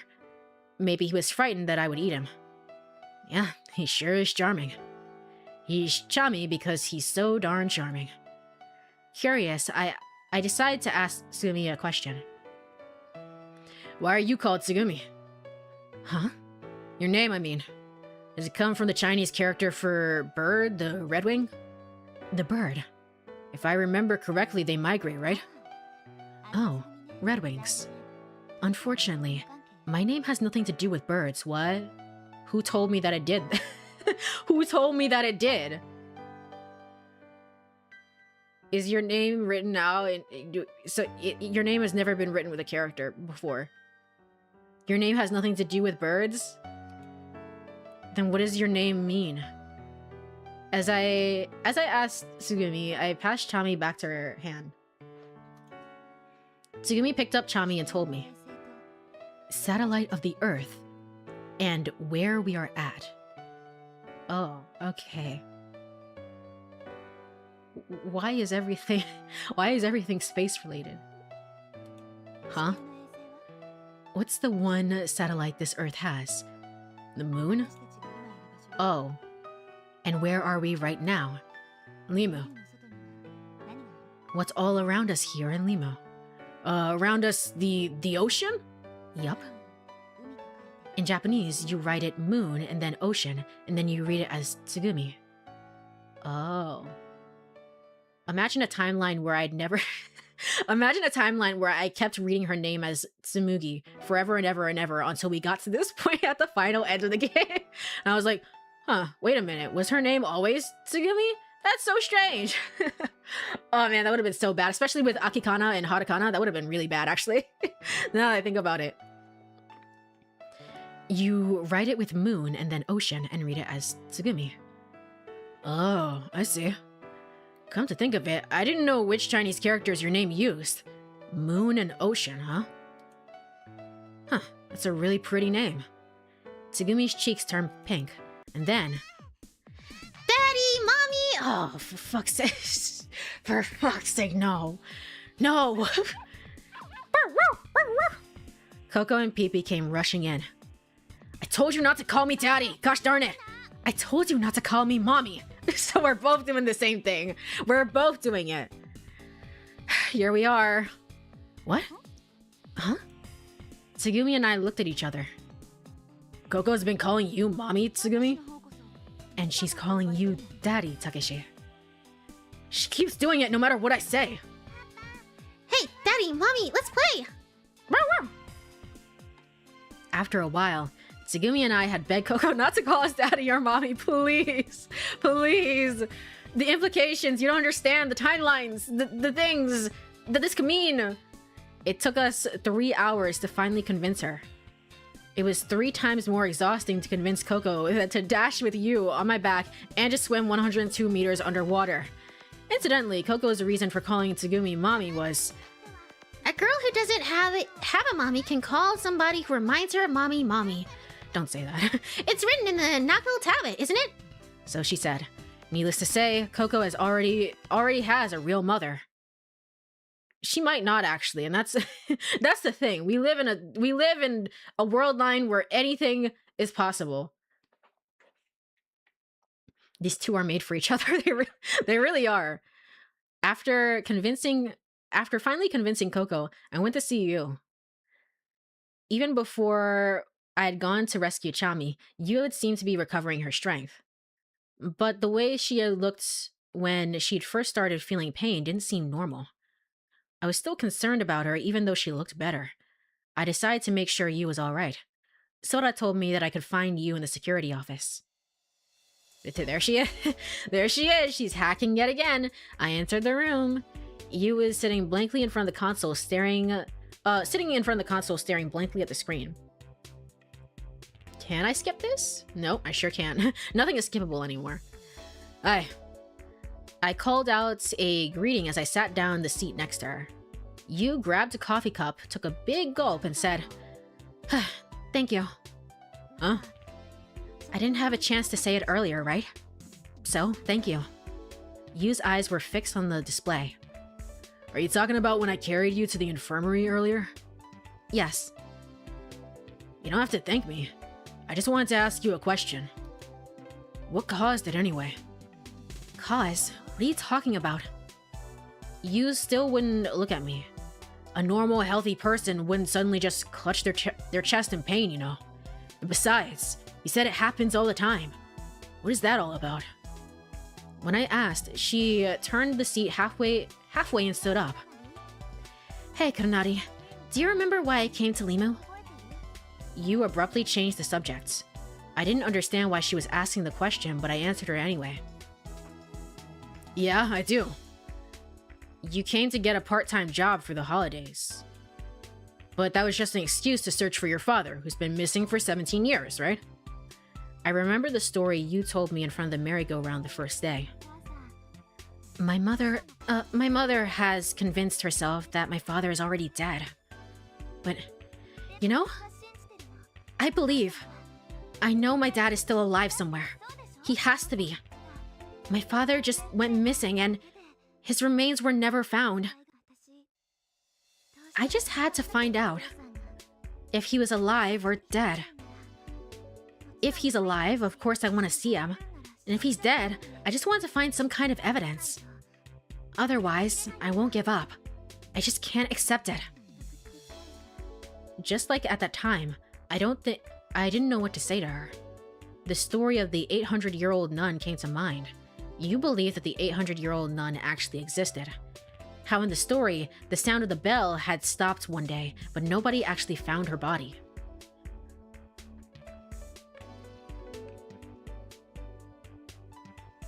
Nah, I don't know. I was somehow gonna link it back. It's like, and then Takeshi is also the father of you somehow. Nah, I don't think that's it. I don't think that's it. I got nothing. When I came to think about it then, I realized that was probably Yu's wish. You know, I was wondering it before, but if Sara isn't in this route, does that mean Yu is the one that's doing all the computer stuff? Yeah, she is, but that's also why in this route, Yu never figures anything out. She never figures anything out. She might right now, but she never figures out the password or anything, and she never gets any closer to her goals because Sara's not there to do stuff for her, which is really, really important. She was probably mixing her feelings about her father's situation with the story of the nun. It occurred to me like that. And so, that's what I was researching just now. And did you find out anything? Nothing. I can't figure out the password. I give up. I looked at the monitor. An authentication window was being displayed. The cursor was flashing without a sound. I see. Biting her lip, Yu glanced down dejectedly. I hate that word. I hate saying that word. It's one of those words where it's like, you just gotta stop and pause. Dejectedly. There we go. She was wrapped in a hazy blue light from the display. I picked up the cup from the table and sipped some of Yu's leftover coffee. It was cold. It's alright. I know you'll see him again. I looked down into the cup. The black coffee hid the bottom of the cup from my view. Thank you. But I don't think I'll ever see him again. What? I looked up in surprise. Yu was forcing herself to smile. She squinted her eyes and looked off into the distance. I came here because I thought I wanted to find out about my dad. But I realized that wasn't it at all. I'm running out of time. I've gone way past my limit. So that's why, before the time comes, I had to know the truth. She's running out of time? She doesn't think she'll ever see him again. It happens all the time. She's been suffering with her hand on her chest. No, it couldn't be. I didn't even want to think about it. Closing my eyes, I took a deep breath and tried to shake my bad thoughts from my mind. Hey, you? What do you mean by that? Yu crossed her arms behind her back and started walking slowly away, head down.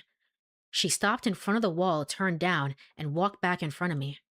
The sound of her shoes echoed on the hard floor. The cursor silently flashing on the display. The cold coffee in my hand. I looked into the cup again. The glossy liquid was rippling with small waves. I can't tell you. Did you bring the virus in here? There's no way. They were researching the virus down below. So, like, either way, either way, I think it's just a regular plot disease. Oh no, the plot cough. It's here to ruin the day. Like, she's suffering from something else, maybe. The sound of her shoes stopped abruptly. Why? She raised her face and quietly said, If I start telling you now, I might talk about things that I don't want to talk about. But... Kurenari, Yu interrupted my words and went on. Have you ever done something wrong or sinned, Kurenari? What are you talking about? Coco, original sin. Hold on. We need to... Yeah, Coco, mark of original sin. Okay. I think with this in mind, and whatever the hell this is, I think I'm gonna end for today. I think I'm gonna genuinely end for today. If I'm nowhere near the ending, which I don't feel like I am, honestly. The game doesn't present it like, oh, this is gonna be the ending. I feel nowhere near the ending. So with that in mind, maybe it's gonna take 2 more streams, honestly. Maybe it might take 2 more streams. That's Friday and then Saturday, which I can do. But after that, I think family is showing up on Sunday, so I can't do anything more than that. That should be enough to finish the game and talk about final thoughts, right? Right. Right? Let me save again, just in case. Mark of the original sin of the thing that must be done. Let's return to title. This game is so fucking wild, man. This game is such a troll! And it knows it, too. It knows it. That's why they were like... And then I saw Sora, and I exchanged a handshake with her. But does that mean that actually Sora is real? Does that mean she's actually real? Oh shit. No! No, no, no, no, no, no, no, no, no, no, no, no, no, she's not real. What do you mean you exchange a handshake with Sora? What do you mean by that?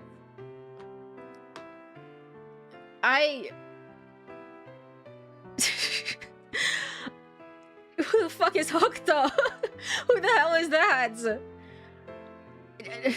That was Ever17, the Out of Infinity. Thank you so much for joining me on this very normal game with its very normal plot twist. They really ramped it up for this game, didn't they? They were like, we didn't go hard enough during Never 7, and I agree. You didn't go hard enough. you did, and then you were like, well, not really. Not really. I mean, I guess if you want to, if you really think about it, maybe, but whatever. You're here to romance the girls, right? And I was like, no, not really. This is it. This is the root of all roots. It truly is the Ever17. It really is. The true infinity length of this game. Yep, it really is. So I'm gonna go ahead. Let me go ahead and look for somebody to raid if anyone is online. But I should probably eat a snack and get to work. Let me go here. Dubkun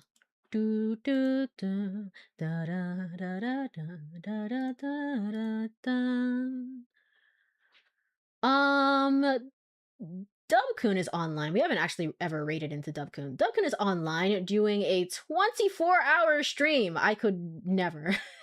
I could literally never. Let's go ahead and say hello. He's playing Marvel Tokon Fighting Souls, which I've heard about once. So let's go ahead and say hello. Yippee! Let me go ahead and actually, what is the name is underscore? Yes. Raid Dubkun. There we go. Yippee! Huzzah! Alright. And let me go over back to fucking back to here and then go to ending screen. Alright. If you are here, thank you so much for joining me. I really appreciate it. This was fun. This was fun, but not in a fun way. Not in a fun way, in the way that my mind is slowly melting. But yes, this was fun. Possibly. Possibly.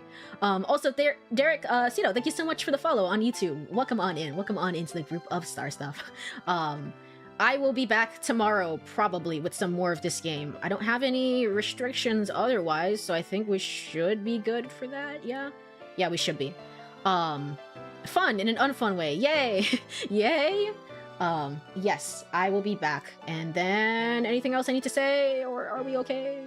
Is everything alright? I think so. I think we're okay.